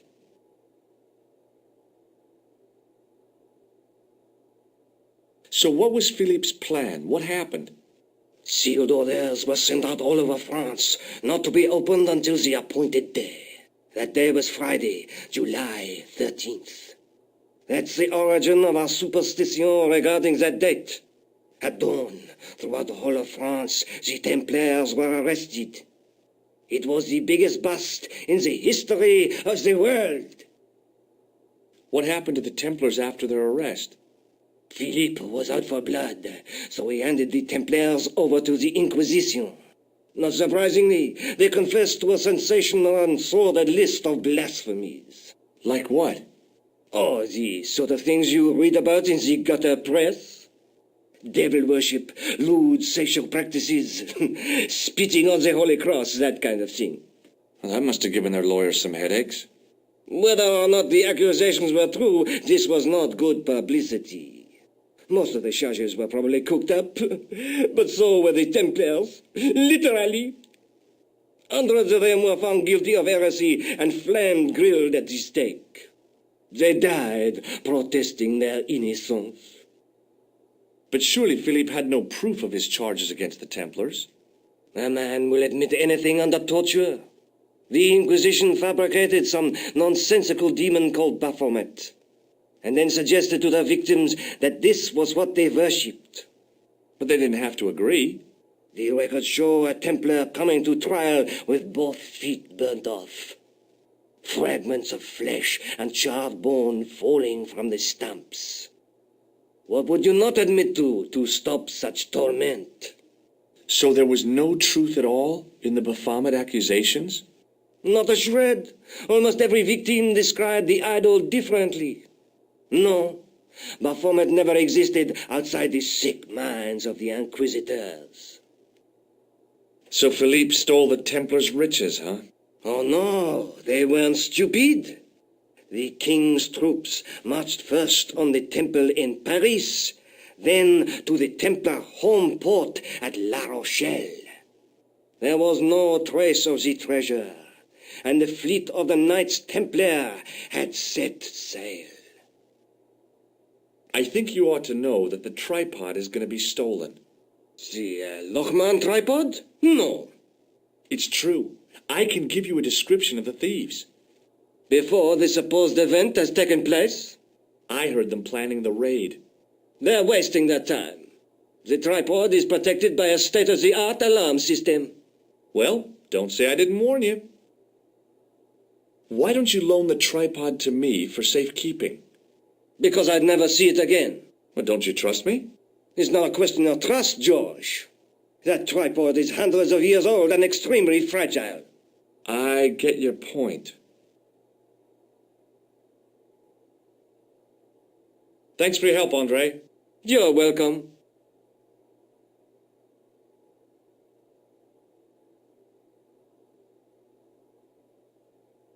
Don't open it. Remember, the burning cattle.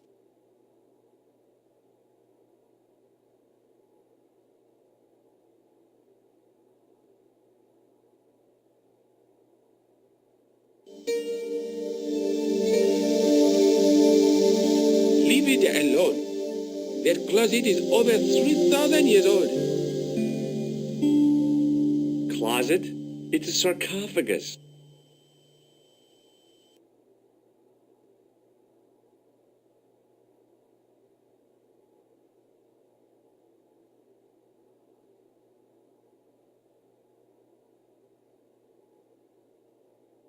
The rod turned smoothly, and the window above me opened.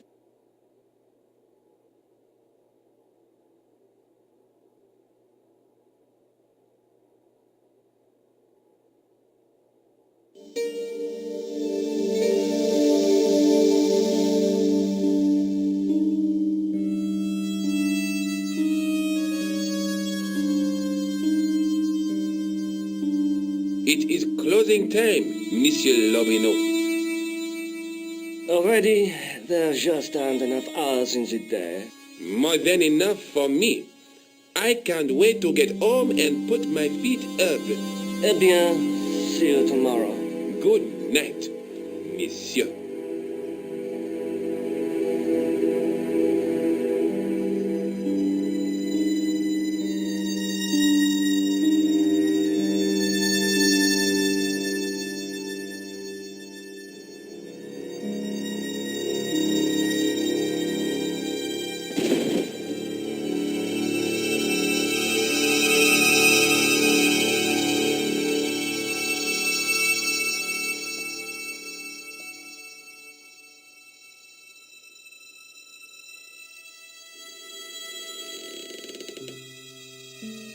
Guido, look at this! Quit fooling around, you moron! Get your ass over here and bring that flashlight.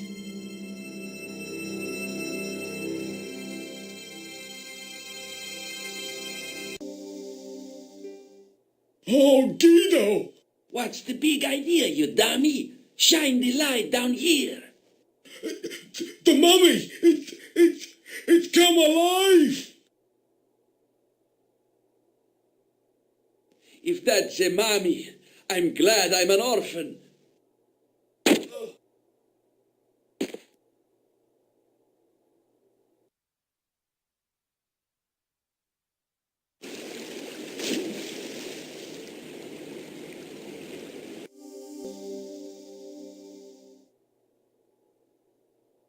What the? Who's there? Let's get out of here!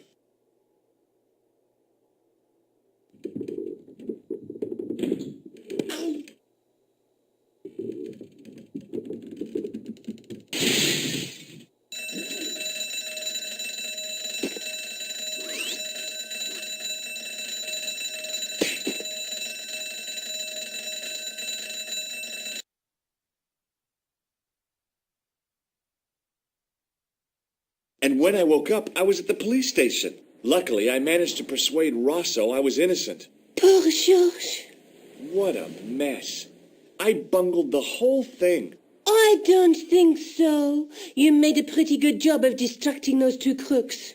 Yeah, but the killer got away with the tripod. No, he didn't. He's not the only one who can dress up in costume. You mean... it was you who stole the tripod? Oh, hell, Nico. I could have been shot. Those dogs are more likely to shoot their own feet. I just wish you'd told me your plans. We're supposed to be in this together. But how come you dressed up like a pantomime cat? Don't sulk, Georgie, please. Oh, rats. And don't call me Georgie. Oh, I really thought you'd be pleased. After all, we've got the tripod. Aren't you going to try putting the gem on the tripod? I guess so.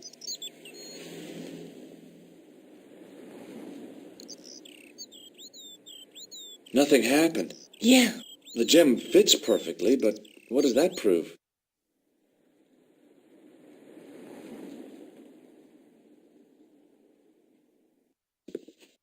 Maybe the tripod has to be in a certain location. There's nothing on the manuscript to indicate where, though, is there?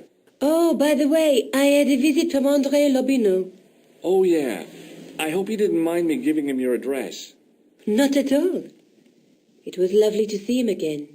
He was over the moon when I showed him the manuscript. It's not often he gets that excited. He made a sketch of the Knight's crest to take back to the museum. I believe he's identified the family who bear that crest. I sure hope so. Lobineau explained who the Hashashin were. Yeah? The cult of the assassins. Oh, boy! What do you think the purpose of this tripod is? On the manuscript, the gem is shown mounted on top of it. So, we risked a criminal charge to steal a display stand? Don't ask me. Maybe it's intended to hold the gem in a specific position. I have to go. Already? You only just arrived. Time and tide wait for no man. Okay, I'll see you later.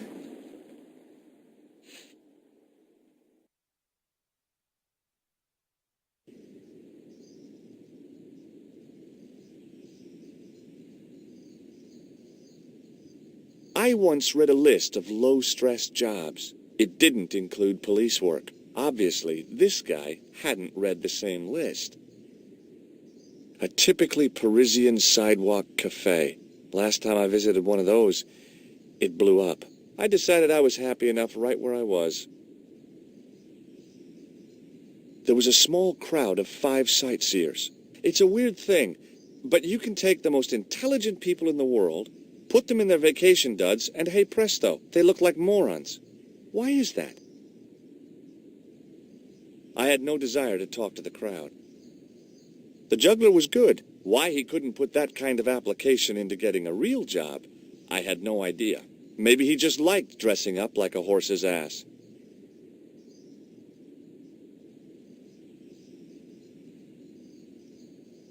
Hey, you with the balls. Oui? What do you know about the Knights Templar? Le Templier? Ah, their last Grand Master, Jacques du Molay, was burnt on an island in the Seine in 1314.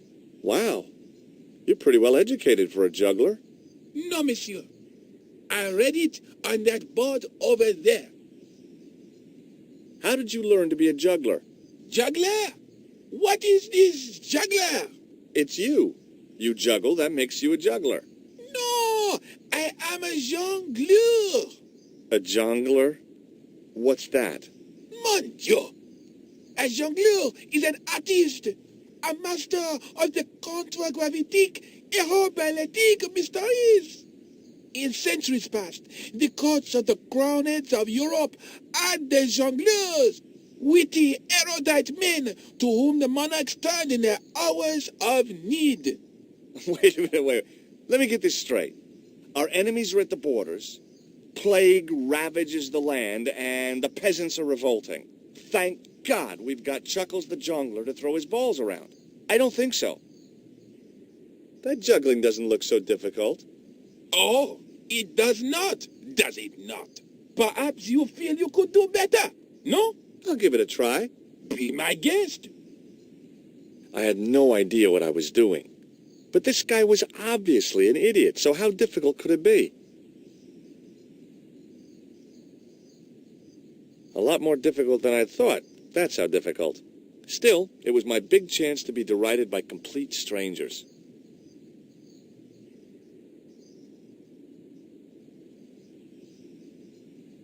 Not so easy after all, is it?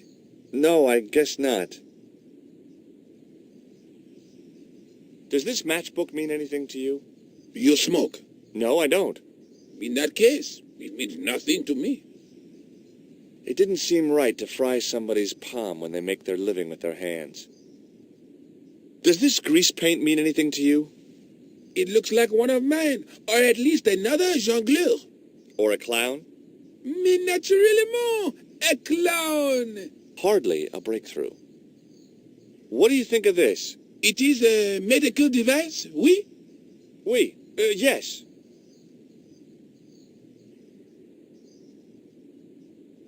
Catch you later. Au revoir, monsieur.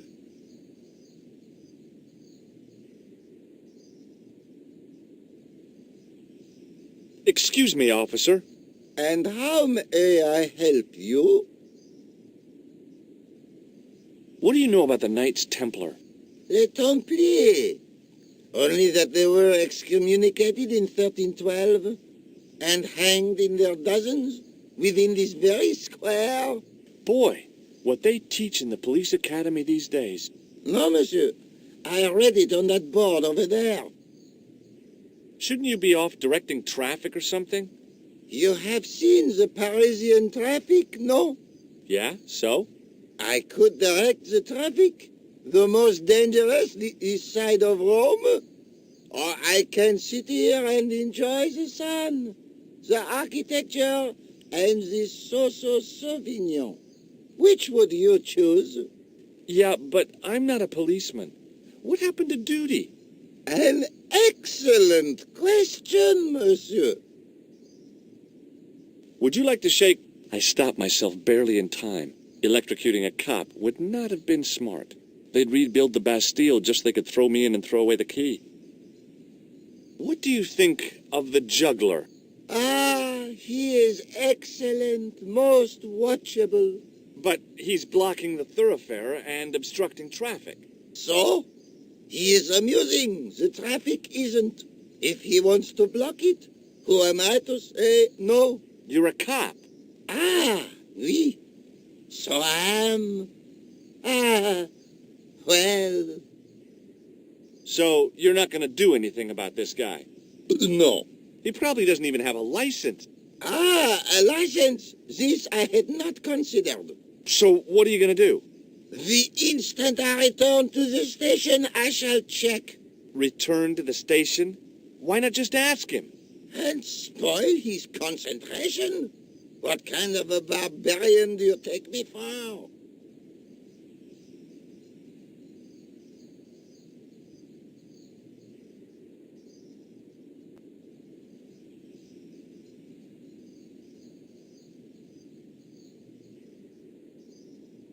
Does this red nose mean anything to you? Ah, you are a clown. Do I look like a clown? No, although you juggle like one. Now, if I'd known you were a clown, it would have been amusing. And not a humiliation for you. What do you mean? Who ever heard of a plain-clothes clown? He had a point. So you're saying that if I juggle badly with a red nose, I'd be the king of comedy. But if I juggle badly without it... You look like a pathetic loon. Oui, monsieur, you have it. Do you know what this is? It's a sewer key. Does it mean anything to you? Do you belong to some obscure arm of the Masons? I'll see you around. Oui, monsieur. I'll be there.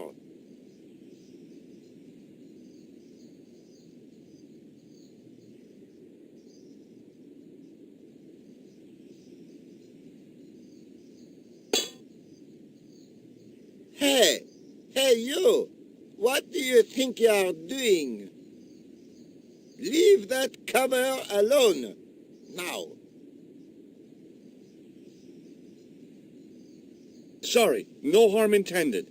You stay away from that. Hi again.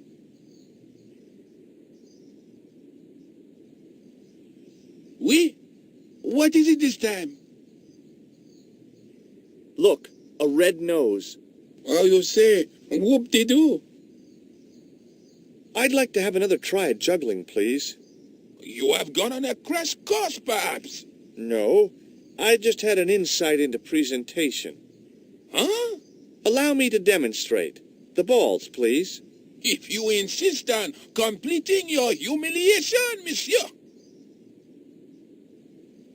Okay, now for my secret weapon.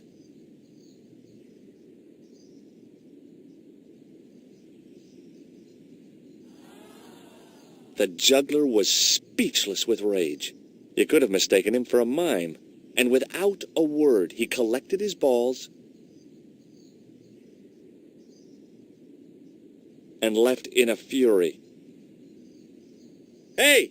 You forgot one of your balls! Hey! But he didn't hear. Better still, deprived of his entertainment, the gendarme decided maybe he ought to do some policing for a change.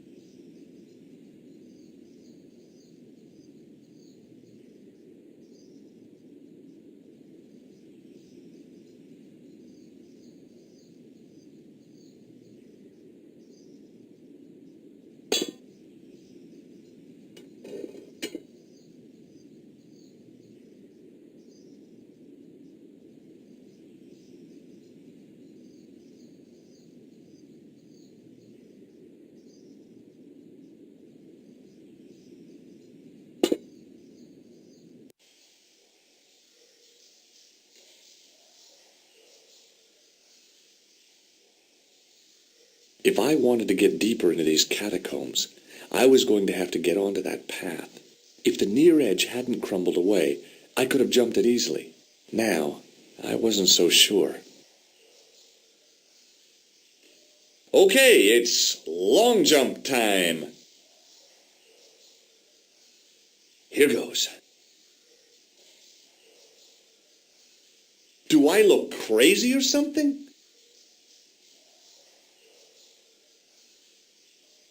The recent showers had made the levels rise a little, but at least the place didn't smell so much. The recent showers had made the levels rise a little, but at least the place didn't smell so much. What's a guy supposed to do with a sewer? Don't answer that. There were 3 arches, each with an inscription.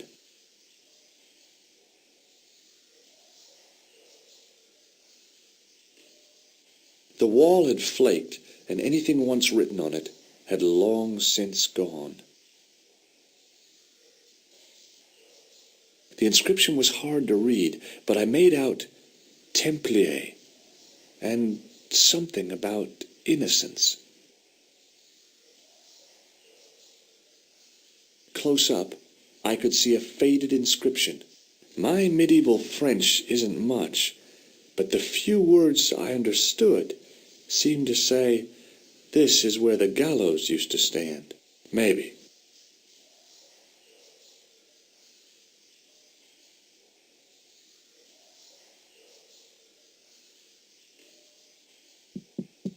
Hey, that's hollow. It was time for some brutal destruction.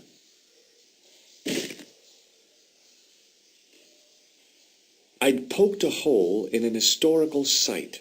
If any archaeologists came by, they'd lynch me for this. Close up, I could see the plaster was thinner where I'd broken through, and behind it were some cogs and a lever.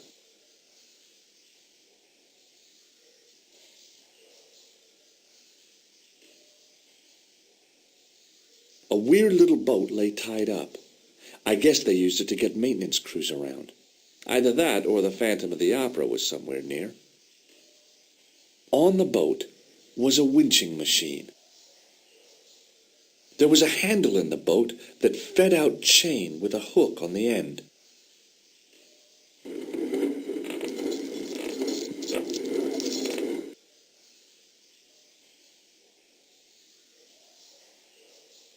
The hook lay in a bed of chain.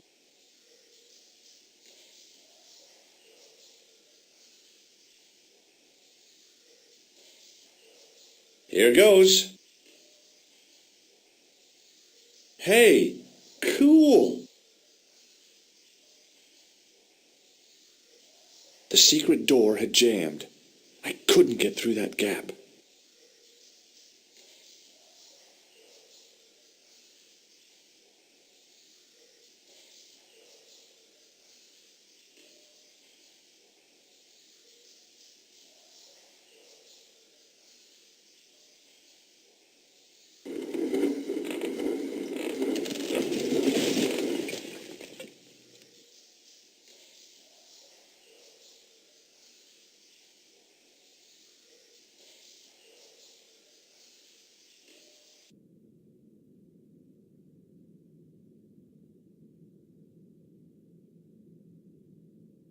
The door mechanism was trashed.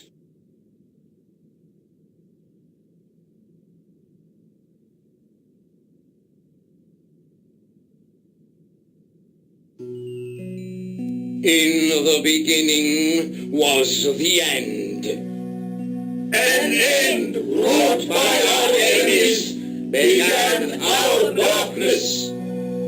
In the end will be a beginning. An end to our enemies heralds our new day. What part? The military establishments are in flux. The end of the Cold War has left them with no clear goal and as obvious targets for budgetary cuts. We have successfully promoted a sense of betrayal in the upper echelons. They feel that the politicians have cast them adrift. The pattern is emerging. Our time is now. Good. Mademoiselle? Governments are giving the corporations more respect than their own citizens. A groundswell of dissatisfaction and dissidence is growing. The corporations are becoming too large and complex for their own executives to control them.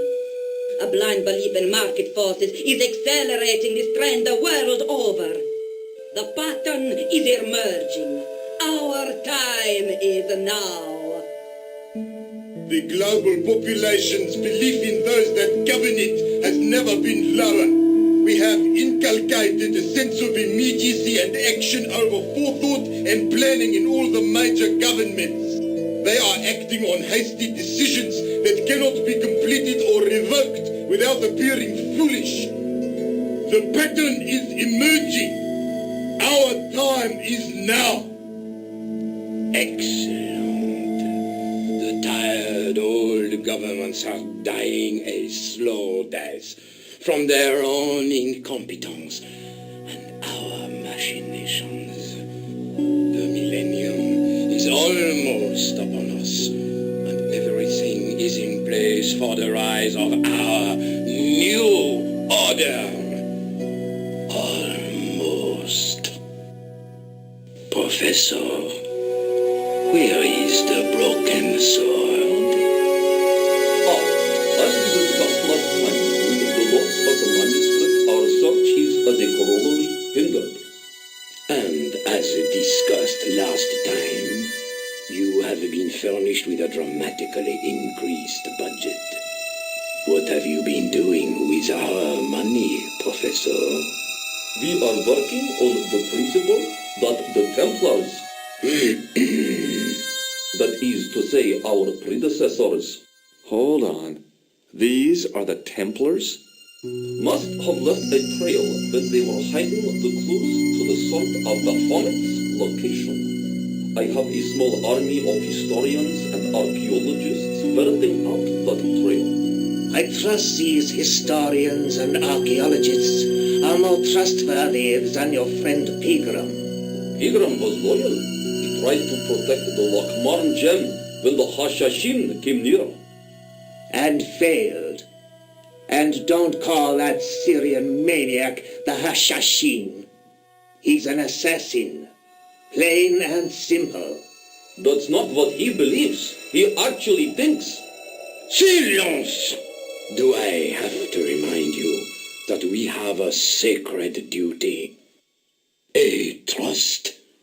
When Philippe attempted to destroy the order, we lost the sword and our power with it. Now we have the opportunity to reforge it. But time is short. We need results, not petty bickering, not excuses. Now, Professor Baphomet. Yes, of course, my apologies. We will find Baphomet and the sword, manuscript or no. We have already found another element actually within Paris. Excellent. What is it? Well, we're not exactly sure at present. Ha! But I have my best people working on it.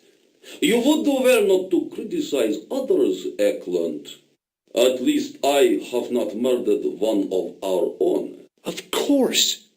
That guy was the bogus doctor in the hospital. Marquet was a liability. Eklund dealt with him on my orders. I beg your pardon, Grandmaster. I did not mean to. Have you any good news for us, Professor? We already know 3 of the elements. We know that Klausner had obtained the lens before he vanished. Where was he? Syria. We know that he arrived, but after that, nothing. The assassin. I fear so. It's a shame. Klausner was a good operative.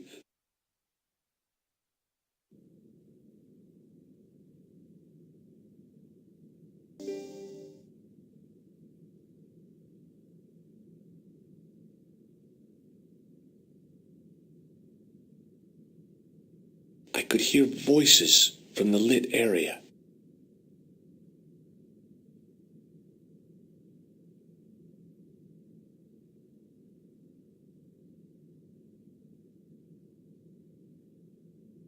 This was it. The conspiracy was revealed. Okay, nobody move. I'm making a citizen's arrest. At last, I had them. I could see the fear in their eyes as their little scheme came to pieces. You're all going away for a very long time. And you can just drop those guns. You're impressing nobody.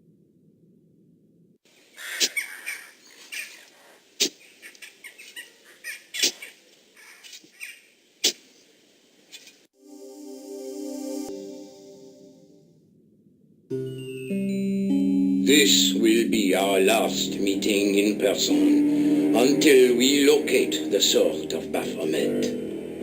I hope hope that I don't need to emphasize the importance of finding it. Without it, our endeavors come to nothing.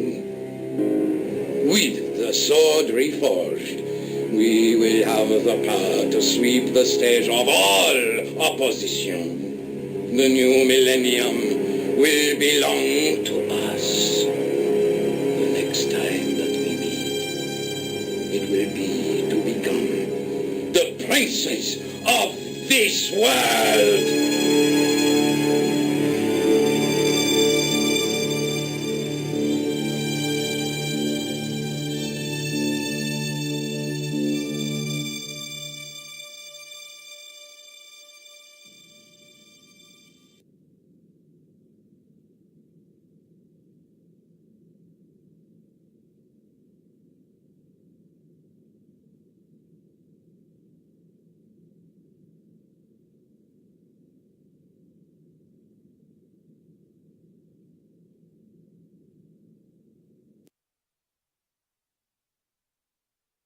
In the middle of the circle was a stump of stone, a shaft of daylight from the world above lancing down to touch it.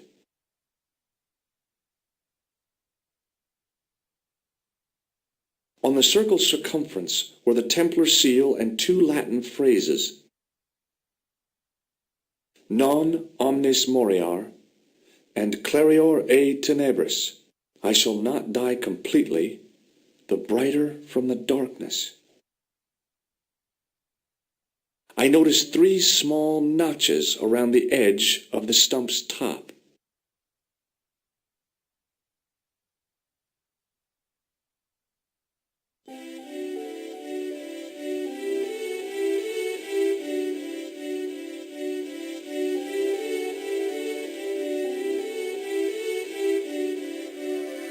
The light falling from above struck the gem and scattered in 5 neat rays, and each ray picked out a letter. Starting from the seal, I could read M-A-R-I-B, Marib. Now all I had to do was figure out what the heck that meant.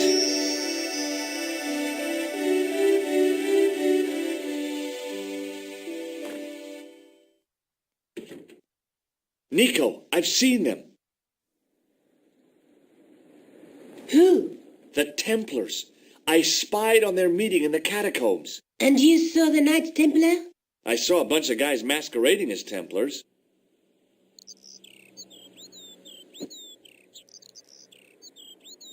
They're after something called the Sword of Baphomet. The bogus doctor was there, the guy who killed Marquet.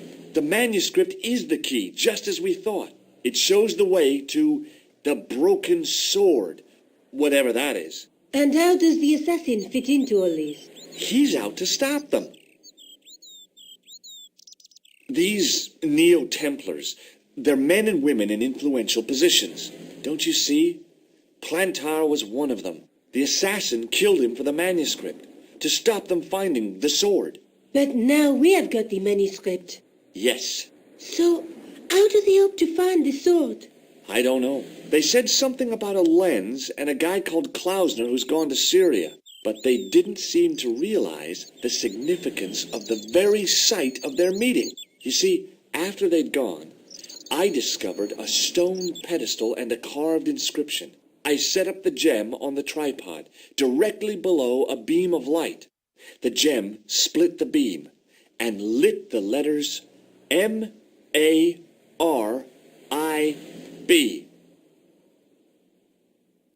Marib is a village in Syria.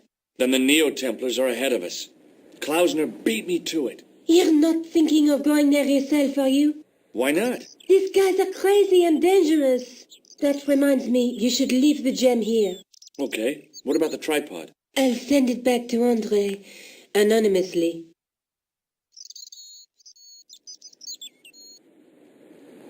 Would you like this juggling ball? Have you been drinking, Georges? No, why? Because you're talking crap.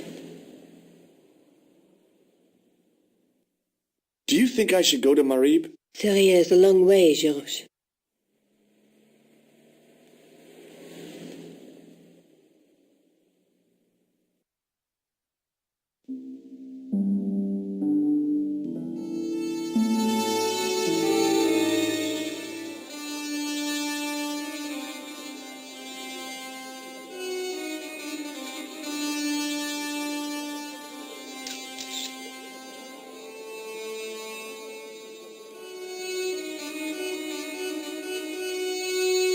The carpet in the middle looked familiar somehow.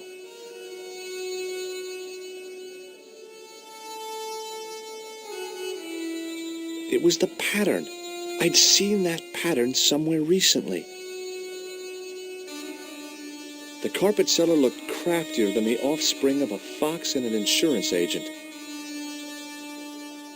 The matchbook bore a pattern of swirling color and the words, Club Alamut.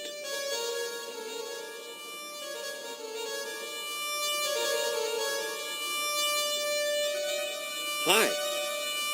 Hello, sir. Lovely carpet. Does this matchbook mean anything to you? Ah, give to me. Give to me.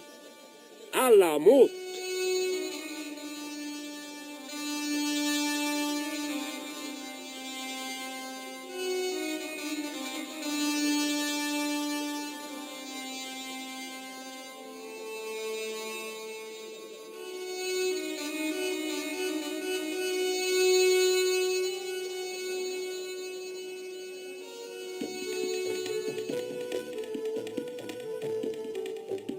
Many beneficent greetings, my most fortunate possible friend.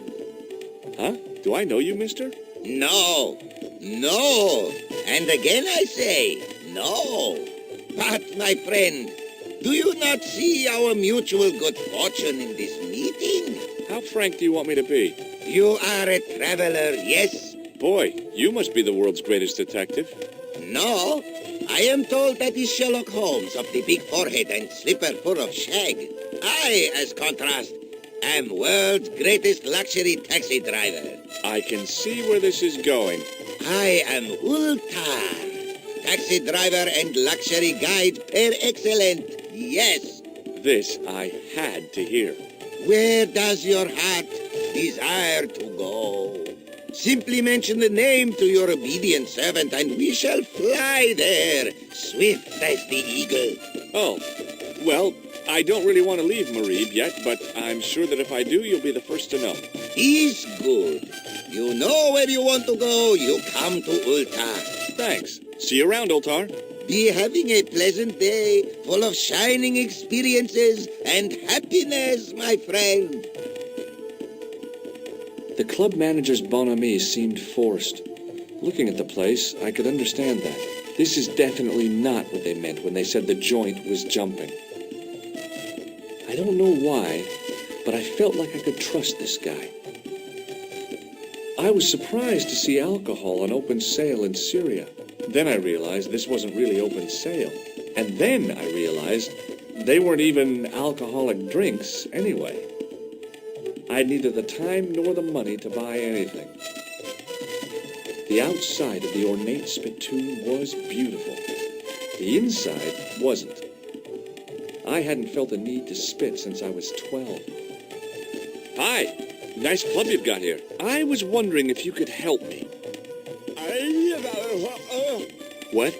I mean, I beg your pardon? I'm sorry, but I don't understand. No surprise there, all righty. He says sorry, but he not speak English. But he didn't say anything. He not have tongue. No tongue? What happened?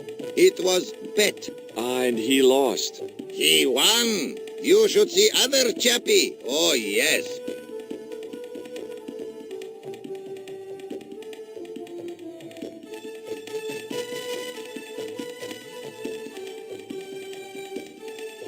Damn, the door's locked.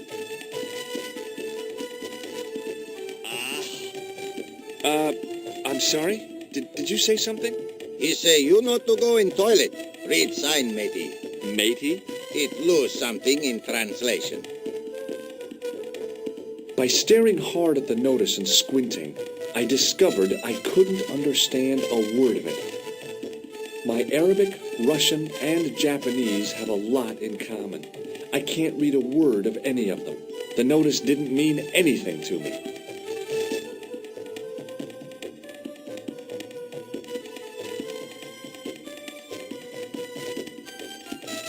Hello again, Ultar. Great hellos, munificent foreigner, and possible future client. Well, you never know. Would you mind talking to me? is most agreeable.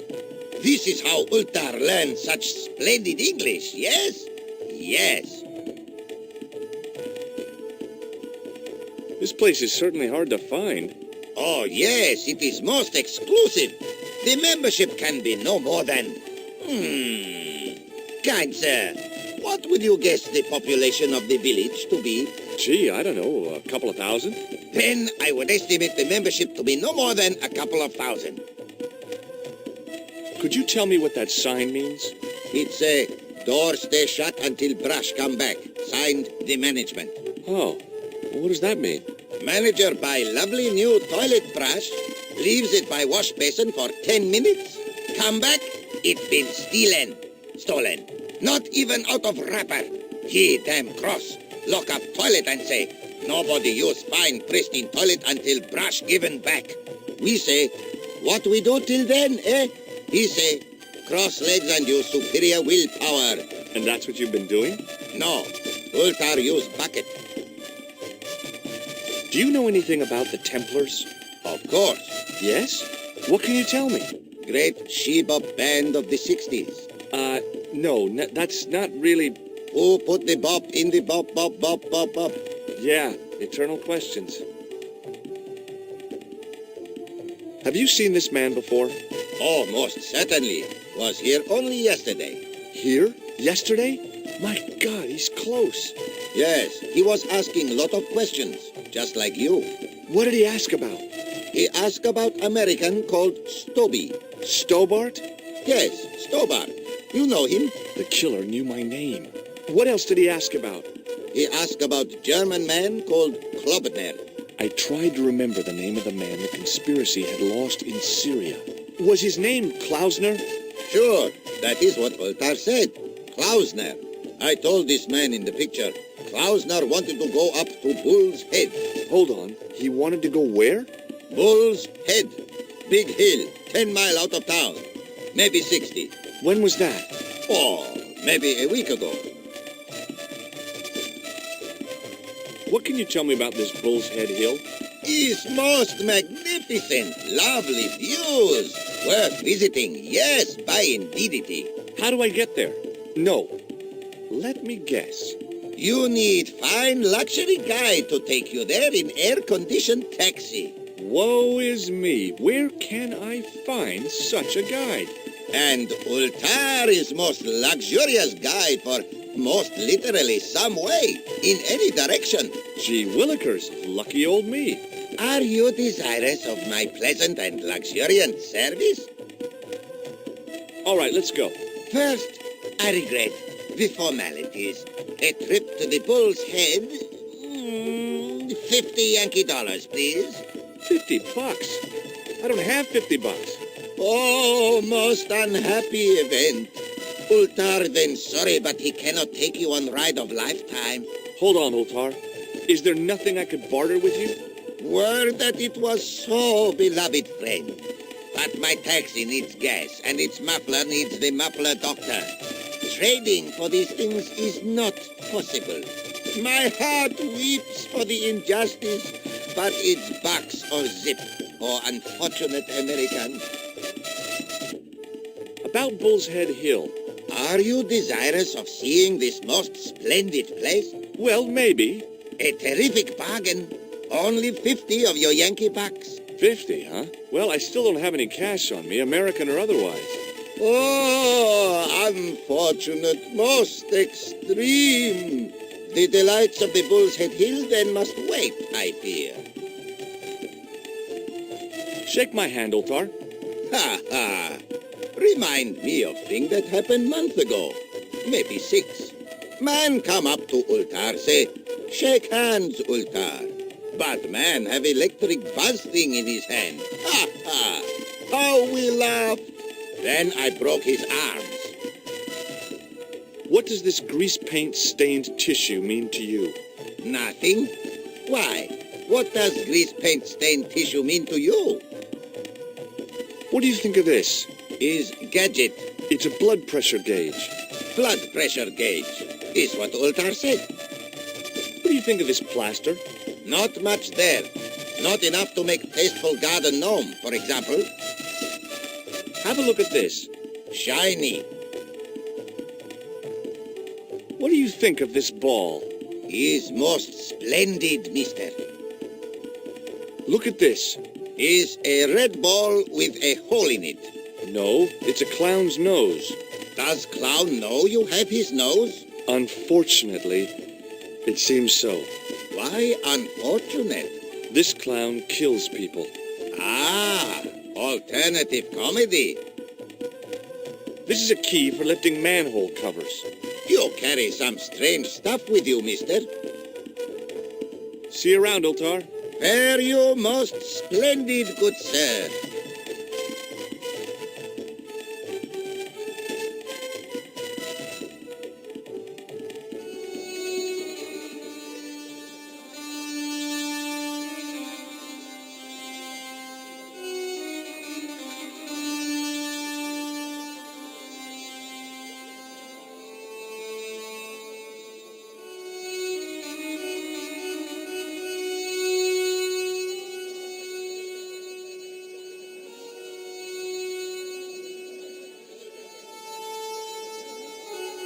Suddenly, I realized the horrific truth.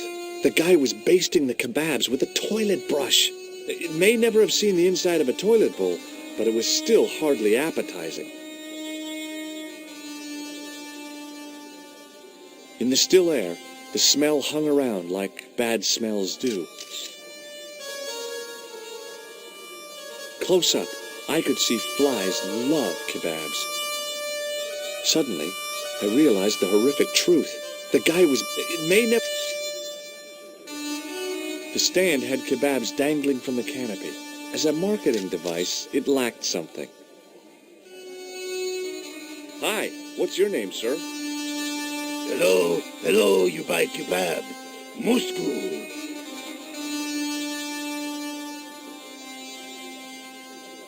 Well, goodbye. Have a nice day. Most good.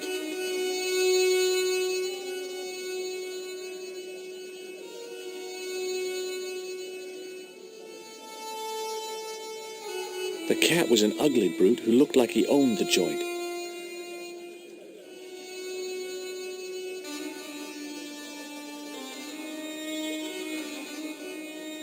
It was the sort of bell you see in hotel receptions. Kind of unexpected here.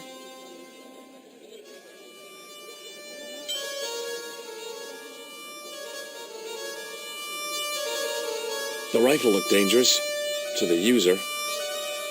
An old executive toy and a cheap plaster statuette. There didn't seem much helpful around here.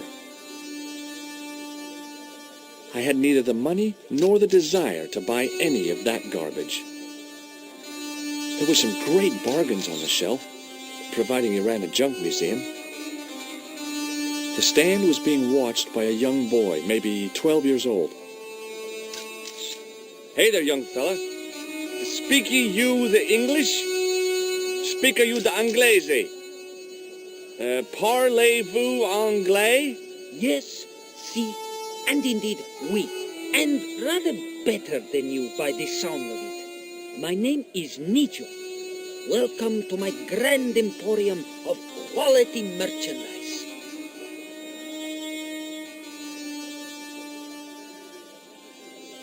I met an interesting guy earlier, a cab driver. Ah, that would have to be Ultar, a barbaric sort of chap. Oh, he's not that bad. You know how he speaks in pidgin English? That's how he speaks in Arabic too. So, this is your stand? Oh, yes, sir. Though stand does not begin to do it justice. The finest in this bustling metropolis. This is a bustling metropolis? Well, not per se, no. How much are those books there on the shelf? Have you any Syrian pounds? I think I might have a couple of Irish pund. Then they're too expensive for you, sir. You speak very good English. Thank you, sir. I learned from tapes that my uncle procured. Oh, a language course. No, sir. Jeeves and Wooster. Gussie, Fink, Noto, Aunt Agatha. What ho? That's not a very friendly cat you got there, Nijo. No, sir. It is a very unfriendly cat. Why do you keep it? Oh, it's not mine. It just rests where it pleases. And today it pleases to rest there. As Kipling would say, it is a cat that walks by itself. Fiercely independent. And it smells. Is that your father lurking in the back of the stand? He is indeed a roaring fellow. Ayub's his name. You don't sound like you respect him very much. Don't I? Not only do I respect him, I rather like him. For all his bluster, we get on very well. Does the word Templar mean anything to you? Templar. Templar. Why, yes, of course. It does? Yes. A splendid series of books by Mr. Leslie Charteris, featuring the roguish Mr. Simon Templar. Great. That's a real help, Nijo. Anything else? The Saint television program, featuring Mr. Roger Moore of the quizzical eyebrow, and a stick man with a halo. Bing! So all Templar means to you is Roger Moore. I only watched it for the stick man with the halo. Bing! He was better animated. So I'm correct in saying that the word Templar doesn't mean much to you. Well, there was the Order of Knights who were wiped out in an Inquisition in 1312, I suppose. That's them. What else do you know? Just how much information do you think there is on a Trivial Pursuit card? A what? From the medieval edition. We had it on the stand a couple of years ago. Ask me what a feuter is. Go on. I know all this stuff. Never mind. Okay, forget about the Templars for a minute. What do you know about knights? Like the Crusaders, they came to the East on an insane and pointless mission. They sacrificed thousands of lives, including their own, for insensate pride. How anyone can find them romantic confounds me.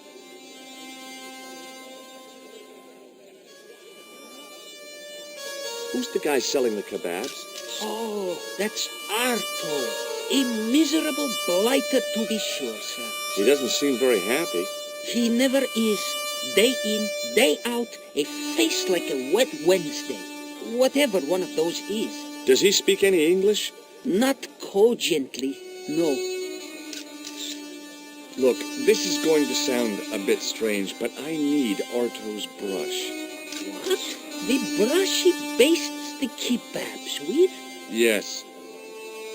Let me find some dirty postcards for you instead. Nijo, this is serious. Arto stole that brush he's using from a friend, and I want to get it back. Perhaps I could help you, old chap. Maybe? Perhaps? Maybe what? Perhaps what? I do not wish to seem mercenary, sir, but I am a merchant, and merchants trade. Merchant? This isn't Sears and Roebuck here. Well, if you're going to be disagreeable... No, you're right. What would you like? What have you got?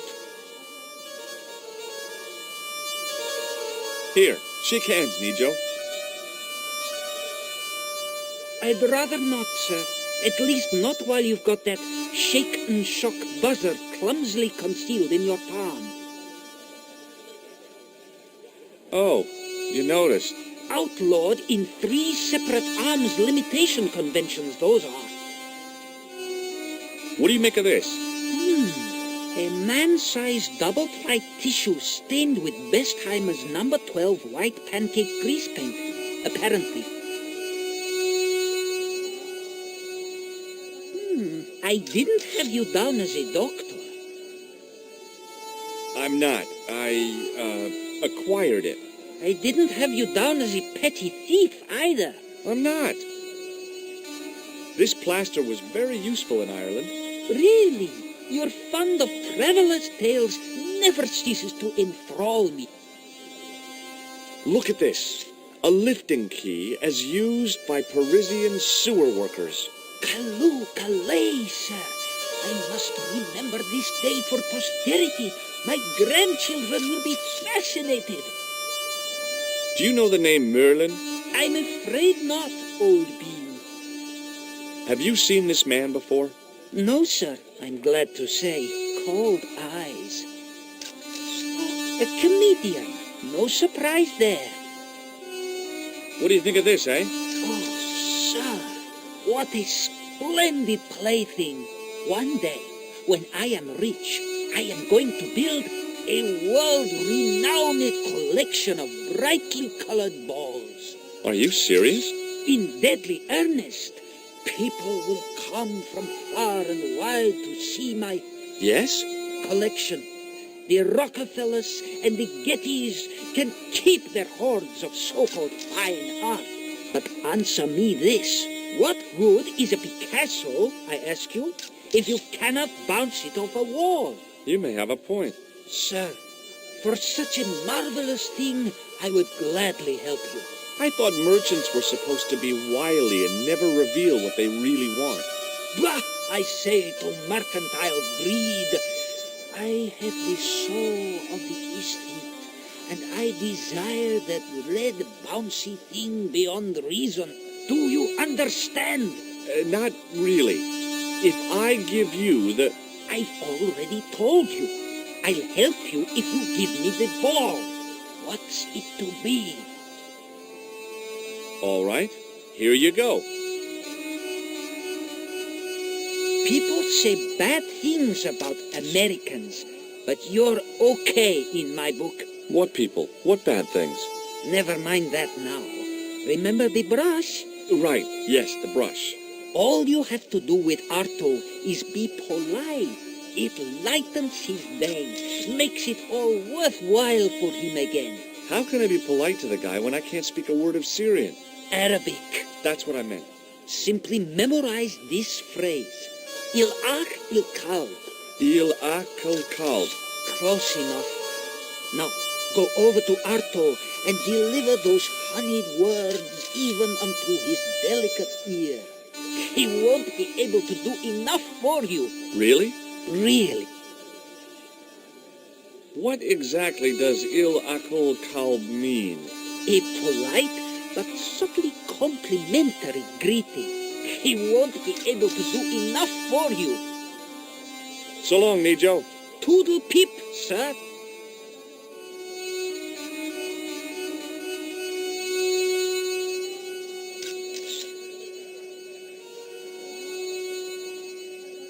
Hello again, sir.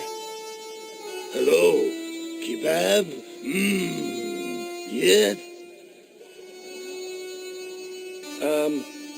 Il-akul kalb? Filthy. Bad, bad.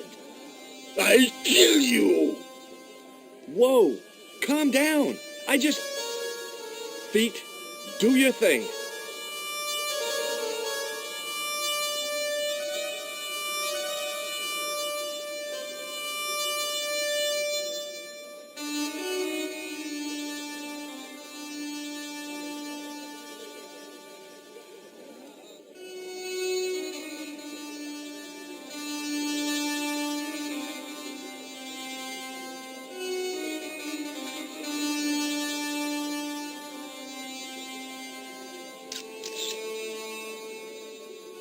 Hi, Nijo. What the heck did you tell me to tell him? Patience, sir. Patience? Patience? I've been chased by a homicidal kebab seller, and you expect me to be patient? But consider, sir, while you were running from the irate Arto wasn't using the brush. Hold on. Are you telling me that I've been used as a diversionary tactic? Your brush, sir. I can't believe that you put me on that kebab seller's death list for a toilet brush. The ends justify the means, sir. Yeah, but I noticed it wasn't your butt that was on the line, though. They also serve who only stand and wait, sir. Oh, spare me.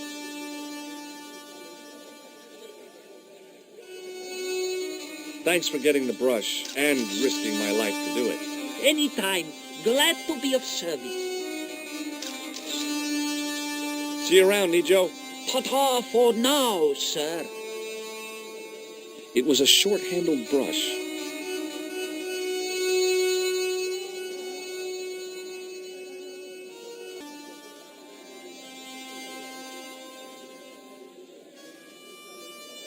How did this guy make a living selling useless old machine parts in the middle of nowhere? The guy running the stand seemed pretty happy. People always want fruit. The merchant was selling fruit. I decided I might have some later. I wasn't hungry and didn't want to buy fruit, so I didn't start a conversation.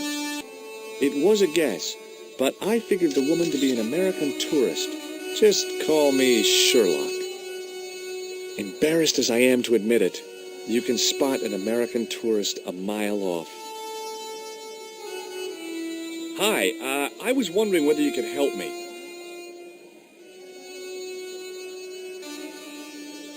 Why, sure, son. Always got time for a fellow American. The name's Henderson. Dwayne Henderson. Pleased to meet you, Mr. Henderson. Hell, boy, I'm not in the office. Call me Dwayne. Oh, okay. Dwayne, my name's George Stobart. Have you ever heard of a hill called the Bull's Head? Can't say as I have. Where's that? I don't know. I'm trying to find out. Bull's Head, huh? I must remember that. Sounds scenic. Have you met Ultar? Almost luxurious air-conditioned taxi ride, mister. Yeah, the cabbie. Tried to pull a bunco on us. Take us on a wild goose chase off into nowhere. Have you talked to Nijo? Nijo? He's the youngster on that junk stand, right? Yeah, we've met him. He's a smart kid. Speaks 4 languages, and he's never had a day's formal education. He should go far. Kept trying to peddle garbage on us, though. You're not going to find much worthwhile around here. I know that, and you know that. But try telling Pearl. She reckons there's antiquities in them door stands. Have you had any dealings with the kebab seller? Absolutely not. Pearl's already had one attack of Montezuma's revenge. You're a long way from home, Dwayne. Could say the same about you, George. Me? Well, I'm just sightseeing, that's all. Without a camera? Kinda lax to come all this way and not take pictures. Mind if I take a picture of you, George? What? Why? Ow! You could have warned me. You don't mind, do you, George? The folks back home will be real interested. What exactly do you do, Dwayne? Didn't I say? Oh, I run a greeting card company. Yep, we're based in Cleveland, Ohio. Pearl writes the poems for him. You ought to ask her to recite some. Where is your wife, Dwayne? Pearl? Oh, she's around, looking for bargains. How long have you been married, Dwayne? Hell, must be 30 years now. I saw a medieval picture of a woman, royalty or nobility, something like that. She was looking in a mirror, but the reflection was of a man with 3 faces. What do you think of that? I think you should be in therapy. Do you mind if I ask you an odd question? Okay, but I might not answer it. Do you know anything about the Templars? The Knights Templar? Yep. Nope. Nothing at all. Well, you knew they were an order of knights. What I know and what I say are 2 different things, boy. I haven't lasted as long as I have in this business without knowing that. In this business? Sure. The greetings card business. Oh, please. Does the image of a knight holding a crystal ball mean anything to you? Hell no. What would a knight want with a hunk of glass? I don't know. That's the problem. What's wrong, boy? It's not a crystal ball. It all came together in my head. what the conspirators had mentioned losing. The strange perspective of the manuscript. It's a lens. Do you know what il akal kalb means? That's what you said to the kebab seller? No. I don't speak Arabic. Not a word. I've got a toilet brush. What do you want me to do? Dance around with joy? What do you think of this grease paint stained tissue? You've been hanging around with actors? Shake hands, Dwayne. Why? I'm just being friendly. Let's just be friendly by keeping our hands to ourselves. Yeah? What do you think of this? A blood pressure gauge? Why in blue blazes are you carrying that? I'm carrying it for a friend. Look, I've got some plaster of Paris. Yeah, and I've got a picture of me shaking hands with George Bush. Of course, that was back in '76. What do you make of this? A manhole lifting key. So? Hey, how come you recognize it? Hey, how come you're carrying it? Yeah, well, let's just drop the subject, shall we? Do you know the name Merlin? Nope. Have you seen this man before? Maybe. Where'd you get it? I just picked it up somewhere. Sure. I'm always picking up photos of complete strangers and then asking around. Ow, damn it. There. I've got another picture of a complete stranger. Maybe I'll ask around about this one. Recognize this? A clown's red nose. Okay, well, I'll see you around, Dwayne. Count on it, George. Hello. I was wondering whether you could help me. Why, hi there, handsome. What can I do for you? Hi, my name's George.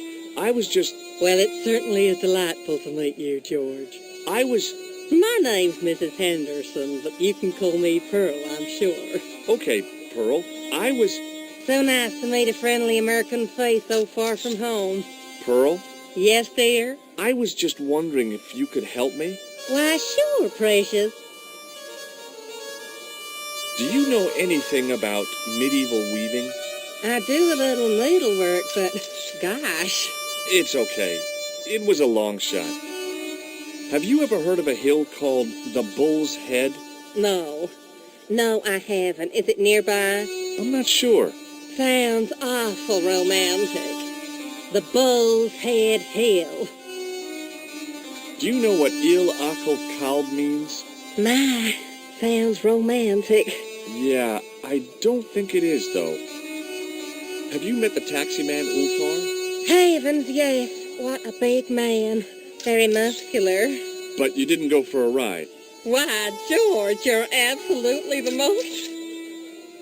Oh, you mean a taxi ride? No, Dwayne wasn't interested, so it didn't happen. Have you talked to the boy on the bric-a-brac stand? Oh, you've met him? His name's Nejo, you know. Oh, he's just so cute, I could die. I'd love to bundle him up and take him back to Ohio. He might not thank you. I'm looking for something ancient, you know. Something to impress the folks back home. The poor boy was trying to do his best, but we still haven't found anything. Have you had anything from the kebab stand? Heavens, no, with my digestion. Have you ever heard of a group of knights called the Templars? Sounds familiar. I remember. Dwayne had a book. The Holy Something and the Holy Something Else, I can't quite recall. I read a little of it. And? Seemed like a lot of hooey to me. I've been talking to your husband, Dwayne. Oh. Yeah, he tells me that he runs a greeting card company and you write the poems that go in them. Oh, yes, indeed. I consider myself the artiste of the family. Tell me, George, would you like to hear one of my poems? Yes, go on then. Okay then, darling, here we go. Our sympathy upon this time, when your heart doth break. I like the dot. Classy, isn't it? We know the grief that must entail, when your schnauzer gets bitten by a snake. Ah, it still touches me. What do you think, George? It's very specific, isn't it? You think so? We sell a lot of those, dear. So, tell me a little about yourself, Pearl. Me? Oh, a gentleman's interest is always so flattering. Well, my husband and I run a greetings card company in a cute little place called Akron in Ohio. Akron? Cute? Little? Hold on. Didn't Dwayne say they were from Cleveland? What was that, sweetness? Oh, nothing. I was just thinking out loud. I met your husband earlier. He's an interesting man. That's why I married him. You said that your company is based in Akron. And Dwayne said it's in Cleveland, no doubt. Well, yes, he did. Dwayne was in the Marines in Vietnam, you know. Anyway, he got a medical discharge. Thing is, he gets confused. We moved away from Cleveland 5 years ago.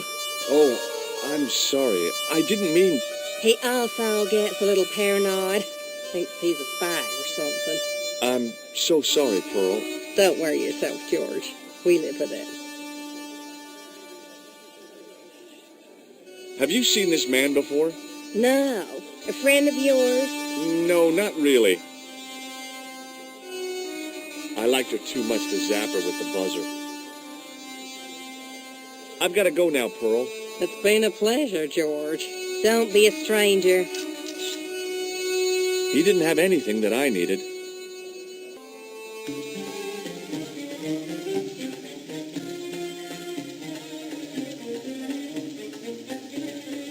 Hello again, friend.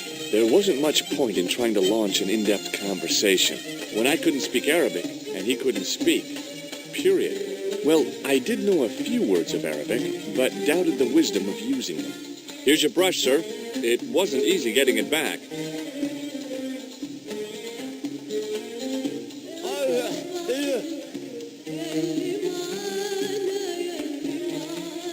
The manager took the brush from me, gave me the toilet keys as my reward, and stomped off. What was all that about? Manager, he say, "Bah, look at state of this. Need much cleaning and detergent before go around my, you bend." Said all that? Body language account for much, you know. Oh, yes, indeed. It was the key to the club toilet.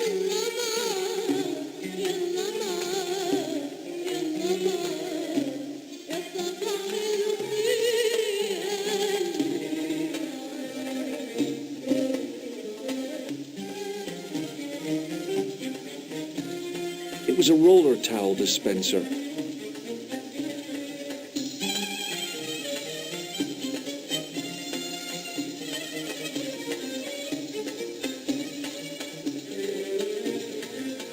The dispenser had opened easily enough.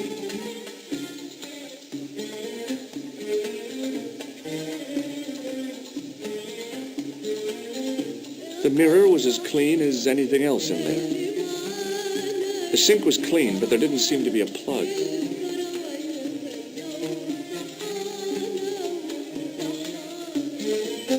Hello? Anybody in there? No answer, so I gave it a push.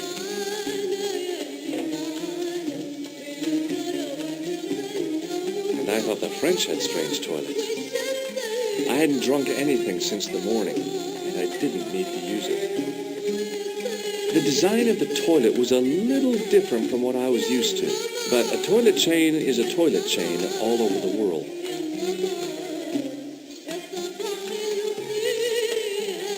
Oops.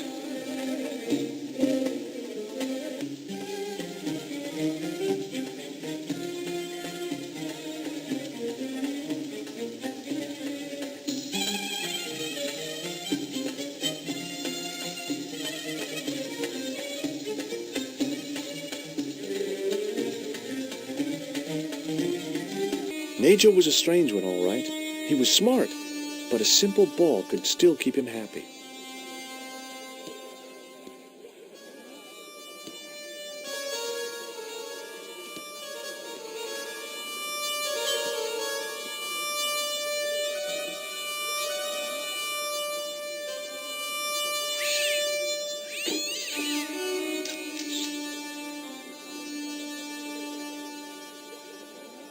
Hi, Nijo. Hello again, sir. And how may I help you this time? What do you know about that couple? Oh, they're American. Is that all? The chap's a little odd. As for the lady, it's a funny thing. But I get the impression she's a lot cleverer than she's letting on. What happened to your ball, Nijo? I regret to say that it has been confiscated by my father. Oh, Nijo, I'm sorry. Not to worry, sir. Soon he will forget why he has the ball and put it on the stand, at which point I shall recover it. I'm sorry about the statuette being broken as well. Again, do not fret, sir. It has been on the shelf for a long time. As merchandise, it did not have legs. Now it hasn't got any arms either. Very droll, sir. I borrowed this from the Club Alamut. How nice for you. What does this toilet chain mean to you? Are you building a bathroom in easy installments? So long, Nijo. Toodle peep, sir. The fall hadn't done the statuette much good. It had lost its arms and gotten pretty chipped.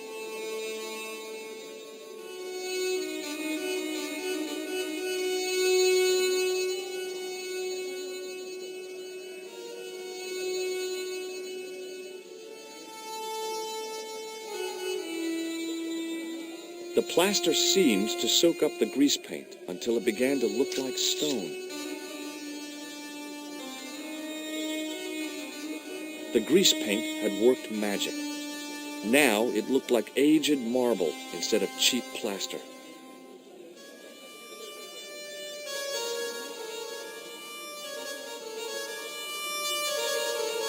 Hello again, Pearl. Why, hello, George. It's such a pleasure to see you again. What do you think of this fine piece of ancient statuary? Oh, Matt, that's just what I've been looking for. Would you like it? Would I ever? I'm not carrying the money, though.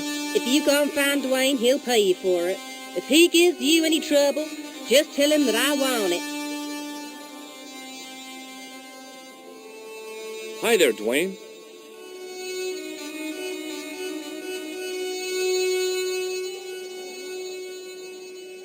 Hi there, George.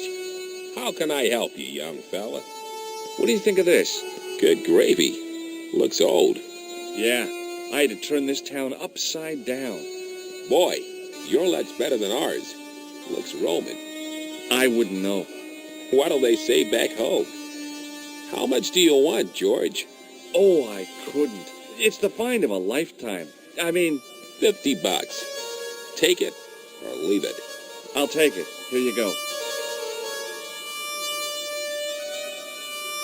And here you go.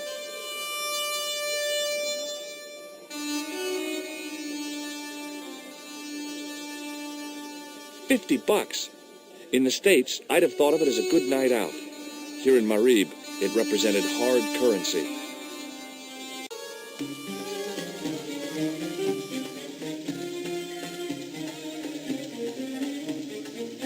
Hello again, Ultar. Praise be to Allah. I am blessed with your bountiful presence once more. Have you met the American couple? Have Ultar met them? Have Ultar met them? Yes, Ultar have met them. And? They most ungenerous. Ultar offer to show them wonders of countryside. They say, is there anything ancient? Ultar say, yes, of course. Nature is ancient. They say, no, anything ancient made by men. And Ultar say, have you seen Taxi? Fan belt older than Ozymandias. But they gone. What do you make of that boy in the market, Nejo? Nejo? Ha, Ayub's boy. He's too big for sandals. I speak splendid English and he laugh. He say, Ultar, you big ox, you split infinitive. I say, I split your head if you stay still long enough. Ho, ho, ho, ho, ho, ho. Pretty funny, yes? Hilarious. You should be on cable. What does Il Akal Kalb mean? Who teach you that? Nejo told me to say it to Arto. And Arto come after you with big knife, yes? Yeah, how did you know? I know Arto. You tell him in bad Arabic that his kebab's made from dog meat. I said he was using dog food? No wonder he went crazy. No. Ultar not mean meat for dog. Ultar mean meat of dog. Oh. Ugh. Look what I've got. The towel from the toilet. What do you want with towel? Well, I don't know yet, do I? You sure a funny bod. Run around, collect things. What does this toilet chain mean to you? You got brush back so you could steal chain? You sure strange cookie, mister, yes? Look, Ultar, $50 US. A splendid sum. Exactly sufficient for an exciting air-conditioned trip to the Bull's Head. What say you, oh adventurous one? Okay, it's a deal. Here's the cash. Ah, most splendid. As you say, the cash price moolah is correct. Mister, we make with haste. Where exactly is your taxi? Because the only vehicle I can see around here is an aging Army surplus truck. Yes? Ah, okay. I'll be along in a minute.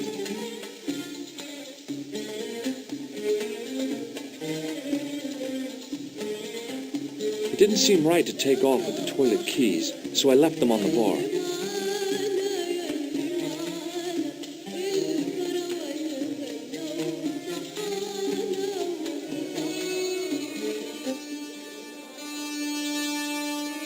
Hello again, Ultar.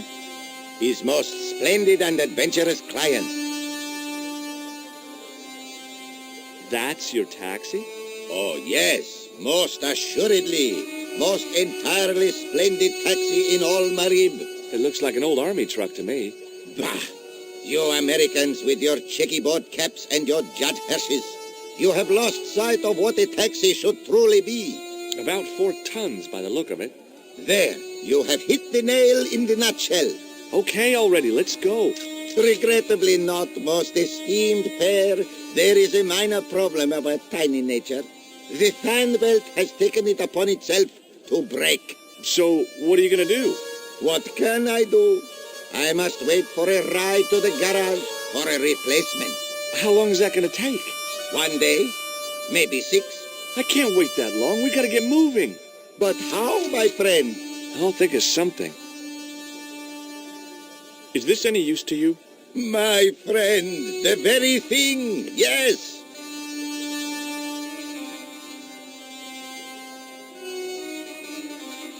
Ultar took the towel from me, cut it in 2 lengthways, and gave me half back. With his half, he did the kind of fan belt replacement that's normally done with stockings. Now, if I knot the ends together, so... Serviceable, yes? Very serviceable indeed. Stockings might work on a Bentley, but on a truck, the coarse toweling did the job nicely. Come along, my friend. You want to see the Bull's Head? Yes?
A young tree grew at the edge of the drop.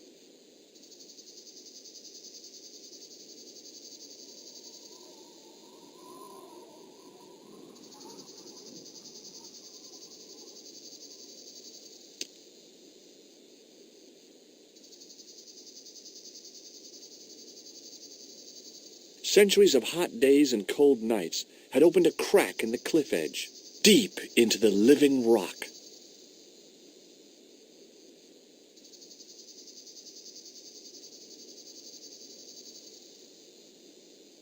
With a flourish, I tied the end of the towel to the stick with a textbook reef knot.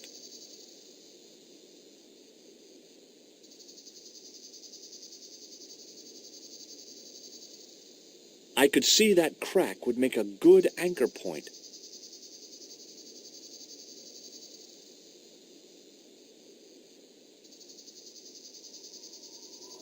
Well, that looked really safe, but I had no choice. I hadn't anticipated going mountaineering when I'd come to Syria.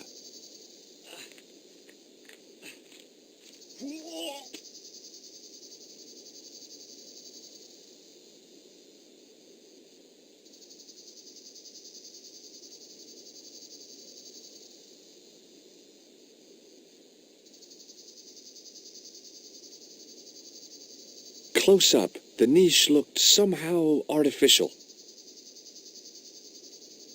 I didn't like the idea of putting my hand in there. But there was something in there. A metal ring, as wide as my hand. I took a firm hold of the ring and pulled. Whoa there!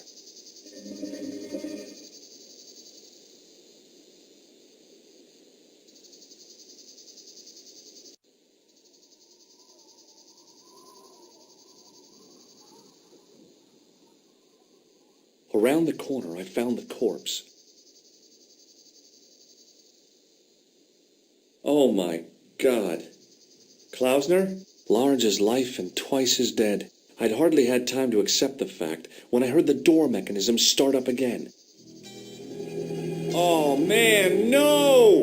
The door had slammed shut, trapping me. I had a bad feeling about how Klausner had died.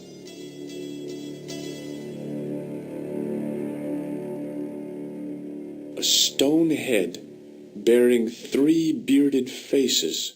It was a strange image, but a powerful one, redolent with antiquity and ancient mysteries. Sure was an ugly one, though. I couldn't think of anything to do with the statue, apart from scaring small children with it. Without getting too close, I couldn't see any marks of violence, apart from his fingertips being scraped raw, and that seemed self-inflicted. Klausner had been pretty smart to get this far, but he was still dead.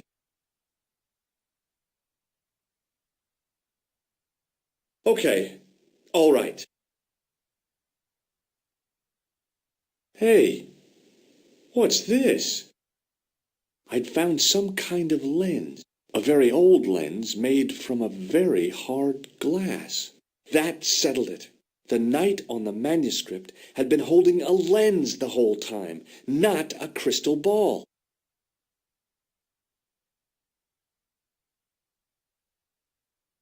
Up on the wall was an inscription, partially eroded by the ages.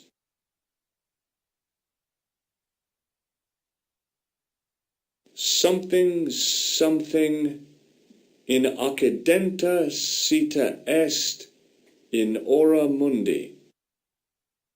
The Latin was clear enough, but what did it mean? I couldn't take the inscription with me, and I didn't have a notebook or a camera to record it. All I could do was stare at it and try to memorize it.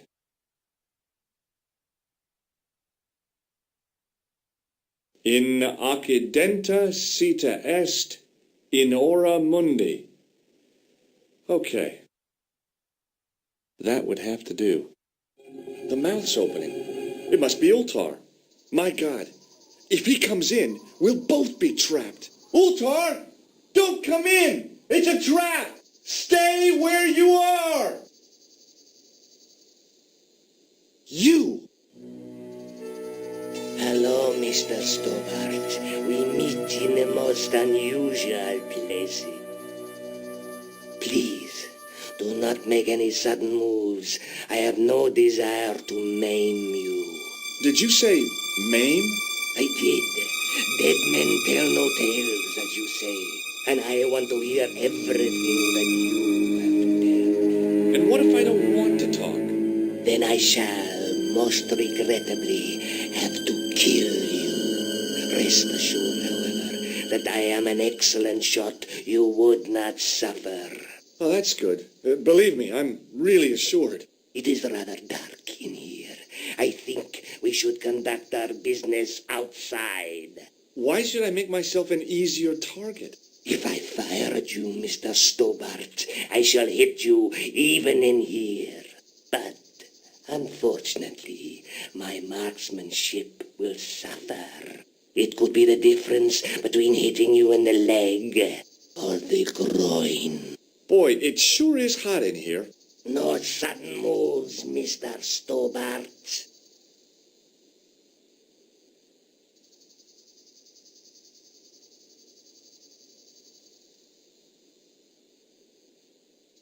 Now then, where shall we start? How about being bosom buddies and you putting that gun away? Klausner, do you know where he is? Yep, he's dead. Just around the corner of the cave. You want to look? I'll take your word for it. How did he die? Starvation or dehydration by the look of it. He was caught in this trap you were shouting about. Yes, I suspected as much. The Templars were not ones to give away their secrets lightly. Was he carrying anything of importance? Yeah, he was carrying some sort of lens. I've got it with me. Give it to me. I don't think so. Don't be a fool, Mr. Stobart. If I give it to you, what's to stop you killing me? What is to stop me killing you anyway? You might hit the lens. Not if I shoot you in the head. When I fall, the lens might get broken. Yes. You plead convincingly, Mr. Stobart. Perhaps you will live to see another day. Perhaps. Was there anything else? Well, there was something in Latin up on the wall. What did it say? In accadenta cita est, in ora mundi. Ah, the words of Caesar. Yes, that makes sense. Well, I know that roughly it means to the west, to the edge of the world. But what the heck is that about? It tells me where the sword of Baphomet lies. Mr. Stobart, I am sure that you are just what you appear to be. A gifted amateur. Thanks, I think. But I can no longer tolerate your interference. There is far more at stake than you realize. I cannot risk you inadvertently helping my enemies. So what are you going to do? I regret that we must end this here and now. What exactly do you mean? I am a professional. You will feel no pain. Oh, man. You're going to kill me? Your only choice now is whether you die like a man or like a dog. Hey, look now. Don't kill me. I've got money. Maybe we can cut a deal. You disappoint me.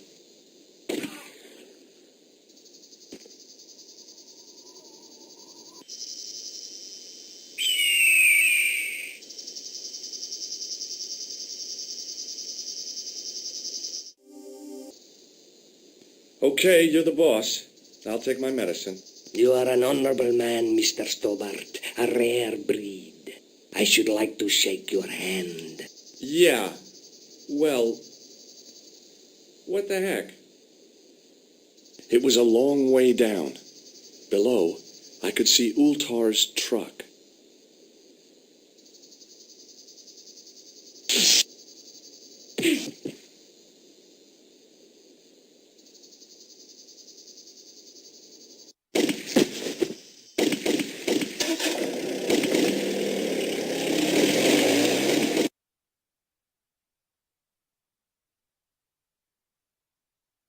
Luckily, the canopy on Ultar's truck broke my fall. Thank goodness for that. The worst part of the experience was Ultar's driving. What about the lens? Is it still in one piece? Oh, yeah. Well, it's good to see you again, George. Really? Well, I have to say, I'd have enjoyed Syria a lot more if you'd been there. I wouldn't have been much help. Anyway, you did just fine on your own. Have you any idea what this lens might be used for? As a magnifying glass, obviously. I'm sure you'll find it very useful.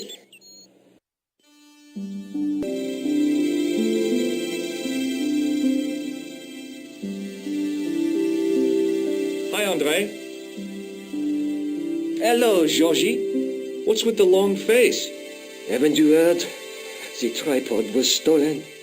No kidding. I just don't get it. So many other treasures, and the thieves choose the tripod. A modern-day alchemist, perhaps? Who knows? There's no shortage of crazies in Paris. Hey, I visited Nicole's apartment. Yeah, she told me you came by. Ooh, quite a fine Georgie boy. I didn't expect anything quite so sexy. I hope you're referring to the manuscript. Oui, of course. Where have you been? Nicole said you were away. I just returned from Syria. Syria? On the trail of the Templars? It's a long story, but I found the bull's head. It was referred to on the manuscript, remember? Yes, what is it? A secret cave built into a high cliff face. In the cave, I discovered a map bearing a phrase in Latin. In accidenta sita est in ora mundi. The island of Britain. Lies at the edge of the world, to the west. Strange. That map seems to contain a series of pointers. Like I said, it's a treasure map. What did you make of the manuscript? It dates from the time of the Crusades. We guessed that from the Templar seal. It's a story and pictures like a modern-day comic book. What story does the manuscript tell? I don't know. It was probably produced for the tourist market. Tourists? Oh, oui, pilgrims in their thousands on their way to Jerusalem. The tourist trade is nothing new, you know. It's been around for centuries. Ever since Joshua made a packet selling souvenir bricks from the walls of Jericho. Have you deciphered any of the images on the manuscript? There's very little I can be sure about. The slang of the bull could be a reference to Mithras. Who's he? A Persian god, almost as popular as Christ at one time. The only thing I can be sure of is the knight. He's Spanish. How can you tell that? The writing on the shield, the reference to Ave Maria. No self-respecting knight from Northern Europe would have borne a coat of arms like that. Can you identify the knight's coat of arms? I already did, Georgie. He's a member of the De Vasconcelos family from the Costa Calida. Were they famous? No, they're not mentioned after the 15th century. Oh. The spotlight of history moved on. They're probably long dead. Do you think the manuscript could be the map to the Templar treasure? Frankly, no. That's too far-fetched. The manuscript is interesting enough and a rare find, but that's all.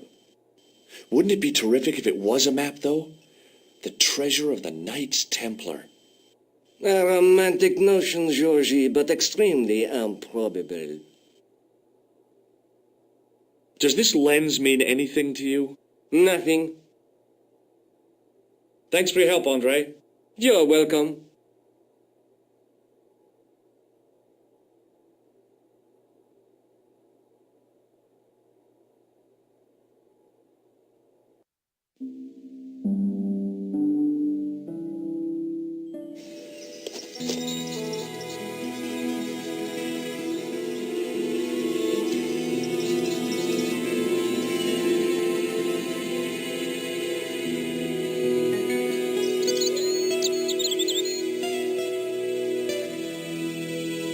There was a crotchety old guy watering the lawn. If this garden was all his own work, he was more capable than he looked.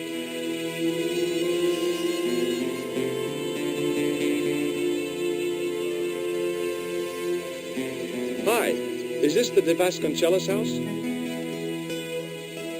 Who wants to know? I could tell the old coot was going to be trouble.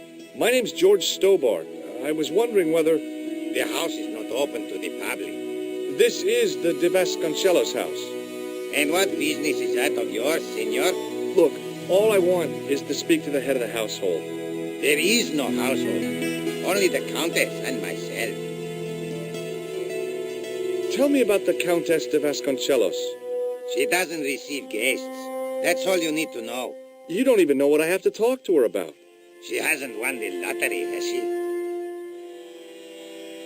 No, she hasn't won the lottery. A more cunning man might have claimed that she had. Oh, yeah? They might have, might they? And that more cunning man would have been kicked off the premises.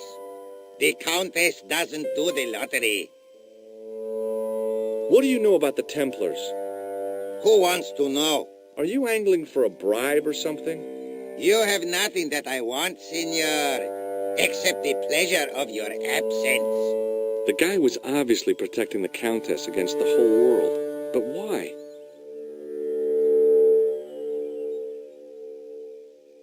Okay. Well, I'll see you around. Adios.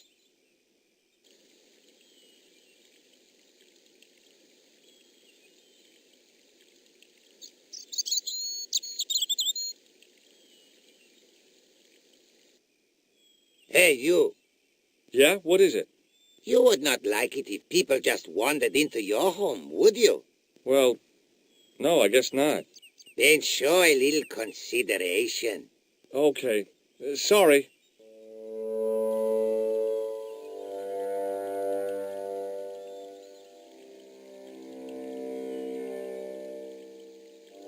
The hose ran from some sort of utility room all the way to the lawn.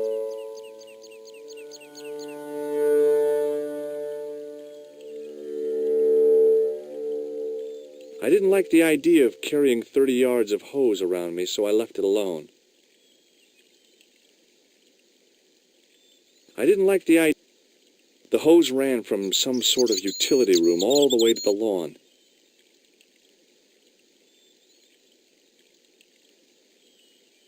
I didn't like the idea.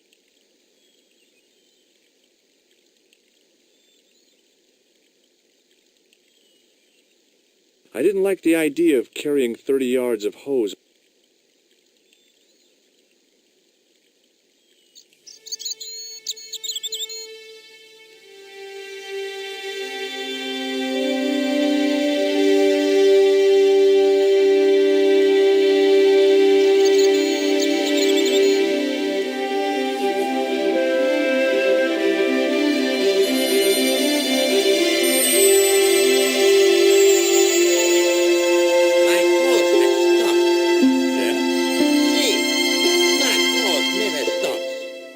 Sorry to hear it. It's always sad when an old tradition comes to an end. Did you have anything to do with it? See, you. Well, I'm shocked. I'm mortified. How could you think such a thing? Very easily, senor. Very easily.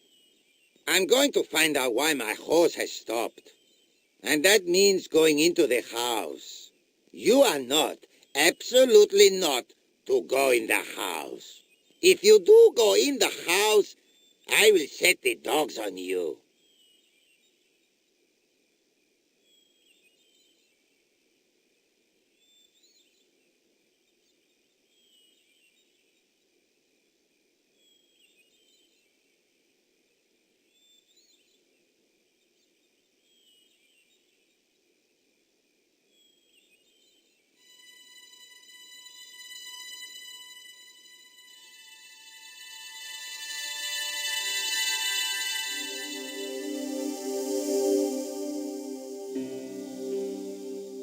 There was no way that I wanted to draw attention to myself.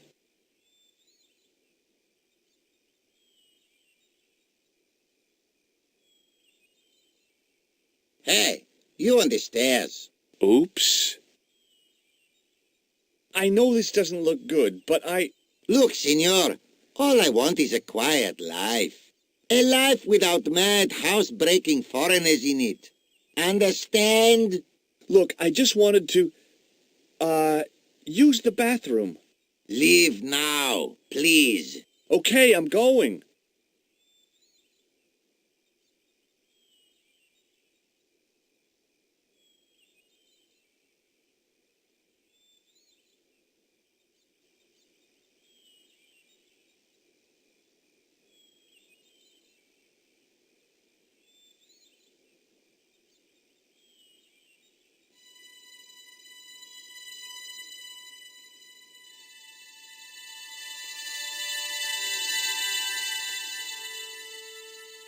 The armor was about my size. I had a mental vision of putting it on and clanking off to see the Countess, with the gardener hanging hopelessly on the outside trying to stop me. Apart from being stupid and unworkable, it was a great plan.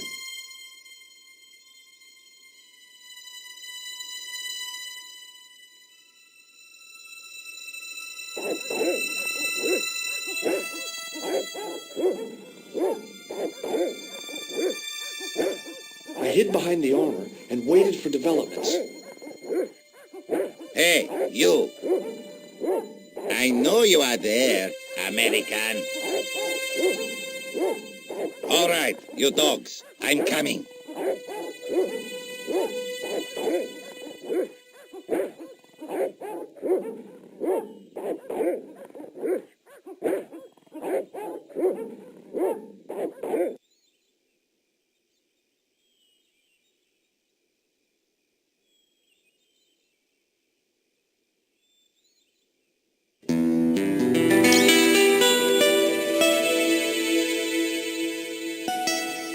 Madre Dios, who are you?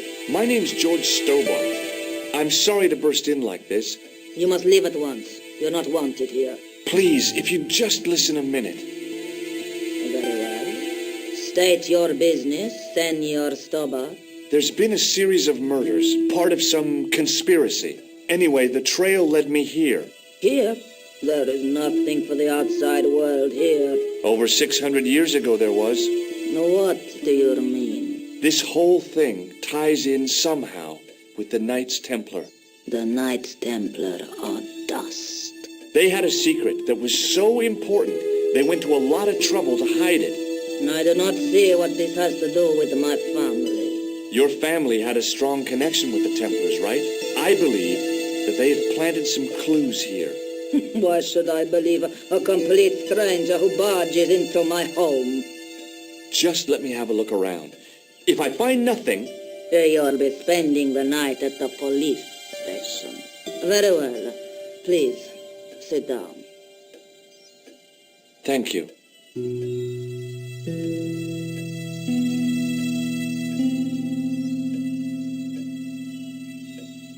I know your family is involved with the Templars, but I don't know how. You should be asking how my family were involved, Senor Stobart. The Templars ceased to exist centuries ago, and as for De Vasconcelos, the line died with me. I'm sorry.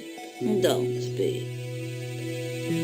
Okay, whatever happened almost 700 years ago. So, if the Templars left any clues, they're going to be in stuff that dates back to the early 14th century. Obviously. So, what do you have around here that's early medieval? Early medieval. Let me think. Well, the house is relatively modern, a scant 3 centuries old. Or, of course, the chess set. That chess set is over 600 years old? It must be worth a fortune. Indeed it is. Not that I would part with it, of course. No, I wouldn't either. That's the sort of thing that gets handed down to your children. Sorry. Its value is less than you might think. The set is not complete. One of the pieces is a modern replacement. As to the original, it was lost a long time ago. Nobody has any idea where it is? No. The children had it when they were taken. Children? What children? All in good time, Senor Stobart. May I examine the chess set? Certainly. But do not move any of the pieces. Okay, thanks. Close up, the modern piece stood out like a sore thumb. There was something else odd about the set. All of the original pieces had irregular bases. My lady, I have to warn you, there's a... You! Why, I'll feed you to the dogs. Lopez, what have I told you about feeding intruders to the dogs? But, my lady... Never without my permission. Senor Stobart, if I find that you're wasting my time, you will be fed to the dogs. Now, I want to show you something interesting. Follow me.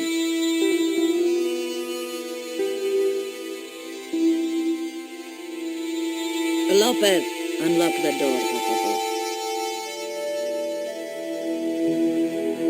This is the only remaining structure on the estate contemporary with the Templars. Nice. What is it, a summer house? A mausoleum, Senor Stobart. Oh. Come with me. Hey, senor. Yeah? I do not know what you have told my lady to be shown these favors, but I do not trust you. You've got nothing to worry about. Aren't you coming in? No, the dead do not interest me. My garden is a living thing. I will be there.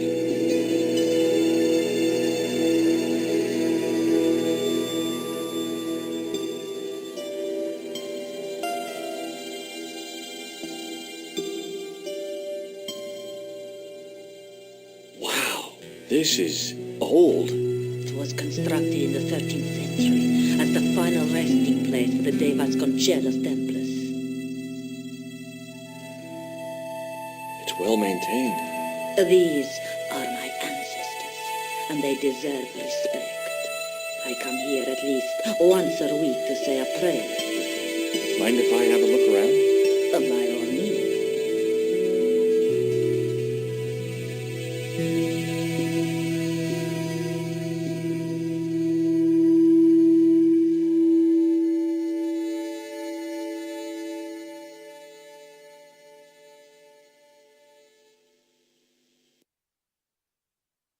I wasn't about to start heaving at sarcophagus lids with the Countess standing there. The mausoleum contained 5 tombs for 5 of the Knights Templar, man-size in marble. A big statuette of the Virgin Mary kept an eye on the place.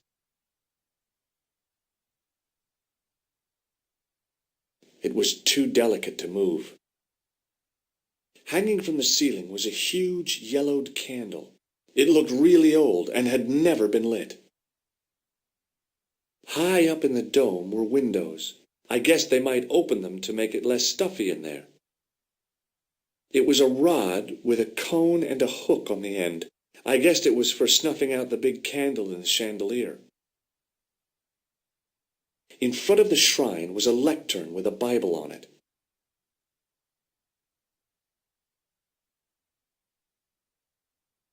On removing the Bible, I found a pattern on the lectern top. Hey!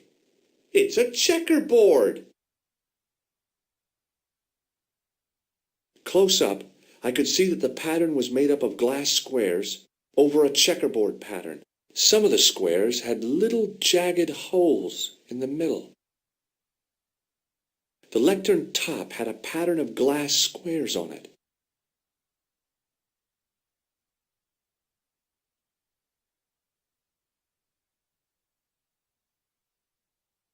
May I ask you something? You may ask. You certainly know your history.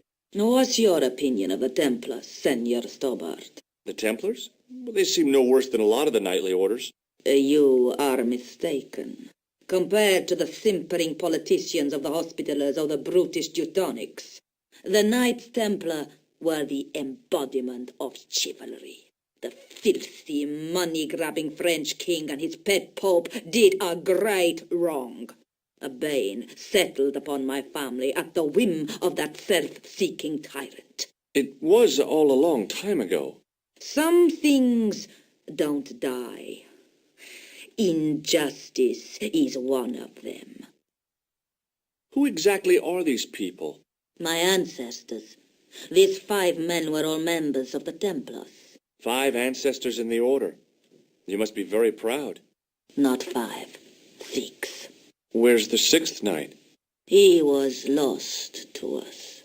You lost an ancestor? It is a family matter. It can have no relevance. Well, it's connected with the curse of the De Vasconcelos, isn't it? Yes, it is. I hope you will honor my desire not to talk about it. Okay, well, I'll leave it for now. That's a big candle. Where would you buy a thing like that from? You could not. It is an antique, unique to my knowledge. Just how old is it? It dates from the Middle Ages, when the Moors controlled Spain. The candle was to be lit as a signal to the estate workers if the Moors attacked. Is the Virgin Mary really the right person to be sharing a mausoleum with 5 knights? You are showing your ignorance, Senor Stobart. The Templars were dedicated to the Virgin Mary. What's the story with the glass chessboard? Glass chessboard. Oh, the pattern on the lectern, purely decorative, I'm sure. There are pieces of glass missing from it. Oh, it has been like that since I was a girl. The gaps in the glass chessboard look awfully deliberate. No, it is ridiculous. What possible significance can it have? It's part of a chessboard, and the gaps are for... Senor Stobart, you cannot mean... This place was built for the Templars. Your chess set is as old as the Templars. It's kind of suggestive, isn't it? I think this must be it. This is what the manuscript is pointing to. This is extraordinary.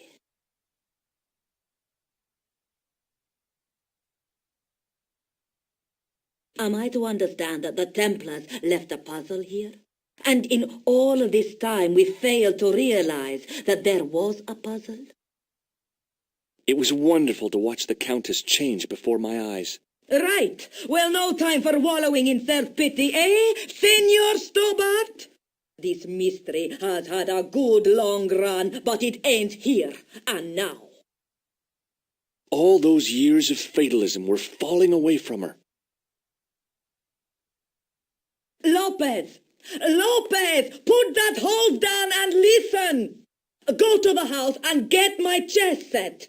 Yes, the old chess set! Oh, damn the game! Now hurry!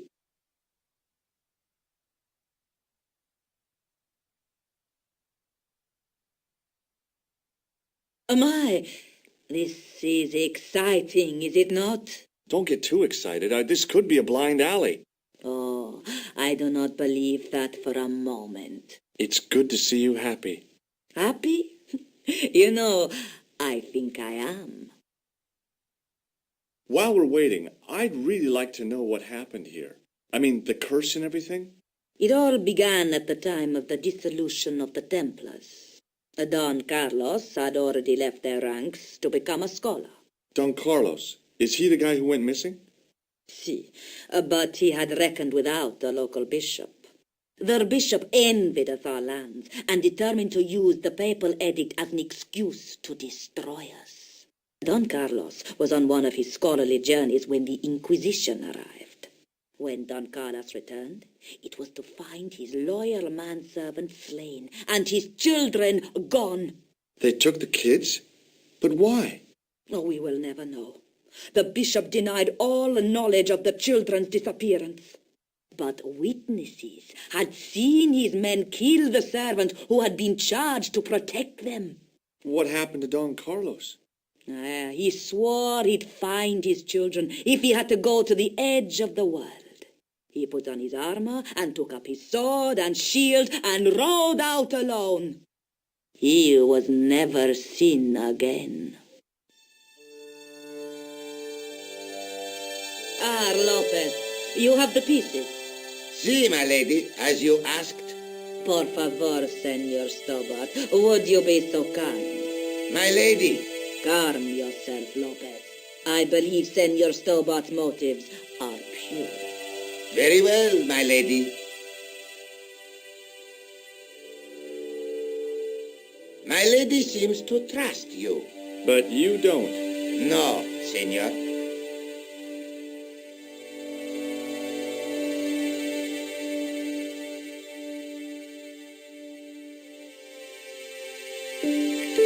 It fits, Senor Stobart. It fits. Working quickly, I found which pieces went into which holes.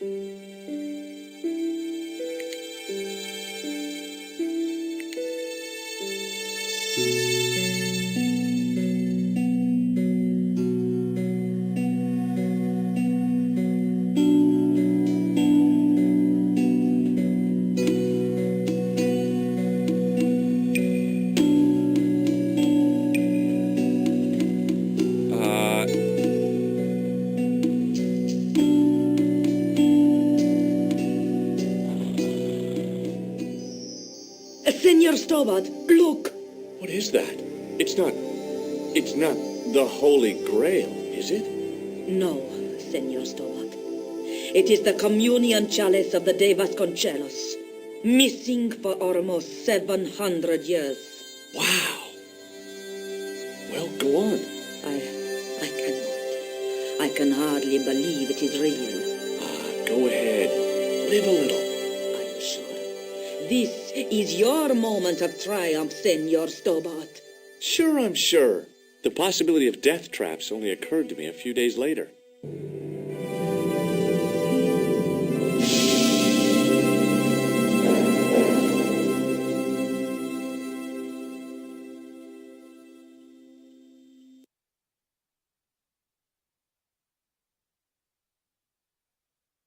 So the curse of the De Vasconcelos is lifted?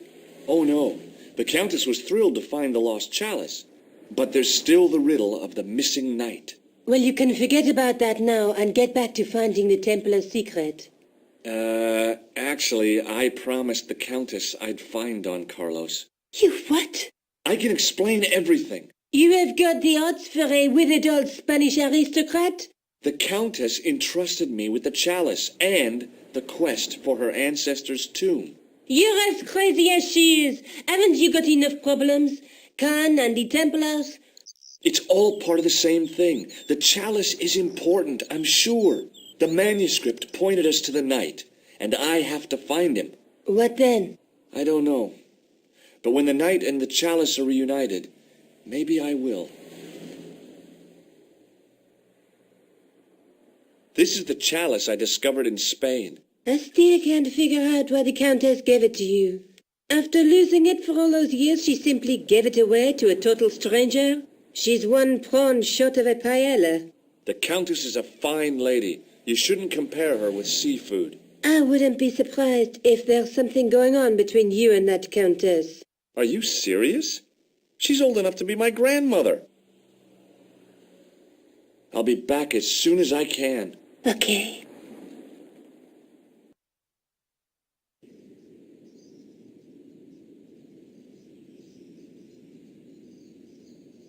You're back. Oui, I have returned. Hello again. Hello again, monsieur. Well, I wasn't expecting to see you back here again. No? Well, it is a strange thing, but I am here on duty. On duty? But you're just sitting there drinking wine. No, I am not just drinking wine. I am undercover. I must be missing something. You're in uniform. Precisely, monsieur. My cover is that of an indolent, wine-guzzling police officer. You've got me convinced. Merci. But in reality, my every muscle is poised, every nerve honed. I am drawn tight, ready to pounce. Pajang! Who or what were you planning to pizzang on? You must have heard, monsieur, of the terror that is gripping Paris. You mean the killings? Oh, at last, someone's taken action. People die every day. No, I am on the trail of Sieur Jacques. Who? Sieur Jacques, the terror of the subterranean city. He pops up here, he pops up there. The cops, they seek him everywhere. Is he so hush or beneath the neck? That damned elusive Sieur Jacques. Bravo, that's very good. Merci. I was up half the night writing that. Who is this Sieur Jacques character anyway? Ah, if we but knew that, we could have him in custody in an hour. But he is cunning. To despoil the sewers of our fair city, he has committed many deceptions. He has pretended to be a police officer and deluded a poor war veteran. Uh-oh. He has pretended to be a jongleur. Wow, is that the time? And an American tourist. What nationality are you, monsieur? Canadian. Well, gotta go now. See ya. Well, it's not everyone who can say they started an urban myth.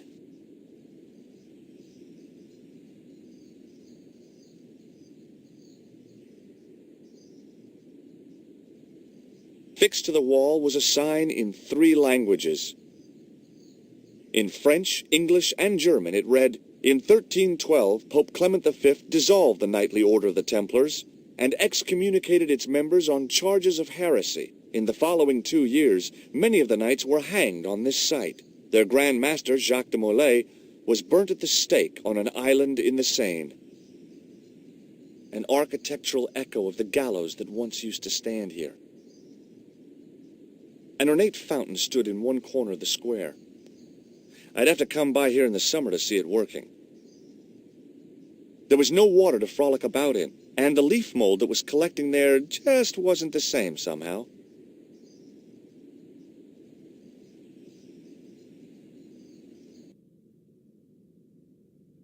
A priest stood by the pews, energetically polishing something.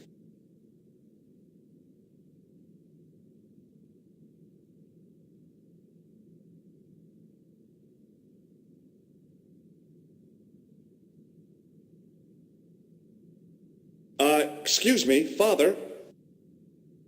Pardon? Do you mind if I ask you a few questions? Not at all, monsieur. It will be my pleasure to help you. How long have you worked here? Hardly work, monsieur. This is a calling. I have been helping Father Flambert for nearly 6 months now. I guess you don't know much about the history of this church, then. Just a little. You've got quite a shine on that candlestick. Ah, oui. Anything less than best would be an insult to the Almighty. I guess so. I never thought of it like that. What do you know about the Knights Templar? You have come to the right place, if that is your interest. Many of them were executed in the square outside. It was a disgrace to France. Well, the Pope was right behind it, though. Clement V was a man of mammon, not of God. That's kind of forthright for a priest, isn't it? You think so? It is hard to be sure what happened. It is so long ago. Have you ever seen anything like this lens? No, never. The glass seems subtly colored in some way. Yeah, I've never noticed that before. What do you make of this chalice? It certainly looks very old.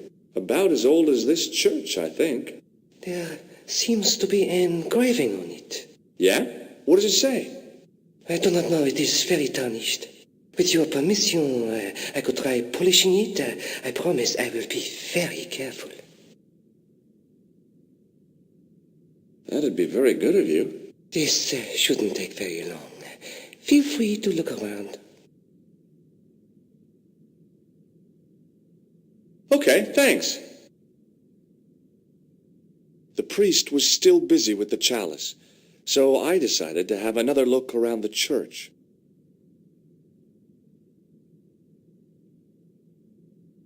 The statue had any secrets. It was concealing them pretty well. A statue of a knight holding a staff and a scroll.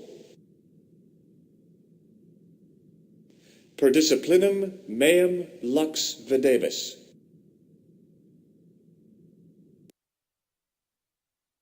A bit of a stained glass window. Wow!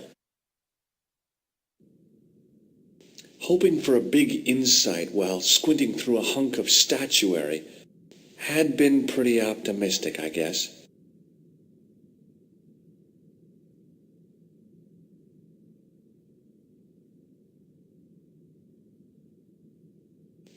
The lens fitted into the end of the scroll like a hand into a glove.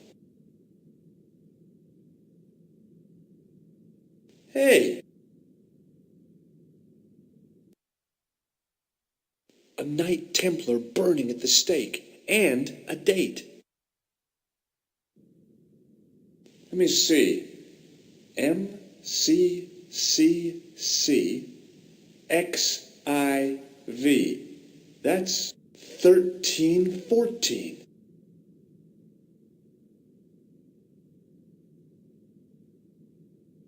Hello again, Father. Hey, thanks. It is my pleasure, monsieur. What was the writing on the chalice? It was not writing, my mistake. It was a coat of arms. The remarkable thing is that it seems very familiar. Yeah? Oui, I think I have seen it on that wall tomb in the far corner. That winged horse is quite distinctive. Did you know that the center window conceals an image of a man burning at the stake? The burning man? What, you knew? That there was a hidden image? No. But the church has a reputation for being haunted. Many times people have claimed to have seen a burning man in the window. But when others they look, there is nothing. Perhaps the light has to be just so for the figure to appear. Yeah, or maybe you need a special lens. Boy, what a shine you got on this. Merci. It is all in the wrist action. Catch you later. Au revoir, monsieur.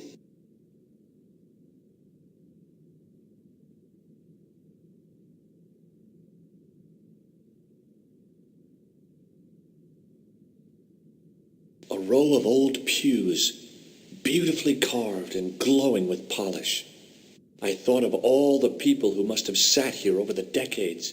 All those Parisian derrieres, firm buttocks of the young ladies, the flabby flesh of the old men. That wasn't a pleasing image, so I went back to the young ladies.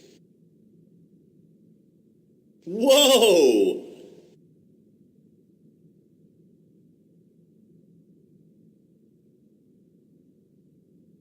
A stone knight lay in full stone armor, blank eyes looking at the ceiling. A stone knight lay at the end of a row of 4. I wondered if this guy had died in combat. Carrying all that armor around must have been hard work.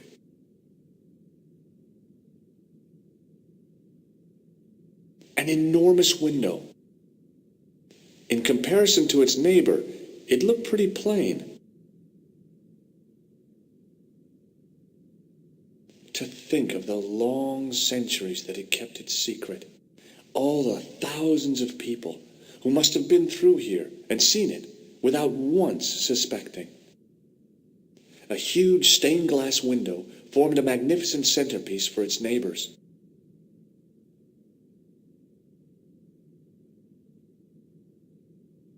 The second stone knight in a row of 4 lay on the church floor. I was surprised Philip le Bel had left this place alone. A stone knight lay on the church floor. Just think, there's a dead guy under there. No, it couldn't be. Could it? Now that my attention had been drawn to it, there was no mistake. There was no name on it, but the coat of arms was undeniably the Pegasus of the De Vasconcelos family. I'd found the last resting place of Don Carlos. My eye was drawn to the biblical references carved into the edge of the tomb. Hey, maybe these biblical references mean something. Psalms 32:7, John 4:11, Corinthians 1:4-5, and just one more, Psalms 22:21. I may not be perfect, but I've got a memory like a steel trap. The chalice had led me to these inscriptions, but it looked like a happy coincidence to me. After all, the De Vasconcelos arms were already on the manuscript. Nope, I was still convinced that the chalice had some significance all of its own.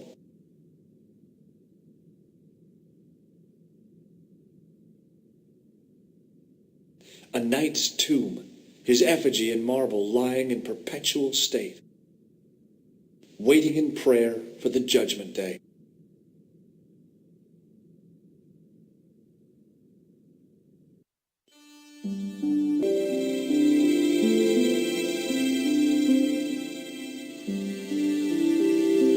André.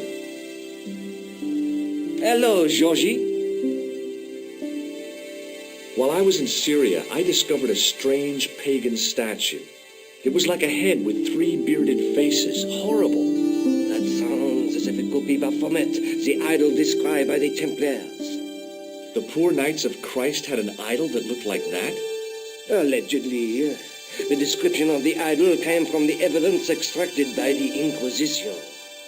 Mind you, not one statue or idol was ever found on Templar property. Until now, that is. Just last month, a statue of Baphomet was unearthed right here in Paris. Where? At the Institut Hermétique de Narval. The statue is beneath the foundations. It was discovered by some workman while renovating the building. Can you tell me any more about the statue of Baphomet? It's a fearful image, even now. A bearded head. The base of the statue is carved with Templar symbols. One of the workmen noticed a curious stain at the base. He claimed it looked like blood. Blood? That's right. What do you make of this cup, André? It's a 14th century communion vessel. Spanish, probably. You sure know your onions. Thanks for your help, André. You're welcome.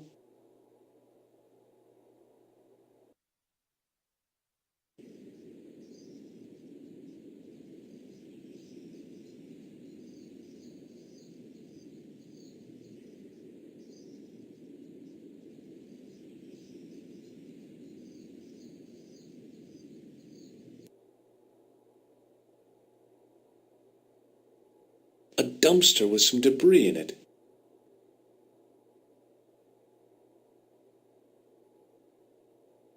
The doorway was full of assorted old tea chests, cardboard boxes, and so on, all empty and all uninteresting. A thermostat was mounted over a radiator. The radiator was pumping out heat as the thermostat was cranked right over to full. No wonder it was warm in here, even with the door open to the chill of fall. That guard had been put here to guard something. My guess was that the excavation was behind that door. A guard stood by a door I guessed led to the excavation. He looked pretty pompous. Well, not so much pretty, just pompous. There was a telephone on the far wall.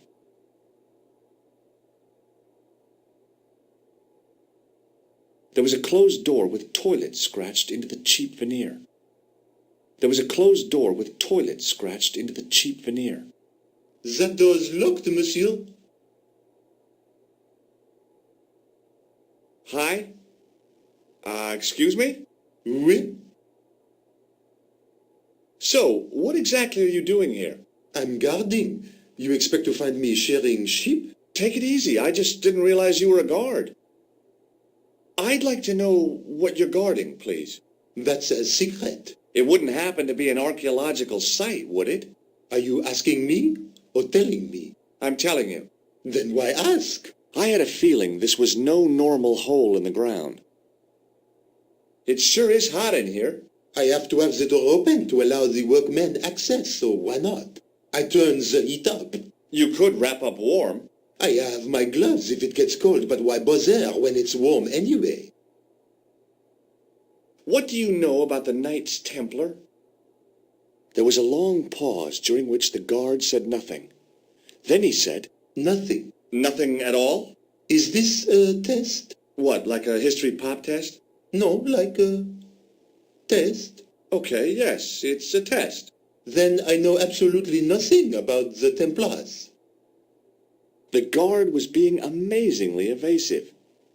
It was going to take more than goodwill to get past him. Trying to get into a locked washroom. I had the strongest feeling of déjà vu. I'd like to use the washroom, but the door's locked. Oh, that's no problem. You can have the key. Thanks. Talk to you later. Au revoir, monsieur. On the keyring was a big old key that looked like it might fit the excavation door.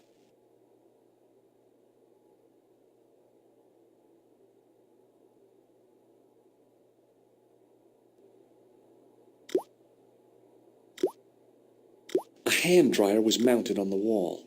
If the club Alamut had used one of these instead of a roller towel, I'd probably still be stuck in Marib. A filthy wash basin hung on the wall. Oh boy! Dirty soap! How do they do that?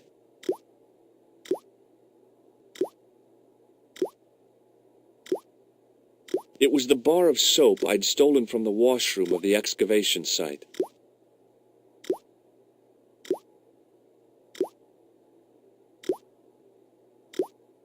I made an impression of the big key and the cake of soap.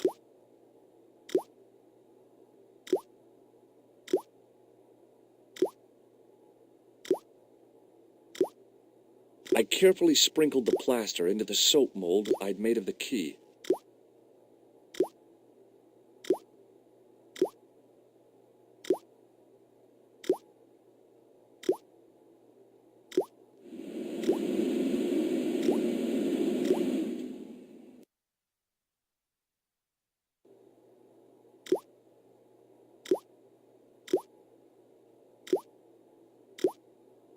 Well, it had taken a while, but I had made myself a completely unconvincing plaster key.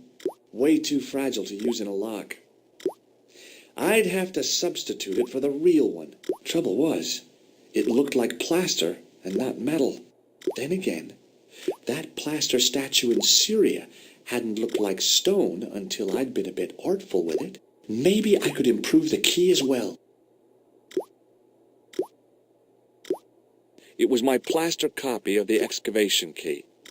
Trouble was, it looked like plaster, and it felt like plaster. No. Trouble was, it looked like plaster and not metal. I didn't need to get near to tell the toilet needed cleaning. There was a big old boiler used for heating the building. The shovel used to feed the furnace was stuck into the pile of coal.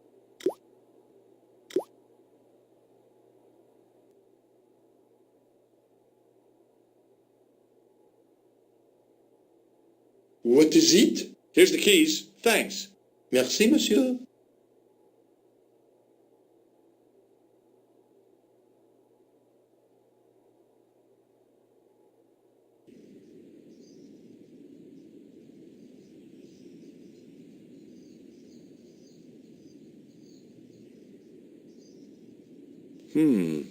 Gunmetal paint.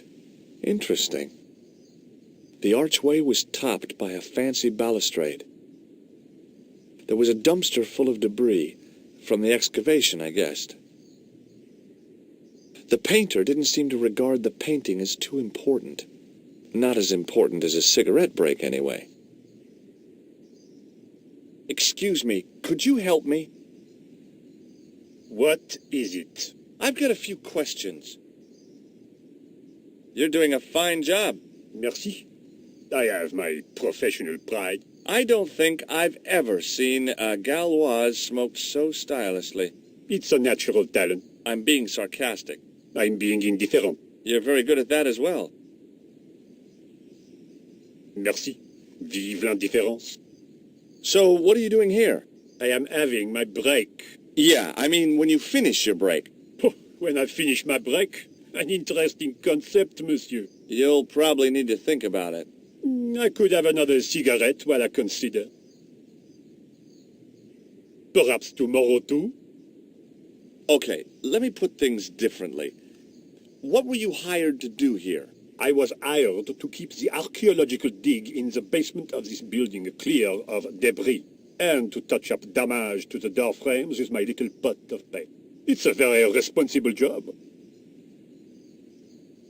Unfortunately, I'm not a very responsible person. What does the word Templar suggest to you? Templar? Nothing. Nothing.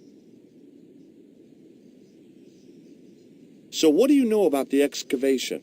I know they won't let me in to do my job. I would complain to my union, but là... You couldn't be bothered to join. Right. Tell you what, though. I'm surprised at the sort of people interested in this excavation. What's unusual about the visitors to the excavation? None of them look like archaeologists to me. Do you know what an archaeologist looks like? Three-piece suits, crocodile-eyed attaché cases, Rolex oyster. But no archaeologist dresses like that. Quite right, monsieur, quite right.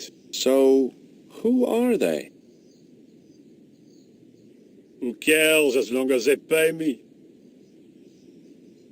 Have you seen this man before? Yes, he asked me a lot of questions, just like you. I have a red nose. Imagine. Be seeing you. Au revoir, monsieur.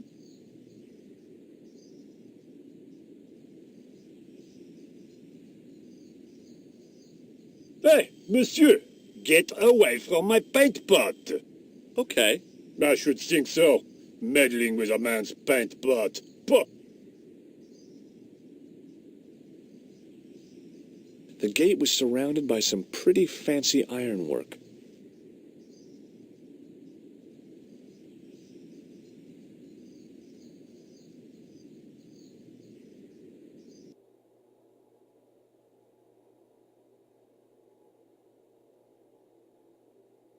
Do you mind if I use the phone? Be my guest. I'm paid to guard this door.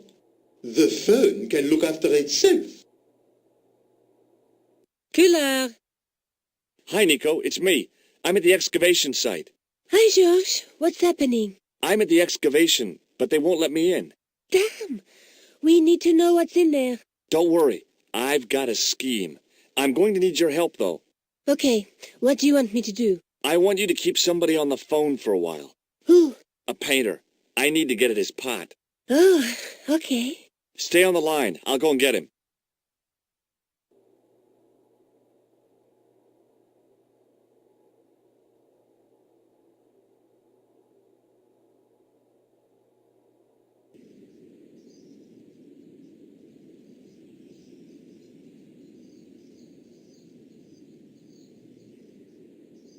Hi, it's me again.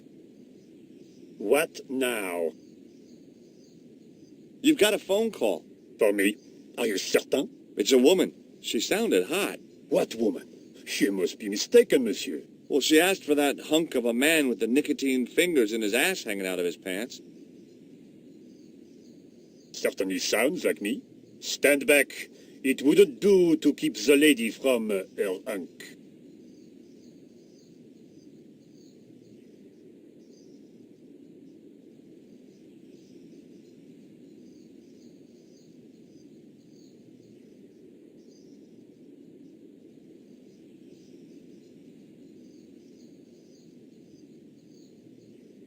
The plaster key had soaked up the paint nicely, and now looked pretty convincing. Still felt like plaster, though.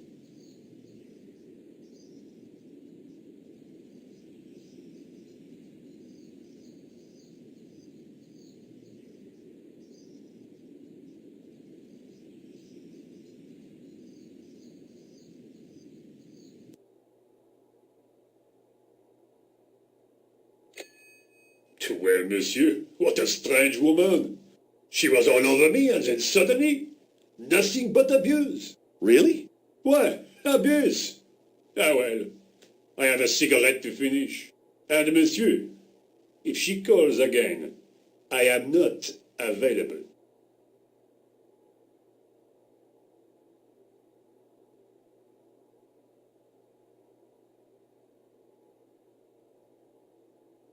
Hi again. What is it? I need to use the toilet again. Again? Already? I have this problem. How technical do you want me to get? Never mind. Here's the key. Talk to you later. Au revoir, monsieur.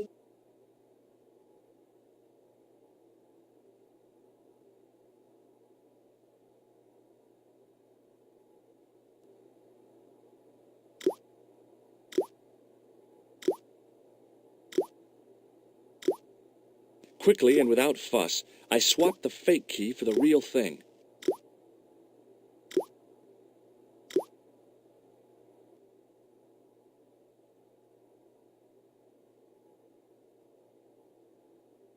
What is it? I couldn't give him the keys. The false key looked pretty convincing, but it felt exactly like what it was. Painted plaster. He was bound to detect it.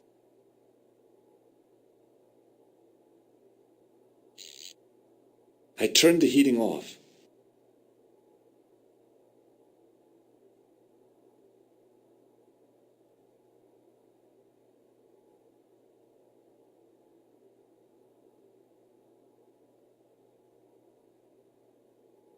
What is it? I held my breath and hoped that he wouldn't notice the substitution. Here's the keys. Thanks. Merci, monsieur.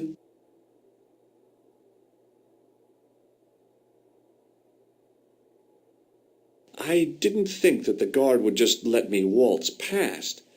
Besides, I had a hunch that door was locked.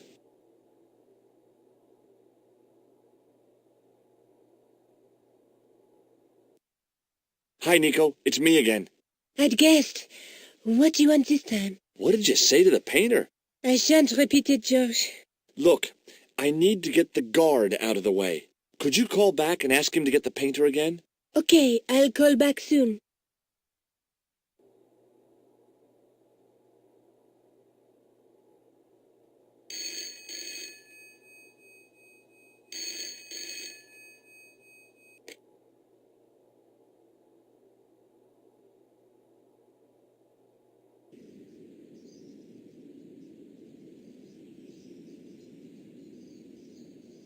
This looked like a good place to watch things develop.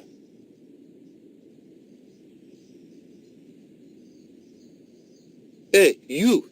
It's the phone. Yeah? Who is it? How should I know? What am I, your social secretary? It's not a chick, is it? Yes, it's a woman. Are you going to answer it? Does she have a warm, sensual voice like molten chocolate?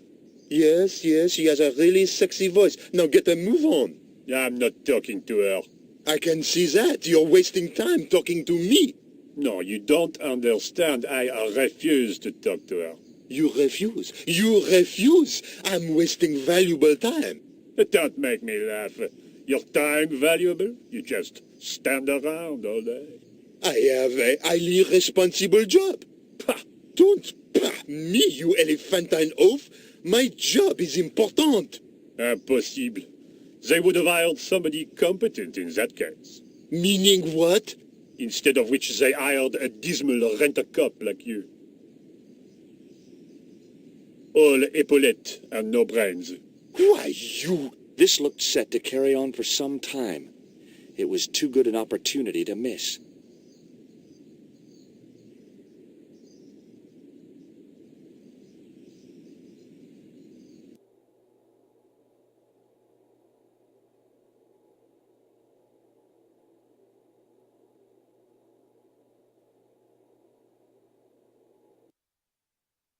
Some planks used to make the catwalk were leaning against the wall.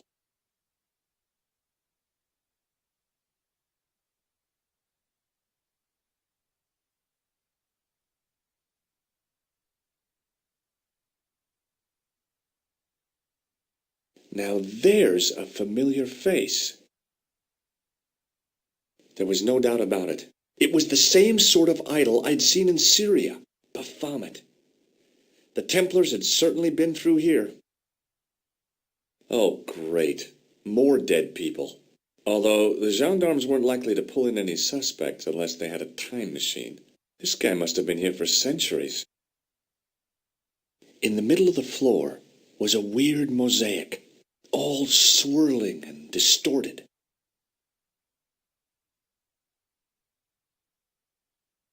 Close up, the pattern didn't make any sort of sense. It fanned out around an axis point, a kind of focus to one side.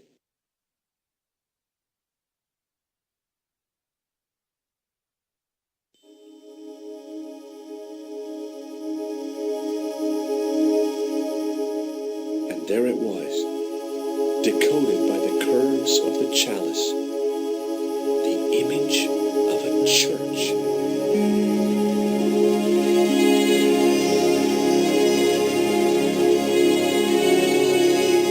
I found out what the chalice was for. You've solved the puzzle? Yeah, there was a distorted picture at the Baphomet site. When I viewed it in the polished surface of the chalice, it changed. What did it show? A picture of a church with a square tower. I guess I'd better return the chalice to the Countess. Hurry back, Georges.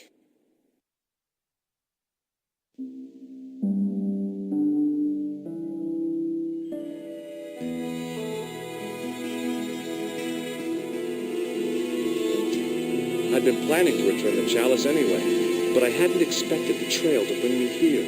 The Villa de Vasconcelos was as picturesque as ever. The weather was still clear, and Lopez was still watering the damn lawn. I was beginning to suspect that he was surgically attached to that hose.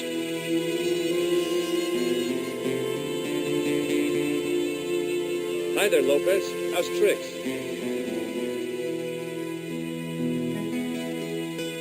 Senor Stobart, how pleasant to see you. You are well. Fine, thanks. Is the Countess in? She is waiting for you. I will show you up. It's okay, I know the way. Senor Stobart, I feel I owe you an apology. No, you don't. I was impolite on our first meeting. Look, Lopez, just forget about it. I came on like a snake oil merchant. I wouldn't have trusted me in your shoes. You do not understand. Finding the chalice has given my lady a new lease of life. It's a marvel. She smiles, she laughs. The tradesmen are saying that she is on Prozac. Hi, Lopez. Got a minute?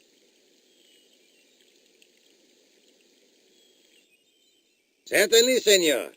How can I help you? What's the story behind the chalice vanishing?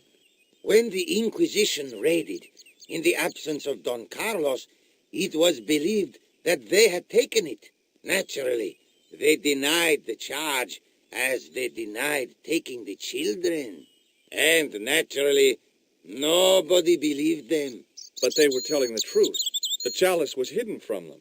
You don't suppose they were telling the truth about the children as well, do you? Madre de Dios!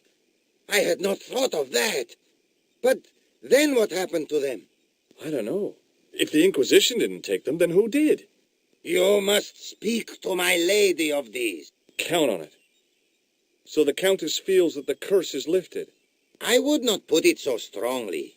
Your discovery of the chalice was proof that the Templars never abandoned the de Vasconcelos. It counts for a great deal with my lady. Catch you later, Lopez. Adios, Senor Stobart. Must have been traveling pretty fast when he hit the wall. I didn't want an example of the taxidermist's art. Must have been traveling pretty fast when he hit the wall. A big chandelier, studded with plain white candles. Probably pretty impressive when all lit up. And it must keep the moth population down. There was a big aspidistra sitting on a table in the hall.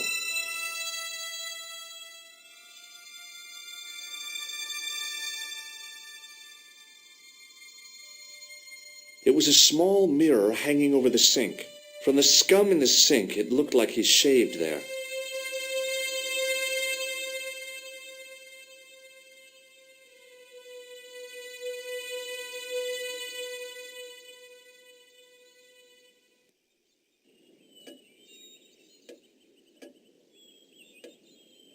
Senor Stobart, oh, what a pleasure. Please, sit down. Hi, Countess. The pleasure's all mine. I've brought back your chalice.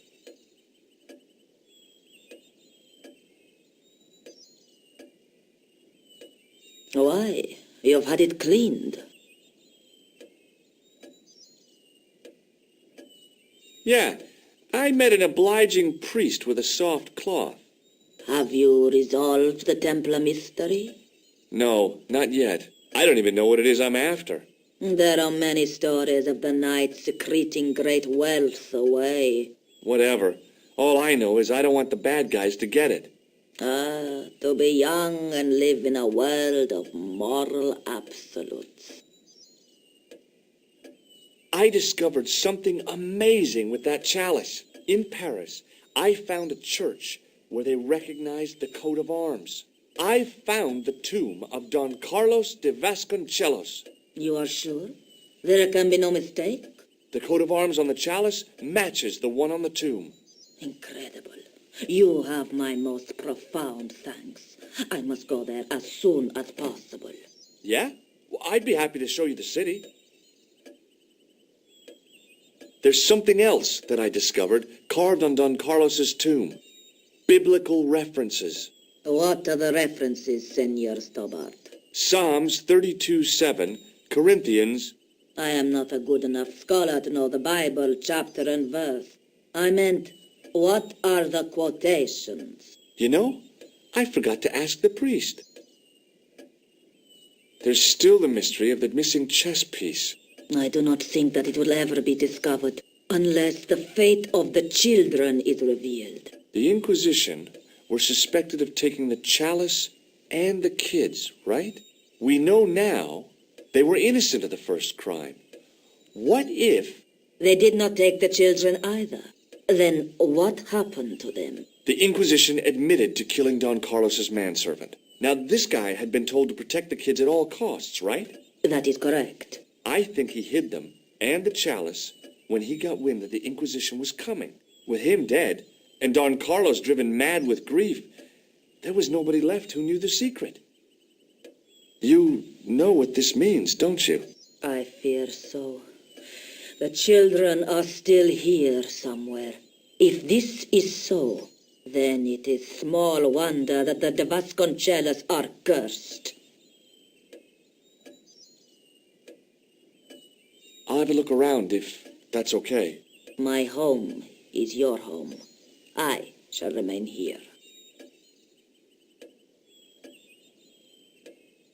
Beside the fire was a stack of logs for fuel. Military hardware, medieval style. There was a boar's head over the fire. It didn't look very happy. Must be hard to look happy when you're wearing a chimney breast. The fire was made up and ready, waiting for the year to turn cold. An old grandfather clock stood against the wall. It was a large window with shutters. There was a bookcase, bureau kind of affair.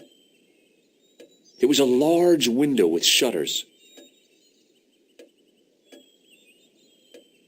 From the window, I could see the garden, including Lopez, who was still watering the damn thing. The Countess de Vasconcelos seemed a lot happier than the last time we met.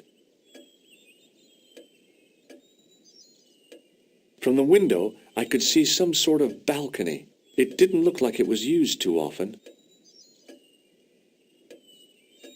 I didn't recognize any of the titles, apart from an ancient edition of Don Quixote. I doubted the Templars had hidden anything in there.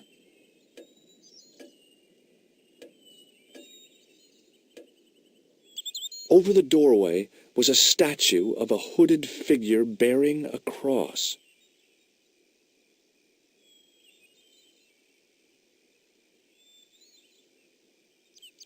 The statue on the top of the building looked like the one in the Parisian church.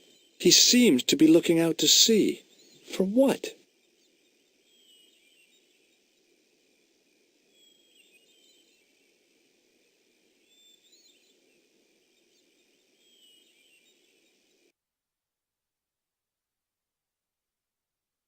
The chess pieces had been removed, and the Bible returned to its resting place. The candles had been lit. The Countess's way of saying thanks to her ancestors, I guess.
The candle had burnt brilliantly, but only for a couple of minutes. Some kind of special formulation, I guess. And had yielded up this. A complex shape expertly cut in stone. I figured it was some kind of key.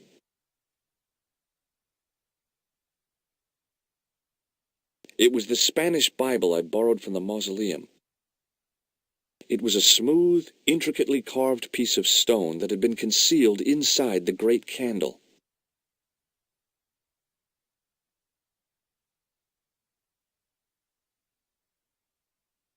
Hello again. Mind if I sit? Please, be my guest. What do you make of this? It looks like some sort of key. Where did you get it from? It was buried inside the great candle in the mausoleum. Inside it? What have you done to it? I, lit it. But it is irreplaceable. Listen, the candle was to be lit in case of Moorish attack, right? Well, it burnt down in no time and revealed this key thing. Maybe that was the real purpose of lighting the candle. What are you suggesting? That lighting the candle was the equivalent of break glass in case of emergency. Sentiment must not stand in the way of solving this mystery. You did the right thing. Does this mean anything to you? Nothing at all. Here's the Bible from the mausoleum.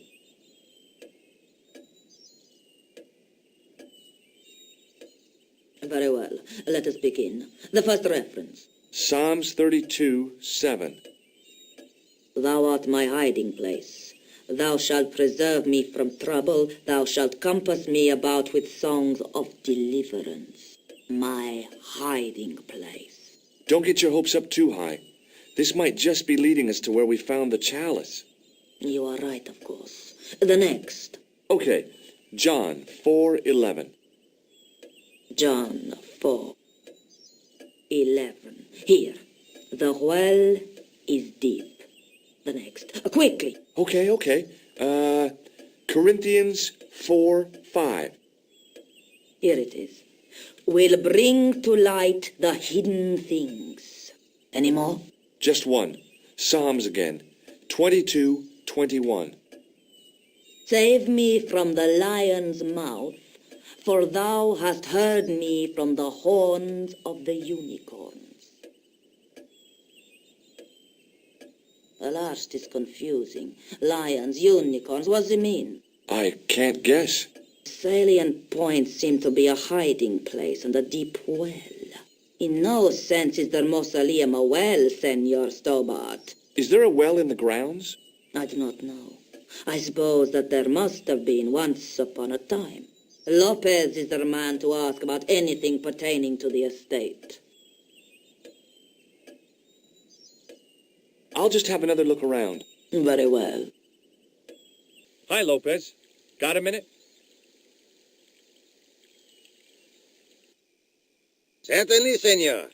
How can I help you? Do you know what this is? No, senor. Is it some kind of key? Yeah, I think it probably is. Where did you get it? It was hidden inside the big candle in the mausoleum. And you burnt it? I wondered what the light was I saw through the window. My lady will be furious. The candle was centuries old. No, it's cool. She realizes how important finding this key is. I borrowed your mirror. I hope you don't mind. No, senor. If you think it will be of help. You must know just about everything that there is to know about this place. See, I have lived my whole life here in the service of the De Vasconcelos. Do you know of a well anywhere around here? A well? Si, senor. This used to be a fortified villa. How can you last a siege without water? Great. So where is it? How should I know? The well was covered over in the last century. It was dangerous, you see. And you have no idea where it was? None. It was hidden even before my grandfather's time. Well, you must have a vague idea of where the well is. It must have been in the old house's courtyard, so that would put it around here. Here? Okay. Now, how do we find it? There might be a way. Let me think about it. Any ideas yet? We are looking for a source of water, see? Yes. For generations, the Spanish country folk have had a secret way of locating water, even if it is meters beneath the ground. Ah, you're not talking about water dousing, are you? Eh? You know, you get a stick and walk around until the stick twitches and dig there. Oh, you've heard of it. Yeah, I think most of the planet has. Okay, let's get a stick. Uno momento. It must be a special stick, a Y of hazel. Right. Do you have any hazel trees? See, here. That is hazel. Catch you later, Lopez. Adios, Senor Stobart.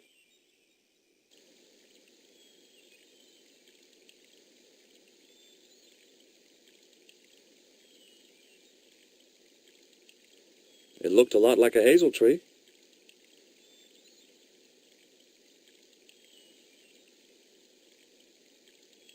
I went over to find a suitable stick. Aha!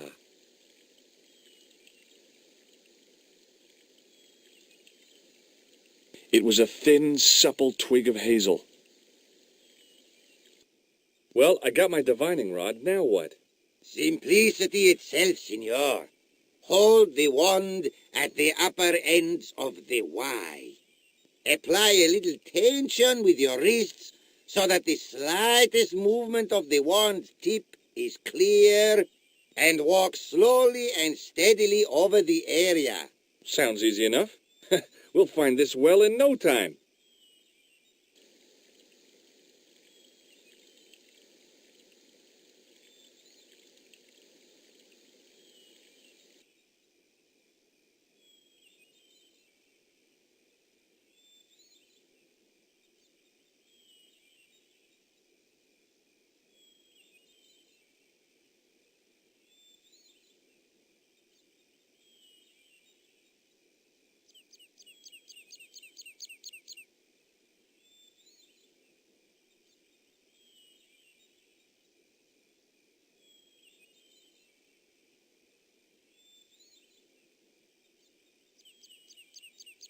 Senor Stobart, you've found something. This is it. This is where we find the secret of the Templars. Hidden here for hundreds of years. Lost from the sight of man until now. The mystery is revealed. It's a tin can. I've been walking up and down with a twig in my hands, looking for a tin can. It had water in it. That's what the dowsing stick must have detected. I'd have to check with an archaeologist, but I don't think the Templars left that. In truth, Senor Stobart, the lawn was laid many, many years ago. This can could date back to the Napoleonic Wars. Get rid of it and I'll try it again. Lopez threw the can away. It seemed to fall an awfully long way.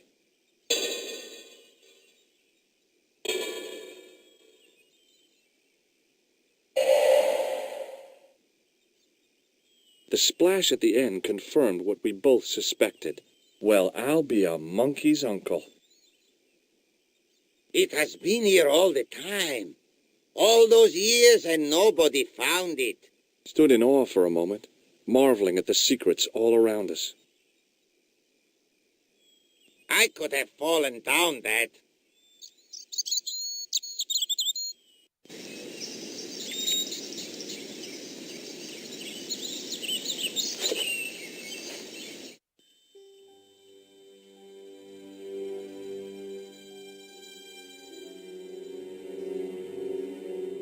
The well had been lost for decades at least. The air was cool after the noon sun, but that's not what gave me goosebumps. I have a really, really bad feeling about this. Thinking back to how long it had taken the can to fall to the bottom, I stayed as far from the edge as I could.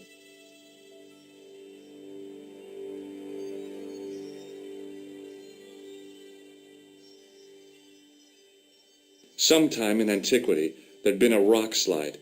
Big ones. I wished I'd had a hard hat. I'd need tools to move all that stuff. Heavy equipment that just wasn't available.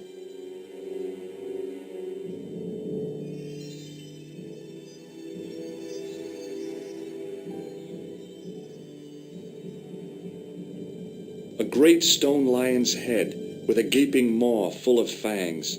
As far as I knew, nobody had cast eyes upon it for centuries as it stood, waiting in the cool shadows. The words of the psalm kept running through my head. Save me from the lion's mouth. From a distance, the lion's head had been impressive. Close up, it was frightening. Hey, one of the fangs is a separate piece. I could hear the sound of a lot of stone moving, and I knew I was in danger.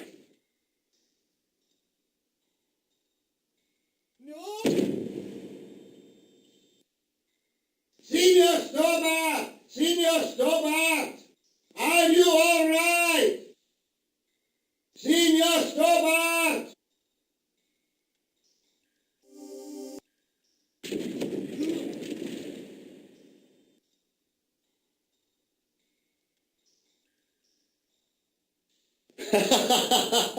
Oh, very funny, you psychos! Signor Stobart! Signor Stobart! Are you all right? It's okay, Lopez, I'm fine! Hey, susto mi has dado! You gave me a scare! Nice try, Templars.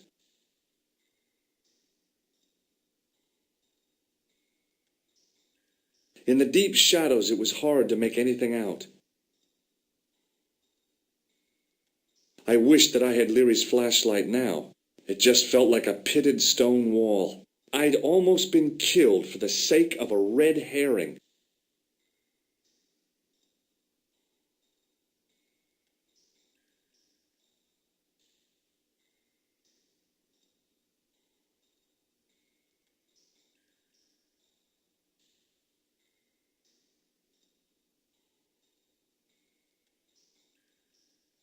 There, in the middle of the door, I could see some kind of socket. It looked like this wasn't quite the dead end it had seemed.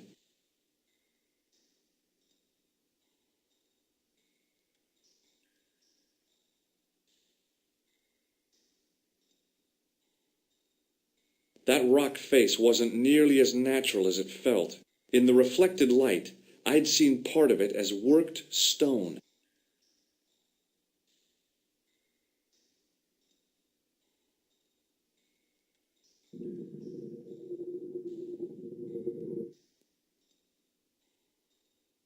Open sesame! Another secret door.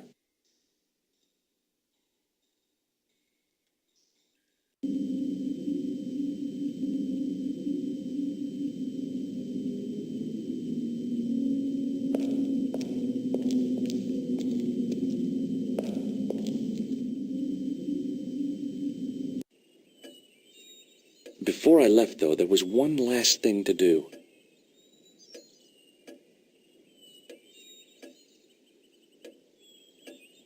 You won't be needing that replacement piece anymore, Countess.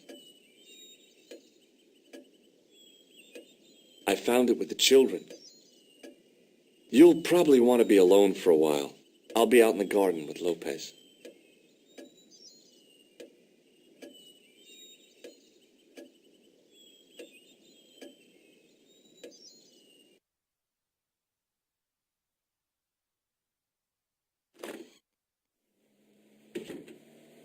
George, welcome back. Come in, George. It's good to see you again. Is it? Sure. What did you find in Spain? Without Andre, we wouldn't have got this far, George. Yeah, I know.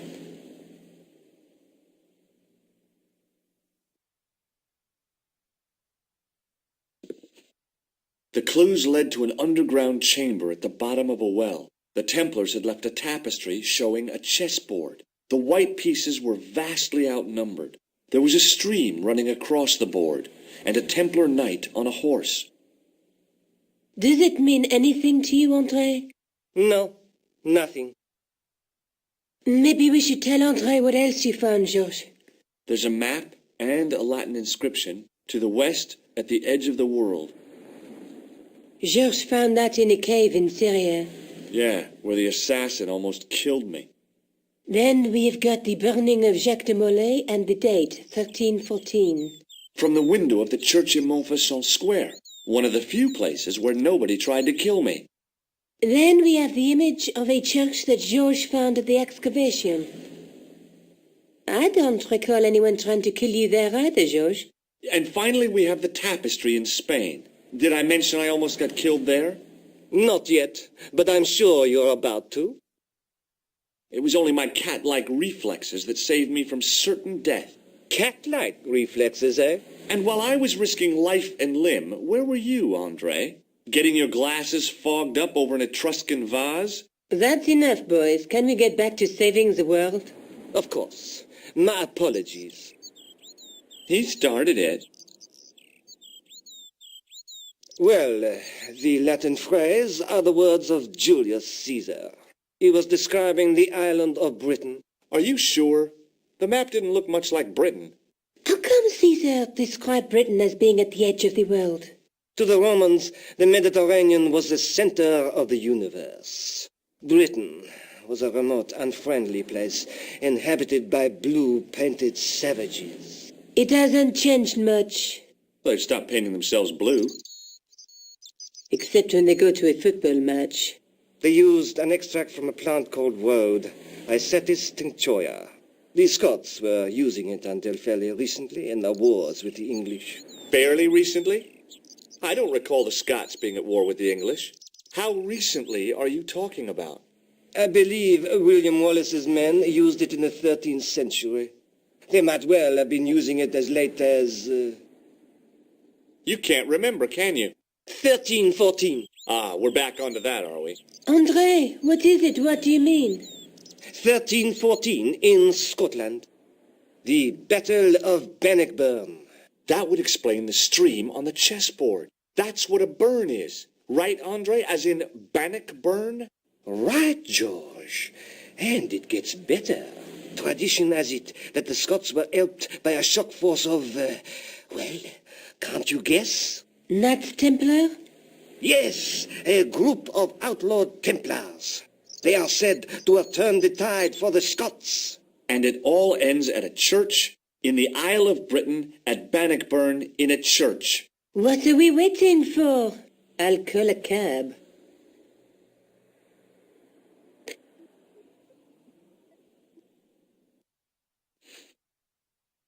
I can't go.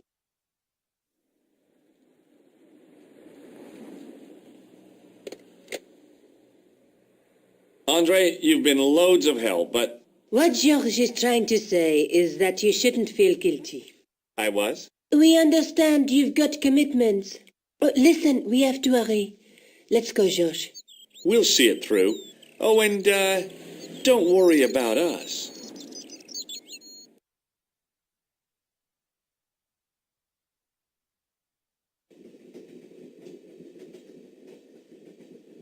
Oh, it must be dawn. Oh, I guess so. And we must be nearly there. Somewhere, out there in the dark, is Scotland. We've come a long way together to get here. Yeah. Let's hope it was worth it.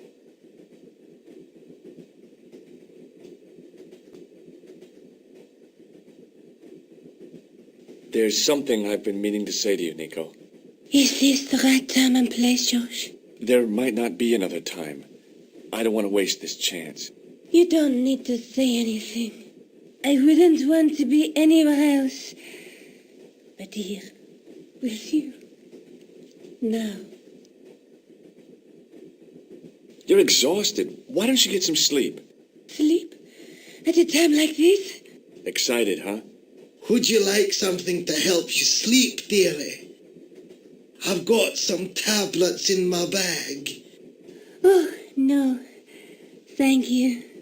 Thanks all the same, ma'am.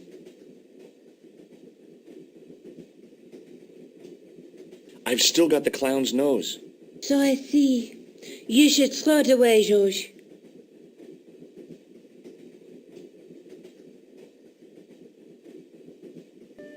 The old lady reminded me of my grandmother, except, of course, that this old lady was still alive. She was as beautiful as ever, but the shadows beneath her eyes marked the strain of the last few days. Pardon me? Yes, my dear. Do you know what time we're due in Stirling? 6:15, but we're running 8 minutes late. What's the book you're reading? Oh, it's something I picked up at the station. A medieval detective story. Quite well written for that kind of thing. It's been out of print for years. What's the title of the book? The Crooked Crusader Caper by Molly Pegram. I assumed the author was a woman, but apparently not. His real name is... Professor Nigel Pegram. That's right. Do you know him? No, I never met him. George is a great fan of his, though. Do you know Stirling well? Yes, I do. Is that where you two lovebirds abound? Yeah, It's one of the places we thought we'd stay on our holiday. Be sure to visit the castle, won't you? Oh, I'm sure it's a neat place, but we are not really interested in history, are we, George? No. I suppose espresso bars and boogie-woogie are more your cup of tea. That's right. There's nothing George enjoys more than a good boogie. Is there a church called St. Ninian's at Stirling? Yes, there is, and I know why you're going there. You do? Of course I do. It's obvious you're in love. You're eloping, and they say romance is dead. Would you believe that this clown's nose led us to being on this train tonight? I would indeed. No, honestly, You would? Certainly. You have an honest face. Yep. That's a nose with a history, all right. So you said.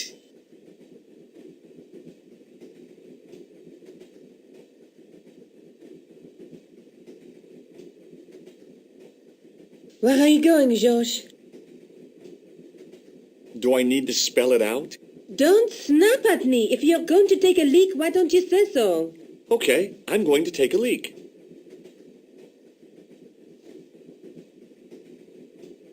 L-E-A-K. Tickets, please. Oh, hi. That's a standard full-price peak return. Don't you have a senior citizen's rail card? I rarely travel by train. My ticket is perfectly valid, is it not? Well, yeah, but you could have saved up to a third of the cost. I do not need to indulge in puffling thriftiness. Blimey, you're a funny old bird and no mistake. Tickets, please, sir. Here.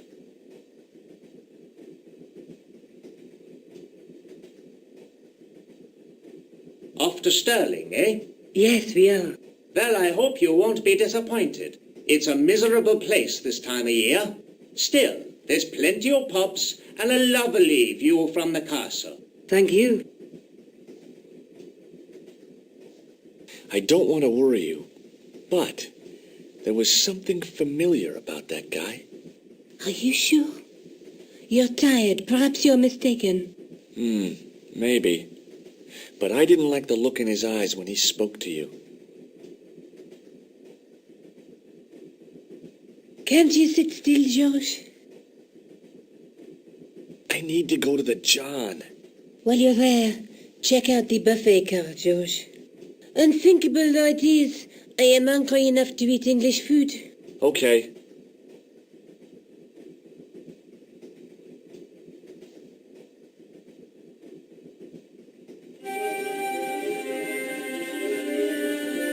The door was locked.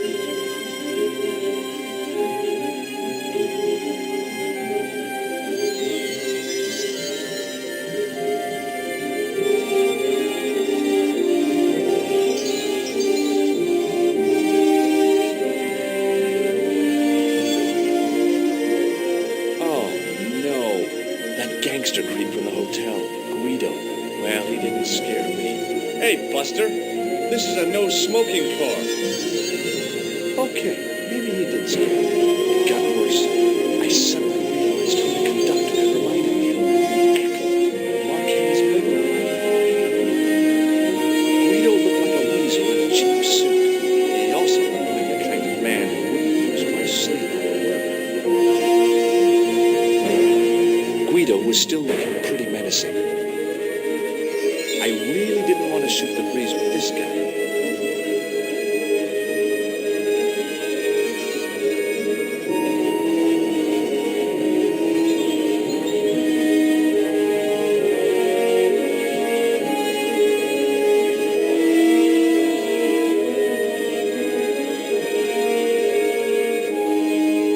I should have known better than to leave Nico and the old lady alone.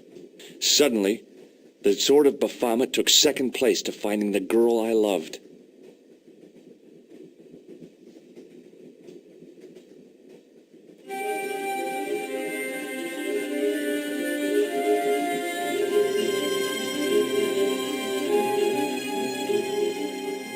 The man's face was blotched and unshaven. I guess he'd been traveling all night. Red-rimmed eyes stared fish-like above his broken nose. All I could see of the man's face was a massive purple bruise around his eye. It was a strange contrast with his flaming red hair, which stuck out in stiff, greasy tufts. I didn't want to wake him. To be frank, without a cold water hose, I didn't think I could wake him. Hi, having a party? No, this is breakfast. Come on, join us, man. Away, Basha, wake up, man. What's company? His breath was like the outlet from a chemical factory. Excuse my mate, he's taking a nap. Sleeping like a bobby. I'll wake him up when we get to Newcastle. We passed through Newcastle half an hour ago. And I never noticed. Did you see what happened to the young woman in the next compartment? No, Paul, I didn't. Have you lost her, like? She's disappeared. The old lady, too. I think they're in trouble. Away, man, an old lady, too. Yeah. You gotta help me. Maybe they went to the toilet, like. I don't think so. They never go on their own. Always in pairs, you know. No, she's been abducted, I'm sure. I've got to go look for her. What's stopping you, pal? The conductor. He's not what he seems. You want to avoid him, like? That's about it, yeah. No problem. Listen, I need your help. What's the matter? There's a guy on this train who's trying to kill me. Relax, man. You wouldn't have tried nothing with us in Basharia. We are veterans, like, so action at Brightling Sea. I don't recall the British Army being involved in a conflict in anywhere called Brightling Sea. Well, you just take it from me, pal. You're in safe hands. What is that stuff you're drinking? It smells like gasoline. Aye, I'll put hairs in your chest, like. And your eyeballs, too, by the looks of you. See you later. The window seemed to have been sprayed with tiny flecks of froth.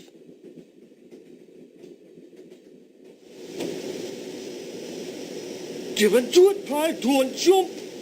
I don't intend to jump. I'm going to climb on top of the train. You're kidding, aren't you? Just watch me.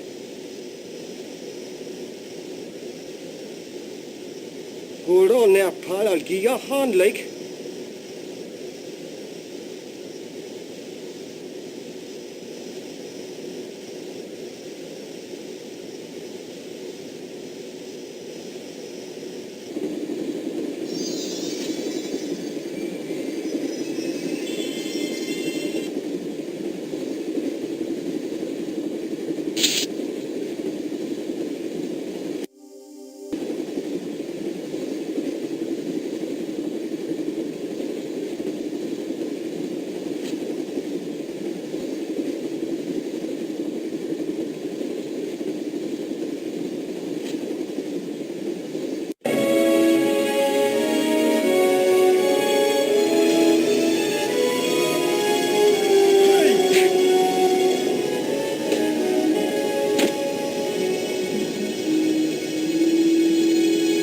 Let's talk this over like reasonable people, Eklund.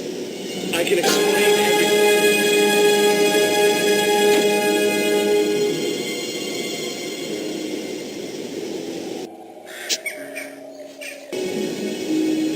I'd always wanted to stop the train, and now was my chance.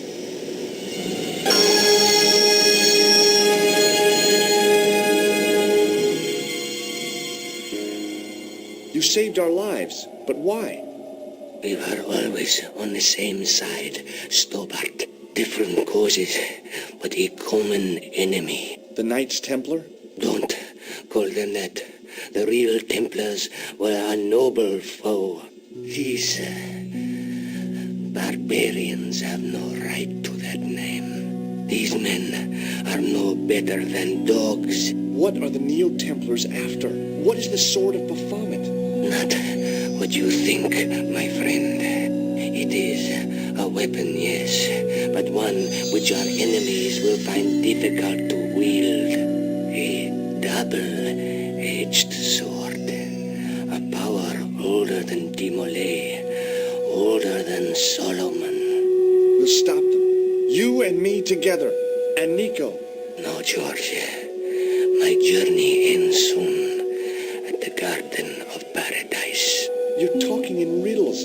Can't you tell me straight what they're after? The sword symbolizes a colossal energy caused by the alignment of the Earth's natural power fields, which are focused at St. Ninian's. The energy endowed the Templars with the power which made them great, a power which made them charismatic to such an extent they could control the will of all around them. How did you escape from the bull's head? It is a long walk from the cliff of the bull to the village, Stobart. Fortunately, I know the ways of the wilderness.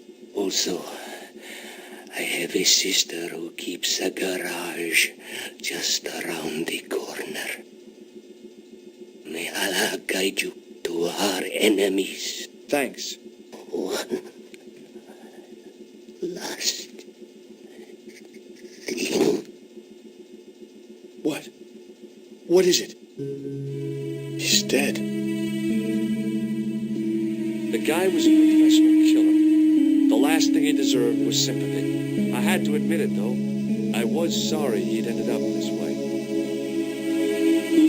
I couldn't think of a single way the extinguisher would be of use in the absence of a fire.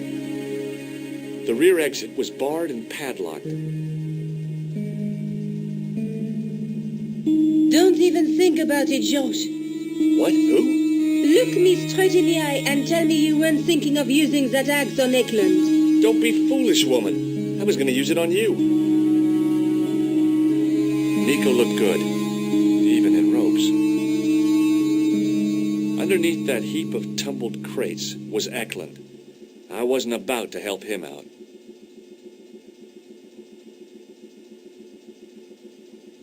Where do you think you're going?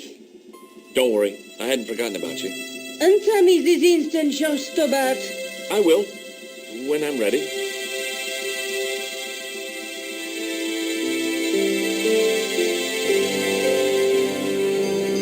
That's not fair, George. No. You took advantage while my hands were tied.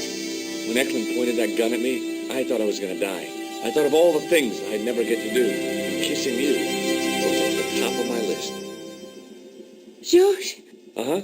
George, we've got to get off the train. Eklund could recover at any time. So what are we waiting for?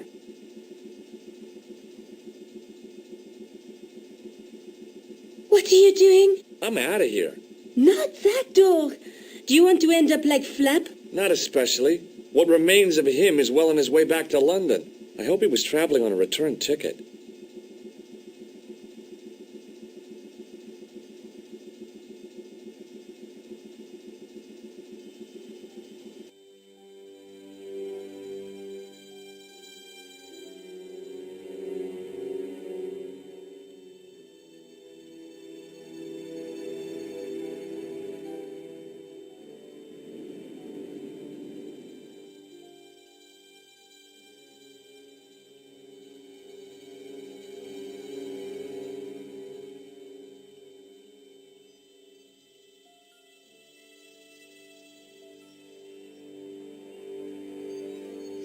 I'd feel happier if we had a gun or something. Khan gave me something. What? His handbag. Oh, great. If we run into any killers, we can give them a good buffeting. Didn't he have any weapons? You don't know the half of it. This bag's full of C4. Wow. Why didn't you say so? Boy, we'll show him now. What's C4? Plastic, George. We're going to shop our way to victory? 2 kilos of plastic explosive. The detonator's broken now. No problem. We'll buy a box of matches somewhere. It doesn't work that way. It takes a small explosion to start the big explosion. Well, that's not much use then. What does that sign say? Apparently during the English Civil War in the mid-17th century, this place was used as an arms dump. Yeah? What happened? Look at the state of this place, George. You work it out. Oh, stray spark? You got it. The tower was the only thing to survive the blast.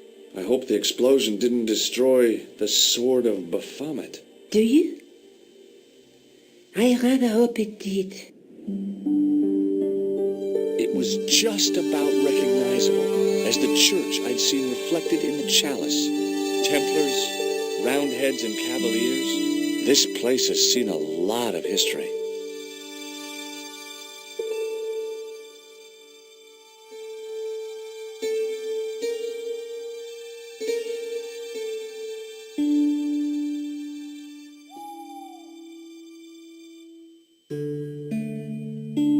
The wheel had a serrated edge which meshed with the turning cog.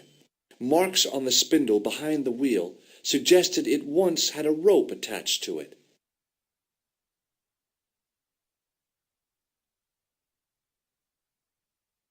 The handle turned easily and the larger wheel began to revolve.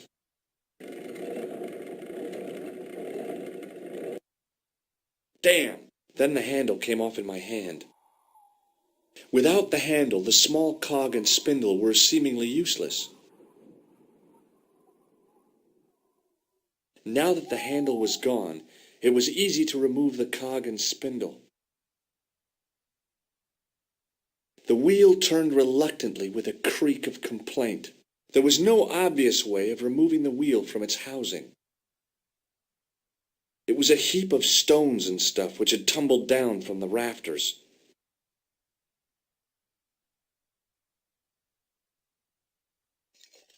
I scrabbled around in the rubble and found an old clay pipe with a broken stem.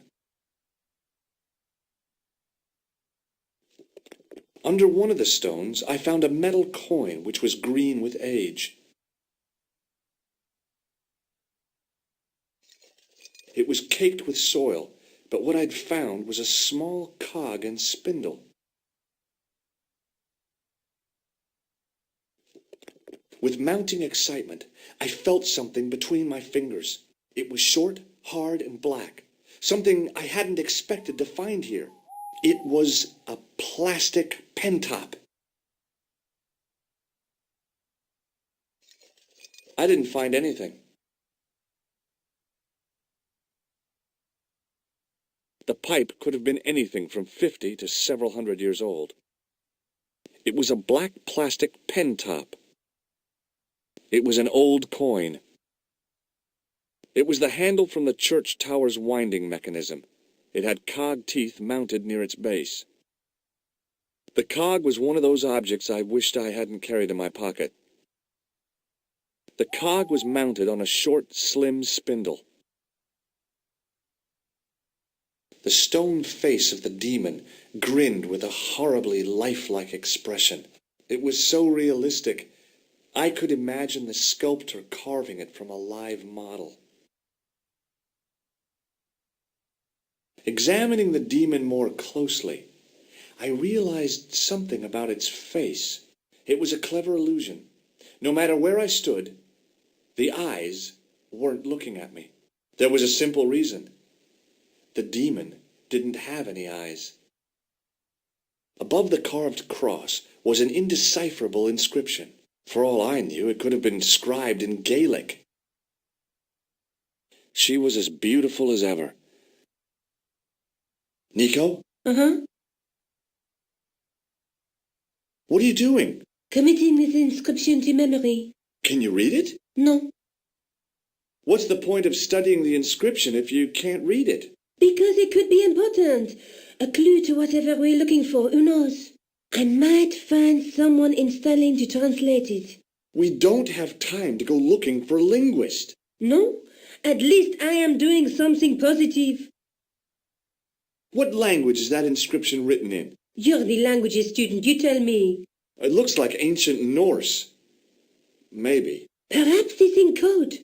I don't think so. Norse code.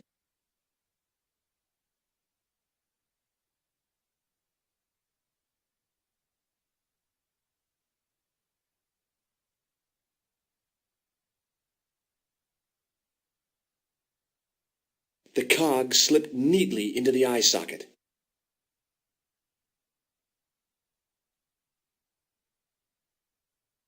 With a rasp of metal on stone, I eased the second eye into place.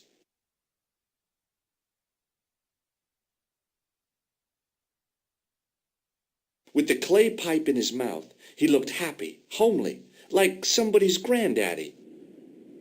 What do you think you're doing, Josh?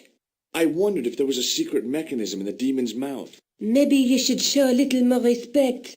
For a mythical medieval demon? Give me a break. Okay, go right ahead. Meddle with forces you don't understand. Incur the demon's wrath and burn in hell. Just see if I care.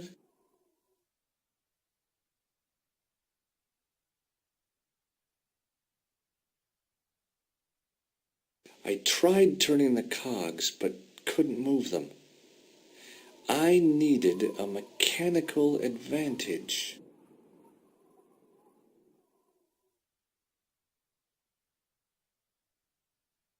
I pushed the pen top into the mouth, and it disappeared somewhere inside the statue. It had probably gone straight to biro hell.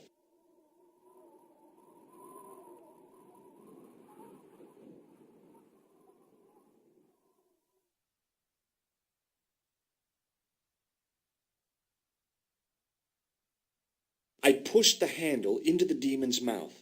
The cogs all meshed. I began to turn.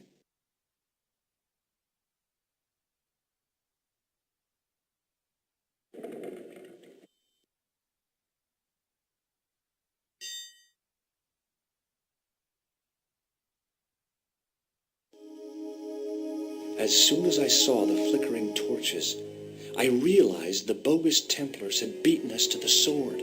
But where were they now? And why was it so quiet? No, George! What? Leave the torch right where it is. In case you haven't noticed, the crypt is full of gunpowder. So what? Don't you trust me? It's not a question of trust. No? You think I'm a jerk, don't you? Don't be silly, George. And keep your voice down. I thought I heard something. Like chanting. The powder spilling from the barrels reminded me of pirate stories I'd loved when I was a kid. It was gunpowder. It was definitely gunpowder, but it had solidified over the centuries it had lain here undisturbed.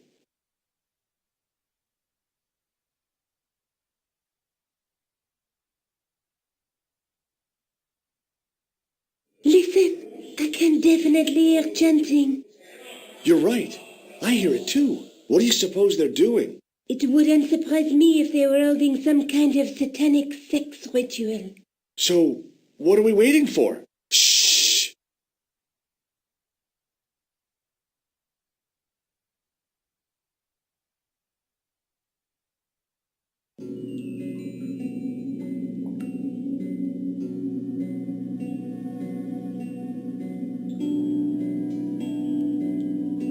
Will you look at that?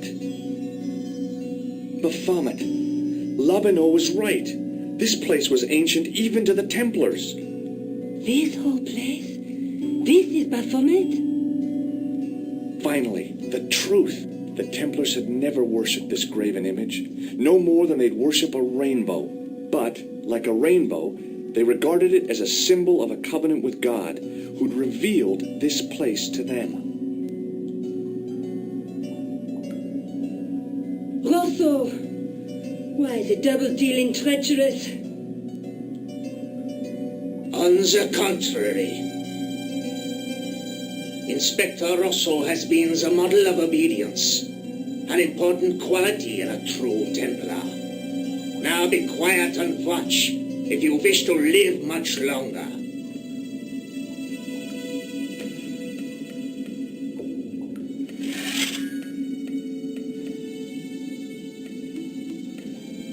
Brothers and sisters, we are gathered here to witness the reforging of the sword that was broken. Here before God's sentinel, Baphomet.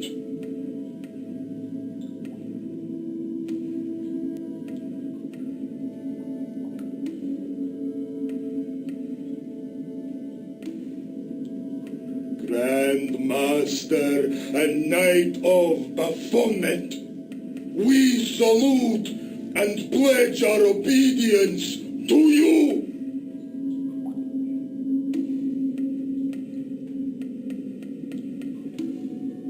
I salute you, gatekeeper of the temple.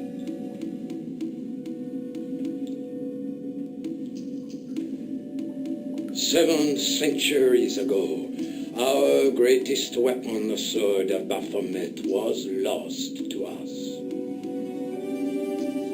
Now we prepare to reforge it, to wield against new enemies. As the tired millennium dies, and this world looks for new leaders, we shall not fail. We shall lead the people to a new order, wherein all borders will dissolve.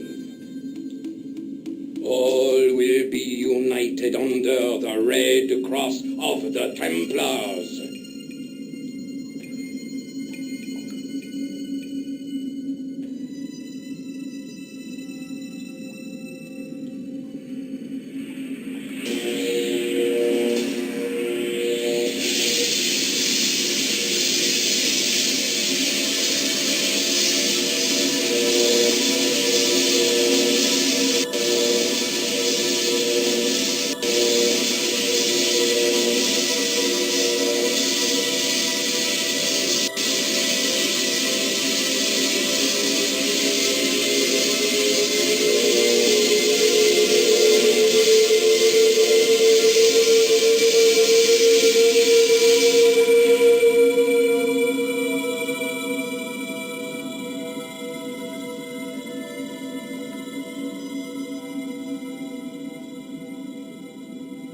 George, we have watched your efforts to stop us with respect. But surely you realize that you have been misled by our enemies. Both of us want a better world. Fortunately, no harm has been done. We need determined, resourceful men like you. Join us, George. Join us in true brotherhood. Yeah, true. Wait, brothers? What about Marquet? What about Pegram and Klausner? You didn't look on them as brothers, only as failures. 3 men dead, and you don't give a damn. George, you know that sacrifices are necessary. Every great undertaking. Join you. I'll see you in hell first. Ah, George, I had great hopes for you. C'est la guerre. Eklund. Kill him.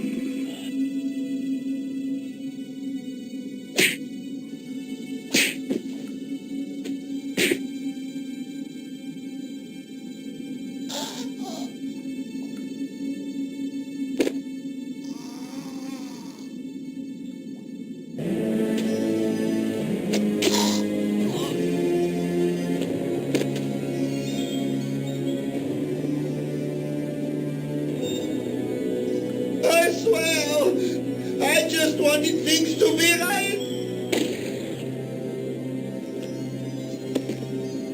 Take them. Kill them. They will not escape.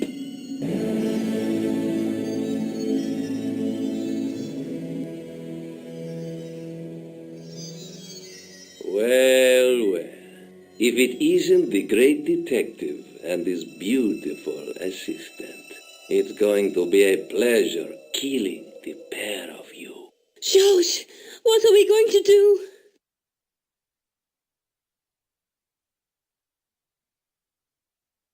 Okay. Let me think. George!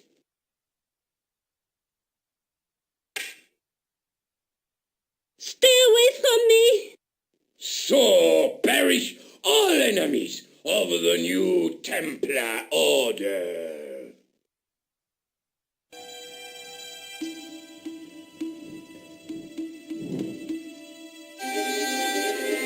Come on, Nico. We're leaving.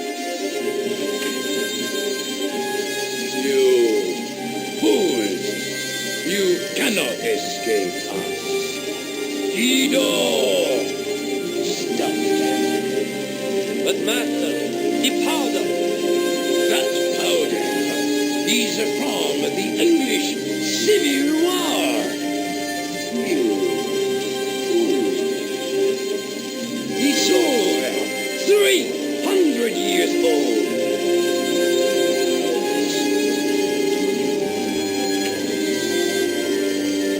I thought it was all over, but Nico had one last trick up her sleeve. Or in her handbag, to be exact.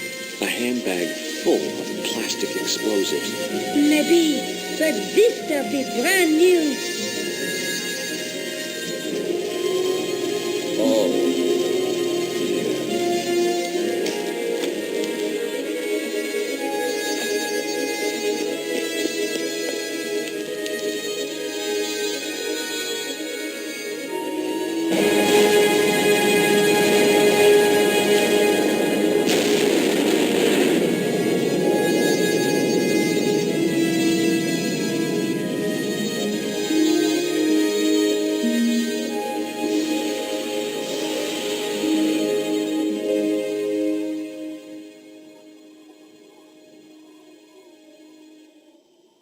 You know, you'll never be able to write your story now. I don't care. I've got what I want. Huh? Just tell me one thing, George. Is our life together always going to be this crazy?